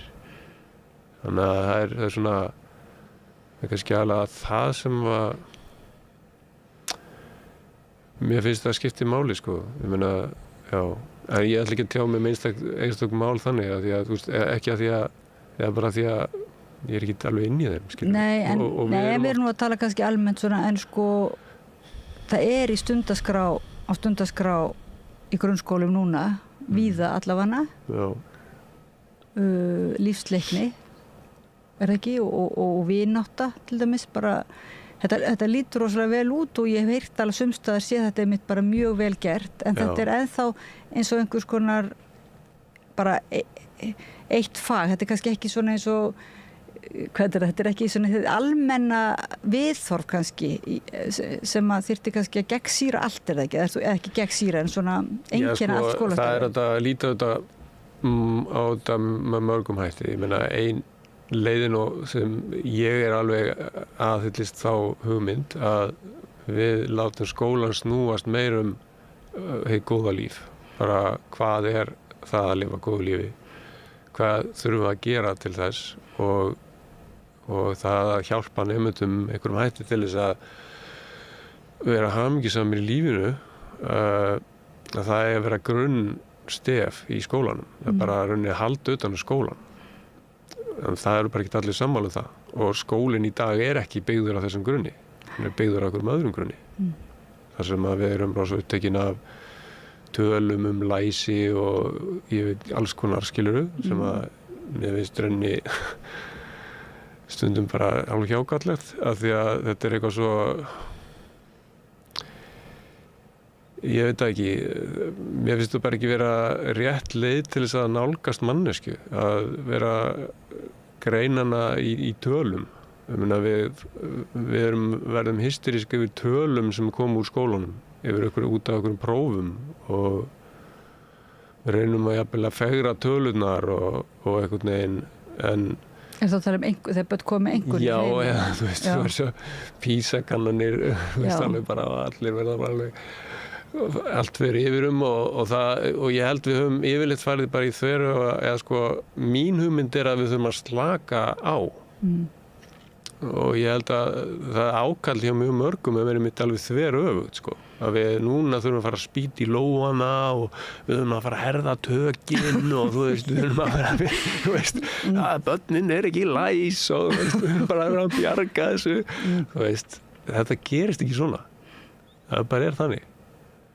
þú veist, og líka hvort að einhver er orðin eitthvað fluglæs þú veist einhvern tímann, ég veit ekki hvenær hann á að vera orðin fluglæs, en sko það er bara ekkert að fara að segja það hvernig manneskja það verður. Ég meina ég gat valla að lesa neitt, ég var 10 ára ég tók doktorsprófi í að túlka og lesa texta, skilur við, það var mín doktorsritgerð, það var að lesa þannig að vissulega er ég algjör sérfræðingur í því, en 10 ára var ég eiginlega ekki læs og ég held að þetta sé sko, já, við þurfum aðeins bara að hitta krakkana sko og aðeins að anda sko veist, ég held að það sé fyrsta að því að ég held að vandinn sé svo mikið pressan og stressið í kerfinu veist, það þetta hljómar svona rosa stórt sko en hvað er ég að tala um? Ég held að streita í kerfinu er bæði fyrir nemendur og kennara yfir alls konar hlutum sem að við höfum að vera að gera, við höfum að vera að klára og veist, við höfum með aðalnámskrá sem segir og erum nú að drífa því í þessu og svo framvegis og það er bara ómikið pressa þetta, það er ómikið streita. En er ekki líka ómikið pressa þá á kennarana því maður hefur líka heyrt það, þeir eru sko undir svo miklu álagi og eru bara komnir í kulnun eftir 2 ári, ég man ekki hvaða tölur einmitt þar liggja, eða sagt, eru þær svolítið svona slæm statistík það hvað kennurum eru, sko, hvað þeir eru bugaðir yfir og þá kemur vist svolítið margt líka það ákveð agaleysi í börnum og einhver úrræðaleysi í skólunum og þessi streita að þurfa að standa sig á svo mörgum vígstöðum samtímis, klára einhverja námskrá en líka vera að hlusta á alla kenna öllum að tala, kenna öllum að lesa, kenna öllum að vera vinir. Þetta verður bara of einhvern veginn. Já, það verður of mikið, það er svo mikið af þessu kemur utanfrá sem það sem þú átt að gera og þú veist, og þú átt að gera þetta og þarft að gera þetta og þú tekið öll þessi box. Og það er sko, ok, ég veit ekki hvar ég á að byrja sko, en ég held að kannski sé gott bara að einmitt að byrja að tala kennara og að því að sko kennara gleymast líka svo oft. Það er svo áhugavert að ég man svo vel eftir svona tilfinningunni þetta svolítið síðan en mér finnst, ég veit ekki hvort það hefur breyst ofboðslega mikið en það er oft þessi hugmyndum kennara þessi bara svona einhver þjónustu fólk sem á bara að gera það sem búið ákveða að gera.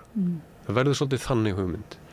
Þannig að ef það kemur inn nú á að gera vináttuverkefni, nú á að gera þetta starffræðiverkefni eða náttúrugreinar eða eitthvað og þú veist, það verður svolítið svona eins og kennararnir eigi bara að vinna þetta. Og það er það sem bara tökum lífsleikni sem dæmi. Það er oft það hefur verið sett, sko lífsleikni að því lífsleikni hefur ekki alltaf gengið vel. Og ein af ástæðunum held ég að sé að það hefur bara verið sett á einhvern að sinna lífsleikni. Og þetta er bara svo óbáslega röng nálgun á því hvernig góð kennsla fer fram. Þú veist, þetta er bara svona svolítið eins og við þurfum að fá okkur til að vaska upp, skiluru, allir geta vaskað upp, nú bara þið vaskið, þið tvö, sjáum að vaska upp, skiluru, lífsleikni kennsla, starffræðikennsla, það er engin kennsla svona. Þú verður að hafa áhuga á þessu, þú verður að skilja hvað þú ert að fara að gera og þú verður að hafa rými til að undirbúa þig og svo framvegis. Þannig að það er eitt. Getum við aðeins fyrir ekki að setja svona, ég er að hugsa hlustendur og áhorfendur sem kannski veit allir hvað lífsleikni er en ég bara veltaði fyrir mig samt, þetta er svona svolítið nýtt, þetta er ekki svo starffræði. Getur nokkuð sagt svona bara hvað er lífsleikni í stuttumáli? Já, sko, ok. Sem fag, eða þú veist. Ok, það er eiginlega svona kjarnin í kannski, þetta er góð spurning sko fyrir til þess að kjarna kannski aðeins það sé ég að segja eitt sem er vandamálið. Sko, ok, ég ætla núna að tala út frá samfélagsgreinum, það er svona mitt sjónarhorn, þú veist. Tökum samfélagsgreinar. Í aðalnámskrá er kafli samfélagsgreinar. Lífsleikni er hluti af samfélagsgreinum. Og samfélagsgreinar eru margar. Það skilur það er saga, þú veist, það er trúarbragðafræði, það er lífsleikni, það er heimspeki, það er landafræði, þjóðfélagsfræði. Skilur, þetta eru svona einhverja greinar.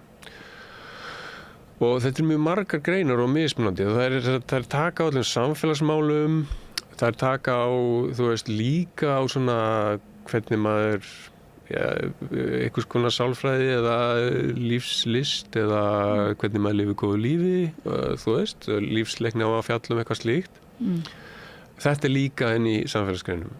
Í aðalnámskrá kemur fram að það er svona einhver viðmiðun að stundaskrá hvað á að kenna mikið af hverju og þar kemur fram að það er kenna rúmlega 10% af stundaskráni eigi að vera samfélagsgreinar.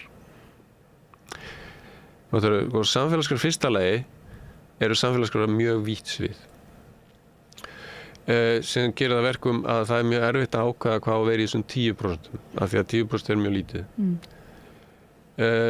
Þannig að og bara lífsleikni, ef þú skoðar bara efnið sem er til lífsleikni sem hafa verið gefið út af ríkinu, þá er það mjög vítt. Þú veist, það er umferðarfræðsla, þú veist, það er kynfræðsla, það er eitthvað tilfinningar og líðan og alls konar hluti. Og vandamáli sem kennarar standa frammi fyrir að þeir eru með aðnámskrá sem segja þeim að gera alls konar hluti sem er fyrsta lagi mjög erfitt að skilja nákvæmlega hvað af því að líka lýsingin á samfélagsgreinakaflanum er frekar ruglingslegur. Það er alls konar stór og falleg hugtök en það er ekkert hvernig maður á orðinni almennilega að gera þetta. Hvað er ég að reyna að segja? Ég er að reyna að segja samfélagsgreinar og lífsleikni eru illa lýst í aðalnámskrá því þá að taka mjög stuttan tíma og það verður engin, þú veist, það er ekki hægt að vinna almennilega með þetta. Þú veist, það er ekki skýrt hvað að gera og þetta verður svona einhvers konar hálfgerður ruglingur. Þannig að þú veist, hvað á maður að gera í lífsleikni? Ég segi alltaf við mínu nemendur í lífsleikni, það er ekki skýrt í aðalnámskrá neins staðar hvað að gera, þú er eiginlega bara að ákveða það.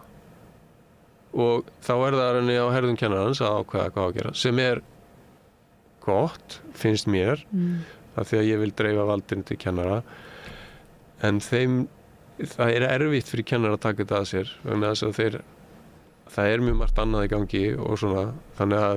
En varst þú ekki einn af þeim sem varst einmitt fenginn á sínum tíma fyrir mörgum árum? Var ekki þú og Ármann og fleiri sem voruð að búa til fyrsta námsefnið lífsleikni? Nei, ég var ekki því. Þú varst ekki því? Nei, ég var ekki því. Við vorum einhvern tímann að búa til einhverjum svona lýsing á einhverjum heimspeki áfengum sem voru átt að vera eitthvað. Nei, það var fyrir framhaldsskólan þess að. Já, ég er rugglast. En var þarna, en samt hvernig þú myndir skilgreina lífsleikni? Hvernig þú kennir það samt, skilur ok. Þetta er í aðalnámskrá, en það er greinilega bara einhvern veginn vöndun og definísjón, þannig að það er mjög erfitt að framfylgja því. Já, það er mjög erfitt að framfylgja því og sem er reyndar, ef ég bara má klára það, það er reyndar ágætt að það sé erfitt að framfylgja því. Þannig að þess að ég vil bara mér finnst miklu betra að fólk finni sjálft hvað þarf að kenna og vill kenna. Kennar eru fagfólk, við höfum að treysta þeim til þess að kenna. Og það er mjög óheppilegt að vera og það er eitt af því sem ég finnst aðalnámskránni. Hún er að reyna að segja fólki hvað það á að gera. Það er illskiljanlegt og það er að fara tvær leiðir af því það er illskiljanlegt þá getur þú verið að reyna alveg að gera allt til þess að skilja og túlka þennan texta og útfæra hann sem er þá bara það er þá eitt vesenið. En ef þú sér bara í gegnum þetta er óskiljanlegt, ég veit ekki hvernig ég á að fara að þessu, þá gerur þú bara það sem hendar þér og það er náttúrulega bara miklu skárara, skilur. En það er mjög óþægilegt að þurfa að hafa þetta plagg þarna sem er ekkert eiginlega hægt að nota. En ef þetta er svona stuttu tíma og ef þetta er svona stórt svið sem kennari, maður getur ímyndað sér ef þú þarft að ákveða hvort þú ætlar að kenna börnum að umferðarreglurnar eða að tjá tilfinningar sínar, þú veist, ef þú hefur bara smá stuttan tíma og þarf að velja milli, þetta er ofboðslega svona ólík svið og kynfræðslu eða vináttu, eða þú veist, þetta er einhvern veginn, mann veit, eins og þetta hljóta að fara allt saman. En hvernig skilgreinir þú það? Já, ég meina, þú ert að kenna auðvitað er sumt að þessu svolítið aldursbundið, skilur, en þú getur talað tilfinningar alls staðar. Þú veist, en það sem ég hef lagt áherslu á er bara svona tilfinningahliðin, skilur, að tengjast sjálfum sér og svona kannski fjallum, að með því kalla dygðir, svona einhverja svona að reyna að skilja hvernig er gott að haga sér, vinátta er náttúrulega bara æðislegt viðfangsefni og þú veist, hvernig er maður hugrakkur og alls konar svona reyna, já. Það er þessi svona vinkil sem ég hef meiri áhuga á sem lífsleikni kennsla. Ég held að það sé meiri skortur á því og meiri vöndun. Og þarna finnst mér líka sem að aftur kristallar svolítið í þessari aðalnámskrár pælingu er að aðalnámskráin er einhvern veginn að tekur á okkur eða vantar í hana þetta rými til þess að við fáum að stjórna sjálf. Veist, og þetta á bæði við nemendur og kennara. Veist, við eigum að vera að gera eitthvað, það er búið að segja okkur, við eigum að vera að gera eitthvað, við vitum ekki alltaf hvað það er sem er náttúrulega mjög streituvaldandi, en þó við vitum hvað það er, þá er það líka streituvaldandi þá erum við að keppast við að reyna að gera það. Og ég held að skólinn er bara að vera opnari. Ég held að skólinn er að vera þú veist, meira frelsi fyrir nemendur og kennara að tjá sig og finna hvað þeir vilja að gera. Og ég held til dæmis sumir nemendur eiga bara að hreyfa sig meira en aðrir og sumir eiga að lesa meira en aðrir að þeir vilja það. Og þá er það bara samræðan líka. Þú náttúrulega hefur skrifað hversdags heimspeki og þar ertu með kafla einmitt það sem þú ert að tala tilraunir til að koma á heimspeki kaffihúsi. Já. Það sem svona fyrir almenning, þar sem raunverulega verið að virkja svona þetta gamla svona gríska módel að fólk komi virkilega og ræði hlutina og það sé kannski einhverjir sem að hjálpi til við það ekki að svona leiða samræðin áfram eða? Jú, það er ein leið sem ég hef stundum notað í háskólakennslu og ég notaði framhaldsskóla líka. Það er svona sko tjáning okkar er rosa mikilvægt. Það er rosa mikilvægt að við finnum einhvern veginn, það er kannski svolítið stórt að segja að maður finni sjálfan sig, en það er, mín reynsla af því að vera háskólakennari er að það er ansi stór hópur af nemendum sem ekki hafa fundið röddina sína, sem ekki hafa fundið leið til þess að spyrja sig, hvað finnst mér þetta? Þessi rödd og fá okkar svar. Allavega því ég spyrði og kemur svolítið lítið stundum, skilur þið. Við hefum oft frábærar samræður og ég kvart ekki skilur við nemendum, en það er samt stundum eins og þetta vanti og mér finnst eins og það hafi verið þaggað niður. Þannig að samræða er rosa mikilvæg og hlustun er rosa mikilvæg. Það er rosa mikilvægt að við finnum einhvern veginn, og ekki bara í orðum. Ég meina, kannski bara vil ég bara smíða, skilurðu, eða mála mynd eða hlaupa eða eitthvað. Þú veist, það er einhvern veginn að ég geti tjáð þína líðan í verki eða samræðu og einhvern hátt og samt verandi með öðrum og í þessu samfélagi þá sem skólinn er.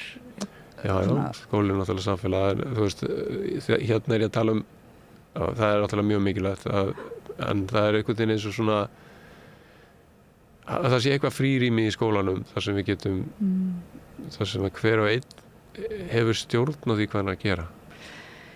Já, en þá er náttúrulega kannski komið einmitt að lykilmáli þetta með stjórnina sko, hver á að stjórna. Ef ég skilur rétt, þá ertu svolítið að segja að það er oft verið, við tökum okkur tækihús, við verum að stjórna þessu betur, en kannski vantar aðeins upp á að leiðbeina nemendum það hvernig þeir geti stjórnað sér sjálfur. Þannig að það vantar þessa sjálfstjórn og sjálfsábyrgð eða hvað? Nei, ég vil segja þetta öfugt, sko. Það er, sko, það vantar að gefa eftir rýmið til nemenda og mjög oft. Mér finnst það oft vera eins og í samræðu. Þú veist, það er það sem að ég lít svoleiðis á. Ég hitti nýjan hóp, eða þá vil ég reyna hjálpa fólki að nemendum að skilja að við berum sameiginlega ábyrgð á rýminu hérna. Og þá vil ég reyna að sleppa tökunum. Þannig að ef einhver segir eitthvað sem að bara allir hvað hann að segja, skilur þú veist, að þá vil ég halda róminu og segja þú segir það, af hverju segir það? Skilur, ég vil gefa öllum færi á að vera það sem þeir þurfa að vera á þessum stað á þessum tíma. Já, ég skil. Þannig að það sem ég orðaði, ég sagði að kenna fólki sjálfstjórn, þar að segja að stýra fólki til þess að stýra sig sjálfu og það er raunverulega mótsögn og segja nei, það þarf bara að gefa eftir stjórnina. Það kallar á einhvers konar stjórn samt það að ákveða að gefa eftir stjórnina og búa til einhvers konar rými en samt að búa til rými og þar kom þetta mér líka eins og þetta fyrirbæri sko frímínútur. Já. Að því þar á sér stað mesta eineltið, þar á sér stað mesta ofbeldið í skólanum virðist vera. Já. Og svo kom en bara aftur úr þessum frímínútum og þá kannski eru sumir að segja kennaranum sem kallast að klaga og allt þetta og þá er eiginlega bara skólakerfið alveg að sökkva, þú veist, þá raunverulega virðist kannski þurfa heilan tíma sem á að vera kannski starffræði eftir frímínútur. Þyrfti að vera bara heil tími þar sem er að gera upp allt það sem gerist í frímínútunum og ræða það. En þá er það kannski bara, það er ekki svigrúm fyrir það. Já, sko, ég get nú ekki kannski alveg leyst hérna fyrir þig vandamáli með einelti í frímínútum, en ég held að hluta því sé ástæðunni sé bara, þú veist, sko pressan eða þú veist þetta einhvern veginn ég veit við erum að þú veist kennarar er aðeinslega fólk skilur og ég þekki þá ógeðslega marga og en það er einhvern veginn aðstæðan sem við settum í er rosa oft að vera að reyna að halda loki á einhverju og stýra því einhvern veginn í einhvern farveg og rosa margir af nemendunum vilja ekki fara í þennan farveg skilur við, það hendar þeim ekki einhvern veginn og þegar þeir koma í frímínútur þá einhvern veginn fer allt kannski bara þá springa þeir kannski og þá er kannski það uppskrift á alls konar vesen líka skilur við þannig að ég held að ég sé sko ok, ég ætla að reyna að útskýra eitt hérna sem að mér finnst sko ég var einu svona kenni í skóla og það var á Bifröst og hérna þetta var svona háskólanám eða hvað þetta var svona undirbúning fyrir háskólanám og það var hefð þarna að það væri rosa mikið vinna í náminu. Það var rosa mikið að gera, nemendur fengur rosa mikið af verkefnum og þeir voru rosa mikið að skila verkefnum. Og svo fékk ég það verkefni að kenna heimspeki og einhvers konar og ég fór að láta það hugsa sko, og ég fór að láta hafa svona spurningi, já hvað finnst þú, hvað er réttlæti og svona og eitthvað svona og bara allir og það var bara panik í hópnum og bara hvert er svarið, við viljum vita hvar við finnum svarið skilurðu, ok þetta er ekki diss á nemendur eða skilurðu, en þetta er smá diss á þetta fyrirkomulag, þannig að þess að nemendur voru bara vanir að, þú veist, við fáum verkefni, við verum að drífa okkur og við bara finnum svarið eitthvað hérna á þessar blaðsíðu eða þarna á netinu og þú veist, við skrifum það og skilum verkefninu, skilurðu.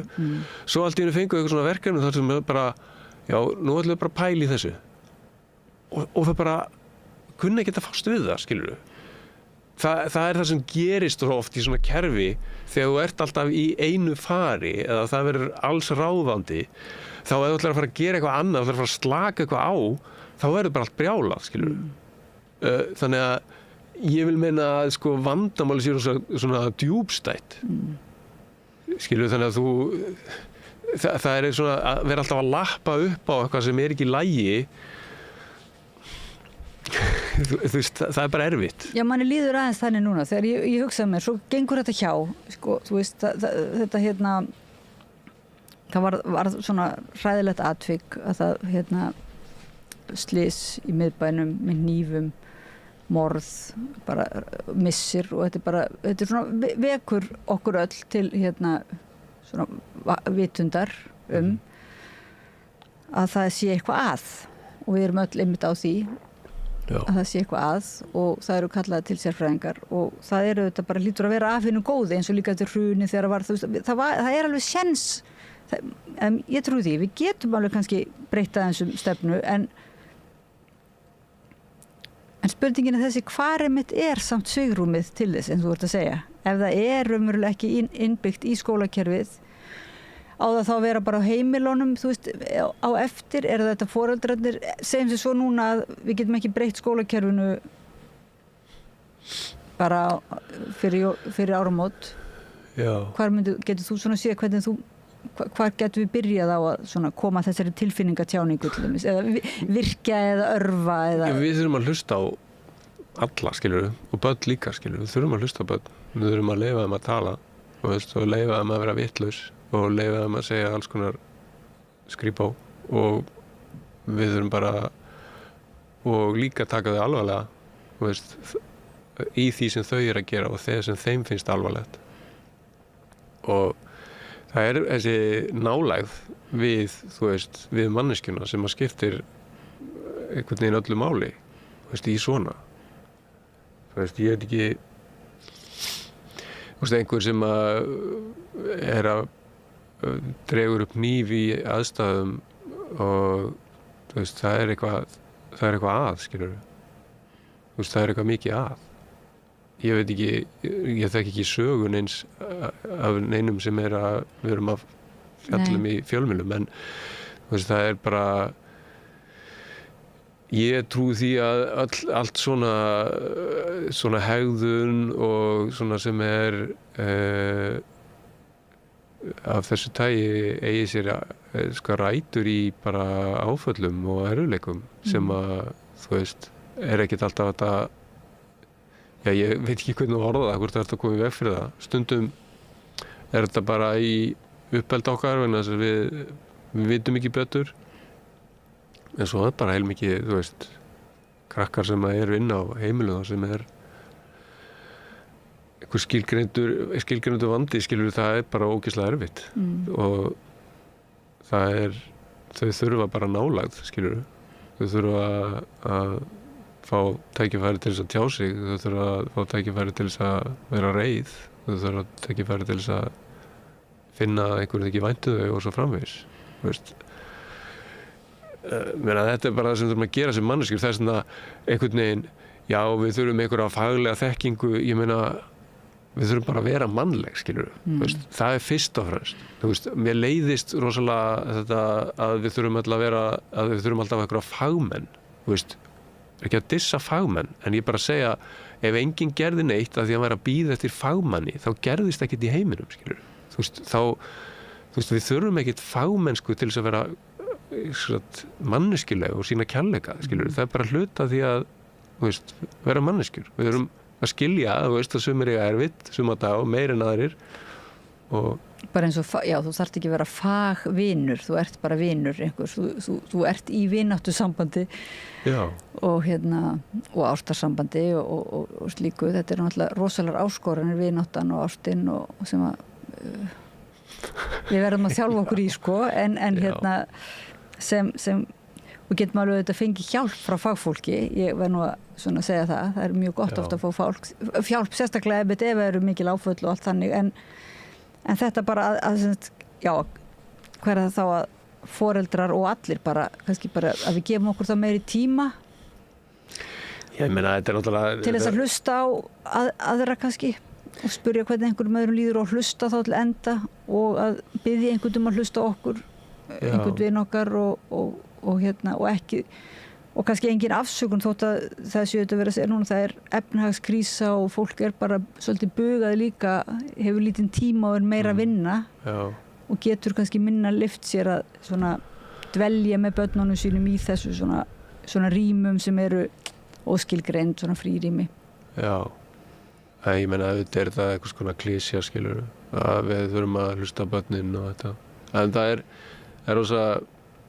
er bara einhvern veginn satt og við þurfum líka að hlusta á okkur, þú veist, eins og segir, getur þú hlustað á mig, skilur, til dæmis, kannski bara að því að það er ótrúlega áhugavert þegar maður heyrir, eða þegar maður stundum hefur gefið einhverjum færi á að tjá sig, sko, og finnum að hvað fólk hefur mikla þörf fyrir það. Það er rosa margir sem að greinlega ekki að fá að tjá sig neitt, mikið. Og þú veist, að segja hvernig þeim líður og hvað er að gerast og hvað er að hugsa og eitthvað svona og þetta er oft, það er rosa mikið náttúrulega sem við förum í að finna lausnir, sko, ef þetta er eitthvað, en oft það er bara hlusturinn er fyrst, það er bara aðalatriði. Við vitum oft ekkert hvað við erum að gera fyrir fólk, að bara hlusta og leyfa því að kannski finna lausnirnar sjálf. En sko það er eitt í þessu, sko, kannski sem að við getum samt eins og í skólum og aukið og svona, að það er alltaf að koma betur og betur í ljós og við erum að sjá það að það er að koma bækur út þetta og sálfræðingar og aðrir eru að tala það að, sko, hvernig til dæmis áföll í lífinu breyta viðbragði manns við hlutunum. Þess að maður verður ef maður verður fyrir áfalli þá verður maður öðruvísi manneskja. Það er einhvern veginn, verður maður verri eða eitthvað, nei, ég meina, þú veist, maður er ennþá manneskja og maður er á skilið allan kærleika og allt það, en maður bregst öðruvísi við, þú veist, og þetta er alveg skiljanlegt, þú veist, ef maður veit að maður lendi í bílsleysi og það kemur bíl nálægt manni, þá kannski bregður manni og þetta er bara mjög svipað í lífinu og eitt af því er að maður lokar á sjálfan sig, maður lokar á tenginguna við sjálfan sig. Þess vegna er svo sko mikilvægt að reyna að opna hana til þess að við getum haldið einhvers konar þræði, einhverju tengingu og hvað meina ég? Þá meina ég bara hvað vil ég, skilur, hvað vil ég, hvernig líður mér núna? Þannig að ekki bara hvað finnst fólki það hvernig mér á að líða. Vilja foreldrar mínu að ég sé núna glaður? Þú veist, það snýst ekki það, heldur hvað ég vil. Og þú veist, meðvitund þetta gagnleg, skilur, bara fyrir alla og eða viðurkenning til dæmis á því að fíkn á rætur í áföllum. Það rosa stór hlutur. Leið út farin að skilja það, fíkn eða erfið hegðun á rætur í áföllum fólks, þá allt í einu, já, kannski þessi manneskja að kalla hjálp, kannski hún að flýja, skilurðu, kannski fattaru. Það verður allt í einu, hún ekki bara vond eða... Já, en Íslendingar nú kannski bæði orð, það nú svona fleiri og fleiri sem tala og viðurkenna áföll sem svona orsaka þátt bara í sinni líðan og sínu lífsmunstri, en mann finnst kannski við vera dálítið líka svona hörð, þessi svona maður finnur bara hjá sjálfum sér svona það hefur nú allir verið orðið fyrir áföllum er þetta nú ekki aðeins svo mikið að vera einhvern veginn að hanga í þessu tali áföll og hvernig skilgrunum allt í nóg það orðið áfall að bara þetta heyrir maður nú alveg líka sko, það allt í nóg áfall fyrir börn bara að fá ekki PlayStation 12 eða þetta verður svona áfalli verður allt í nóg svona gengisfelst svolítið, en þú ert að náttúrulega tala svona tilfinningalegt áfall. Jú, já, ég meina að það þá tilfinning, það getur alveg verið tilfinningart áfall að fá ekki PlayStation 12 sko. En ég meina það áfallið ekki atburðurinn, þú veist, það eitt sem að mjög mikilvægt að skilja, áfallið ekki það sem gerist vegna þess að ef að einhver fær ekki PlayStation 12 og það er rosalega vont dæmi samt, já. Nei, en ég meina við getum tekið einhver, þú veist, það getur eitthvað gerst sem erfitt, það getur einhver öskrað eitthvað. Og fyrir einn verður áfall vegna þess að viðkomandi nær ekki að fást við það. Það enginn sem að getur ekki tjáð sig það, fær enga hjálp í því. Og það getur átt við það var náttúrulega sérstaklega barn. Ef það barn sem að nær hins vegar að tala við eitthvað fullorðið, það var öskrað mig og skilur nær að tjáða og fær kærleiksríka fær faðm til þess að kúra í og svoleiðis. Þá kannski verður þetta ekki áfall, skilur við. Þetta verður ekki áfall sem að erfist áfram eða fólk heldur í. En þú veist, þannig að áfallið alltaf eitthvað sem að inn í manni, skilur, það ekki atburðurinn sjálfur. Þetta líka marklaust að bera saman áföll, þar að segja út frá þessu hvað gerðist. Það var ekkert sem henti þig miðað við það sem henti hana og svoleiðis. Það svolítið svona kapplaup, áfallakapphlaupið kannski stundum. Já, það svolítið ofbeldi, sko. Já, það ofbeldi. Af því að þetta svo mjög góð skilgreining að hugsa þetta einmitt út frá því áfall eitthvað sem verður til innra með þér ef að þú færð ekki, nærið eitthvað en ekki að vinna úr því. Já, nákvæmlega. Þú nærið ekki að vinna úr því, þú nærið ekki að koma heill út úr því, þú einhvern veginn ferð að skammast þín fyrir sjálfan þig, þú ferð að hafna hlut af sjálfum þér, þú nærið ekki að haga þér eins og þú hefðir gert áður. Þannig að, já, og það mjög mikilvægt, en þetta með að bera saman áföllin, þetta mjög mikilvægt að þú veist, við erum öll að fást við eitthvað sem manneskjur. Það allir að fást við eitthvað. Ég bara trúi, ef við værum ekki á þessari jörð, þurfum ekki að fást við eitthvað, skilur.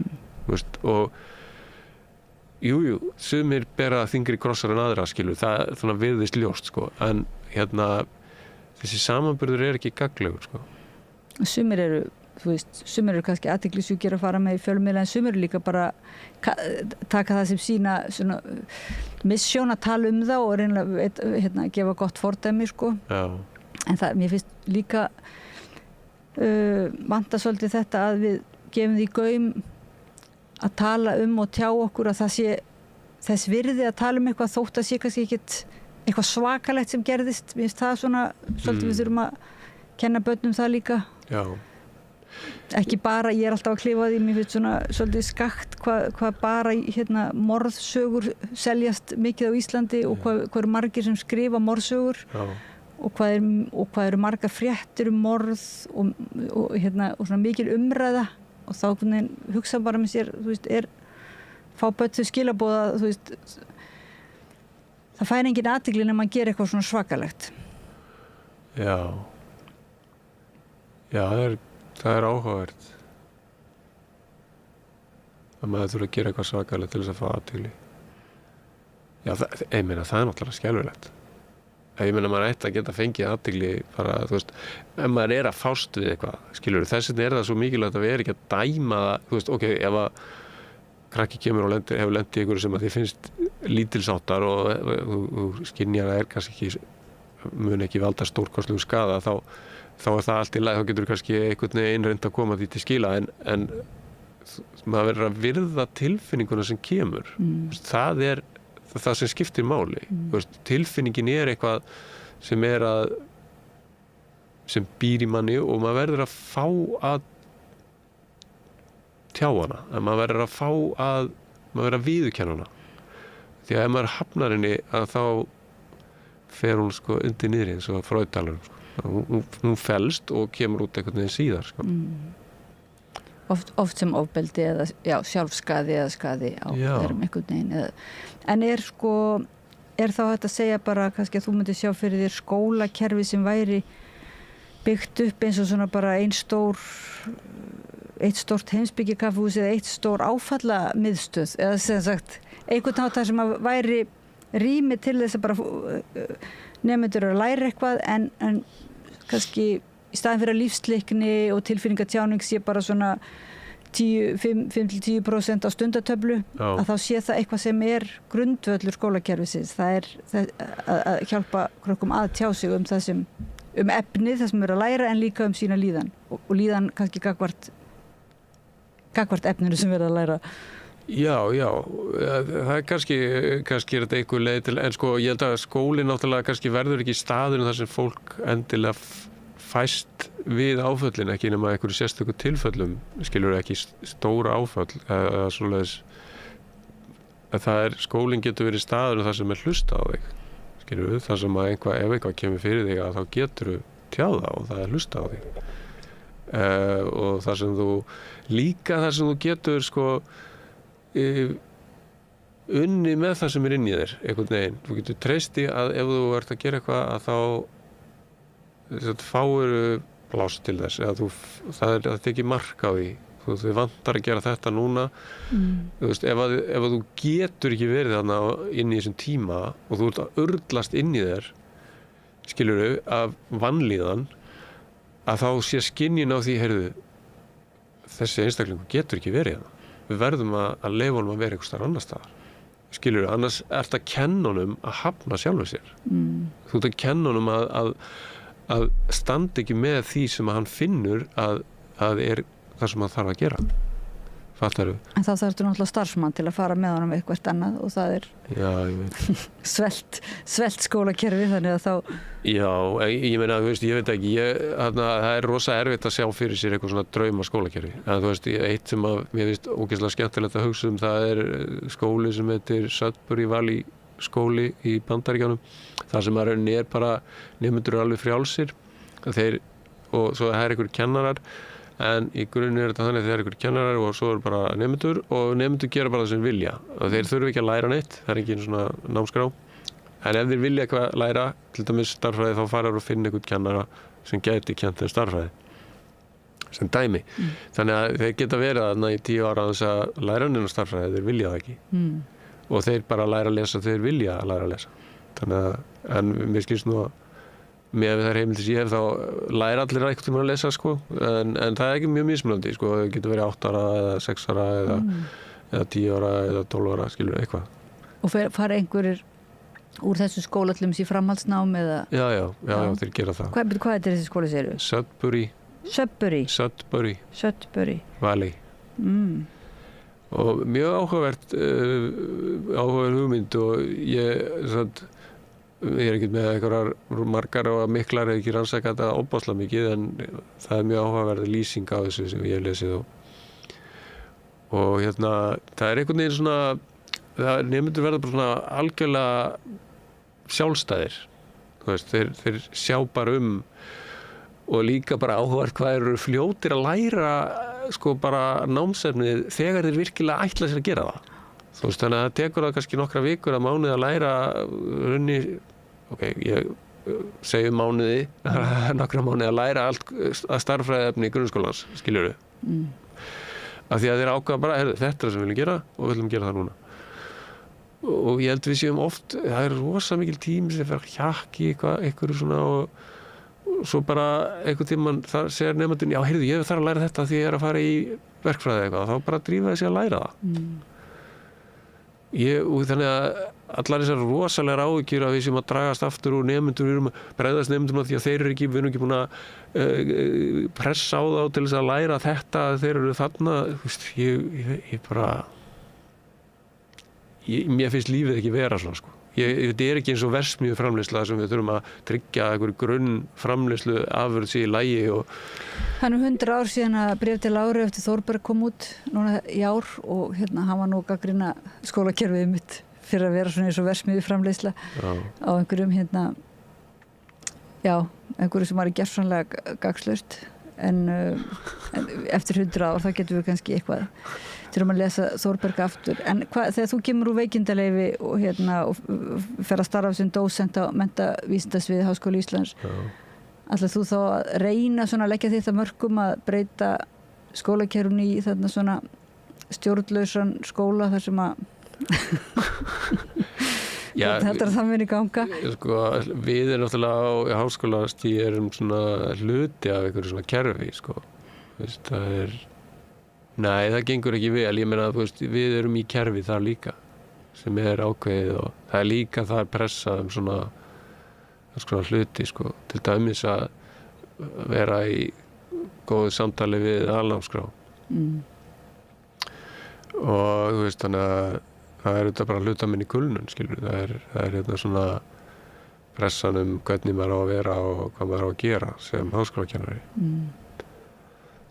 ég meina auðvitað er það bara mikilvægast að finna, en þú veist það er líka spurning sko ef ég færi að segja það ef ég ákveða að það fara að predika nú ætlum við bara, ég vil bara að við gerum þetta eins og í Sudbury-Valley þú veist, þá náttúrulega þú veist, maður verður líka að taka eftir því að það er ákveðið mikið stór stökk þanga sko. Þú veist, og til þess að það verði þá þarf að ansi mikið og rosa mikið af fólki að sleppa tökunum sko, á hlutunum og það, ég meina, til dæmis eitt sem að þeir segja, við viljum ekki kennari í Sudbury-Valley sem að ætla að fara að bjarga eða hjálpa börnunum að eitthvað, skilurðu, nei, þú bara láta börnin vera, sko, bara láta þau friði, þú bara treysta því að börnin, það sé eitthvað inn í börnunum, og umhverfið þeirra sem hjálpa þeim að skilja hvað þau þurfa að gera í lífinu, hvað þau þurfa að læra núna og í framtíðinni.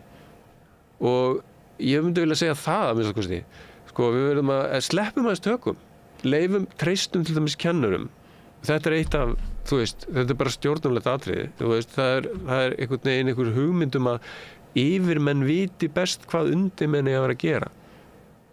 Þetta er ekki bullshit. Þetta er bara bullshit. Ég meina, undirmenn eru í aðstæðunum, þeir vita hvað er að gerast á gólfinu, hvort sem þau eru kennarar eða einhverjir aðrir.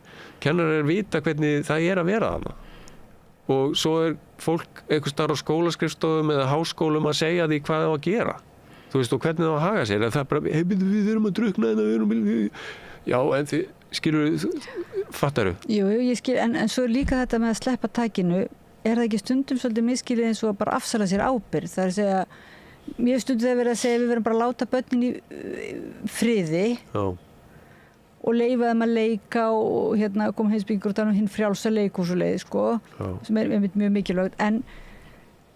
En svo er samt þetta, sko, ofbeldi sem á sér stað á skólalóðinni og þá virðist ekki vera neitt, kannski ekki svo, það er ekki tiltæk eyru eða einhverjir til þess að taka, mér finnst þar ekki eigi að sleppa takinu, þú veist, að leyfa krökkunum bara að beita ofbeldinu í friði, sko. Nei. Því að þótt þetta sé fallegt hjá þér, finnst mér fallegt trúa að við höfum öll innra með okkur einhverja farsældar hugsun okkur sjálf og aðra, en þá er náttúrulega líka samt þessi bara því miður, vanlíðan og ofbeldi, þannig að mér finnst einhvern veginn að sleppa takinu Ég finnst svolítið mikilvægt ekki að gera greinarmun á því að ekki afsela sér ábyrgðin, þú ert þarna til staðar samt er það ekki ef eitthvað kemur upp á í þarna Sudbury. Jú, sko, já. Og ef einhver biður sig hjálp, þá ertu til staðar. Algjörlega, ég meina, þetta Sudbury eitt og svo íslenskt, þú veist, hvað gerist í íslensku skólakerfi, eins og ég lýsti áðan því að tala kennslun í Bifröst, þú veist, það einn punktur sem ég myndi segja þetta sem hún nefnir. Sko, leið og þú sleppir tökunum á, fólk í pressu, undir pressu, leið og sleppir tökunum þá einhvern veginn bara, þá bara, fólk bara annarkvæmst slakar á og bara gerir bara þú veist, eða það bara loksins þurfum ekki að gera neitt, skilur einhvern veginn, og þá gerir það ekki neitt, skilur af því að það er búið að vera undir svo mikil pressu, það er bara tíma til að slaka á, þú veist, kannski er það kulnun mín, líka minn sagði bara Robert, nú ætlum þú ekki að fá neina orku en þess að þú er bara búin að vera undir ómikilli pressu þannig að við ætlum ekki að gefa þér orku til þess að starfa, skilur, ég held það þú veist, þannig að þá bara allt einu gerir fólki, eða þá verður bara allt brjála, skilur, aðrir bara fara og hlaupa og já, þess að lemja þar og eitthvað svo leið, skilur, þannig að það að sleppa tökunum þegar pressan er búin að vera mikil er allt öðruvísi heldur en þegar fólk er alið upp við að hafa frelsi. Annað sem er mikilvægt er leið og þú gefur fólki frelsi en þar sem það er frelsi er þannig að fólk, segjum bara krakkarnir á skólanámi eru vanir að láta ekki, sko, þeir eru vanir að það sé hlustað á þá, þeir eru vanir að taka sjálfa sig alvarlega, skilur, að því að þeir eru teknir alvarlega, að þá er miklu minni líkur á að þeir láti eitthvað yfir sig ganga, skilur, einhver getur gert eitthvað að sjálfsögðu, en þá mun hann fara og fá hjálp, eða bregðast við, skilurðu, fattaru. Þannig að þetta er alveg langt ferli sem við verðum að byrja, en þá líka ég verið gagvart þess að þú segir yfirmennirnir, mér það er líka í hug, þegar segja bara, gerið þetta bara eins og þið viljið þarna lífsleiknina, bara þið með bara gera það sem þið viljið. Það getur náttúrulega komið bara út sem auka álag fyrir undir mennina. Kannski er þá líka eins og bara verið að afsala sér ábyrgð að það þarf að gefa þessum kennurum meiri tíma, miklu meiri tíma, til að kynna sér, til að undirbúa sig, til þess að taka þess á sínum tökum, væntanlega. Ég held það. Ég veist, það þarf að búa það rými til og búa þann vana til. En svo þetta verður að líka þannig að þú veist, það verður til einhverjar hefðir í einhverjum ákveðnum skólum. Ég meina, þannig að og kannski ef þetta er það vel, ein byrjun á þessu er bara einfallega að gefa einhverjum hópum af kennurum bara valdi við því hvað þeir gera. Þú veist, kennarar sem kenna tungumál eða eitthvað staðar, að það sé ekki deildarstjóri eða eitthvað heldur, þeir skipti með sér verkum og ákveði hvernig þeir gerir hlutina. Þá er svona einhvern veginn venjast þeir að stýra þessu sjálfur. Þú veist, og það þarf að fylgja þá, ég meina, það er deildarstjórinu með eitthvað deildarstjóralaun, þá þurft að dreifa því á hópinu eitthvað slíkt, sko. Svona upplýst, kærleiksríkt anarki, en samt ekki anarki, þetta er bara öðruvísi. Nei, en ég meina, sko, ég er að tala bara eitthvað sem er til í fyrirtækjum. Þú veist, þetta er til. Það er enginn sem er meðvitaður það er til og það tala allir eins og það þurfa alltaf að vera að stjórna fólki. Þú veist, eins og eini sem hafa áhuga á því að það sé góð menntun það sé skólastjórinn. Það er svolítið svona oft hugsunin, ég veit þetta ég er að segja íkja, skilur auðvitað, en það er samt svona, það er alltaf einhvern veginn yfirmaðurinn sem þarf að sjá til að það er eitthvað skrítið þetta. Og eða þá yfirmaðurinn hafi vita á aftur því sem er að gerast á gólfinu. Hefur hann ekkert vitað því? Hann veit ekki neitt það. Það er bara einfaldlega þannig. Og svo hann að vera einhvern svona forustu það sem er að gerast á gólfinu sem hann veit ekki neitt og þetta verður einhver svona algjör brandari. Þannig að við þurfum þá öll bara að byrja allavega á okkur sjálfum og okkar tengslum við og svona okkar eyrum og hlusta, er það ekki? Ef því tíminn löpum frá okkur að þessu sinni, í þessu heimsbyggi kaffihúsi. En þú kannski kemur til okkar hérna seinna og segir að það er ýmislegt sem ég ætlaði að spyrja það líka einhverja tilraunir, tilraunir sem þú bjóst til og svo leiðis. Gaman að tala. En ef þú ekki bara hvetja hlustendur og áhorfendur til að svona byrja smátt og smátt að hvernig voru það? Byrja smátt og smátt að svona hlusta á sjálfa sig og svona hvernig líður mér og fatta, þú veist, að það er gott að hlusta á sjálfa sig og það er líka gott að hlusta á aðra, skilur, og og bara svona taka utan hvort annað. Það segir nú bara Robert Jack, heimspekingur og dósent á menntavísindasviði í veikindaleyfi núna og svo líka átti eftir að ræða við þau föðurhlutverkið og fleira. Fáum þið kannski seinna til okkur á Rauðaborðinu. Við þökkum hlustendum og áhorfendum fyrir að vera með okkur í þessari samræðu hérna við Rauðaborðið í kvöld og segjum góða nótt og það voru Gunnar Smári Egilsson, Björn Þorláksson og ég, Oddný Eir Ævarsdóttir og hann Pétur Fjellsteð tæknimaður. Við sáum þennan þátt í kvöld.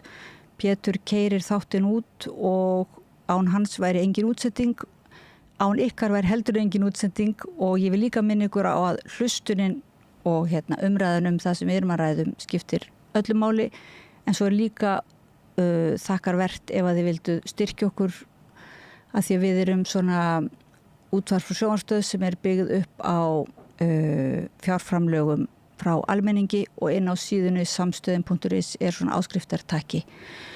Þá segi ég bara góða nótt og sjáumst á morgun. Segðu það á Samstöðinni. Samstöðin er í eigu hlustenda, áhorfenda og lesenda. Sláist í hópinn og gerist áskrifendur.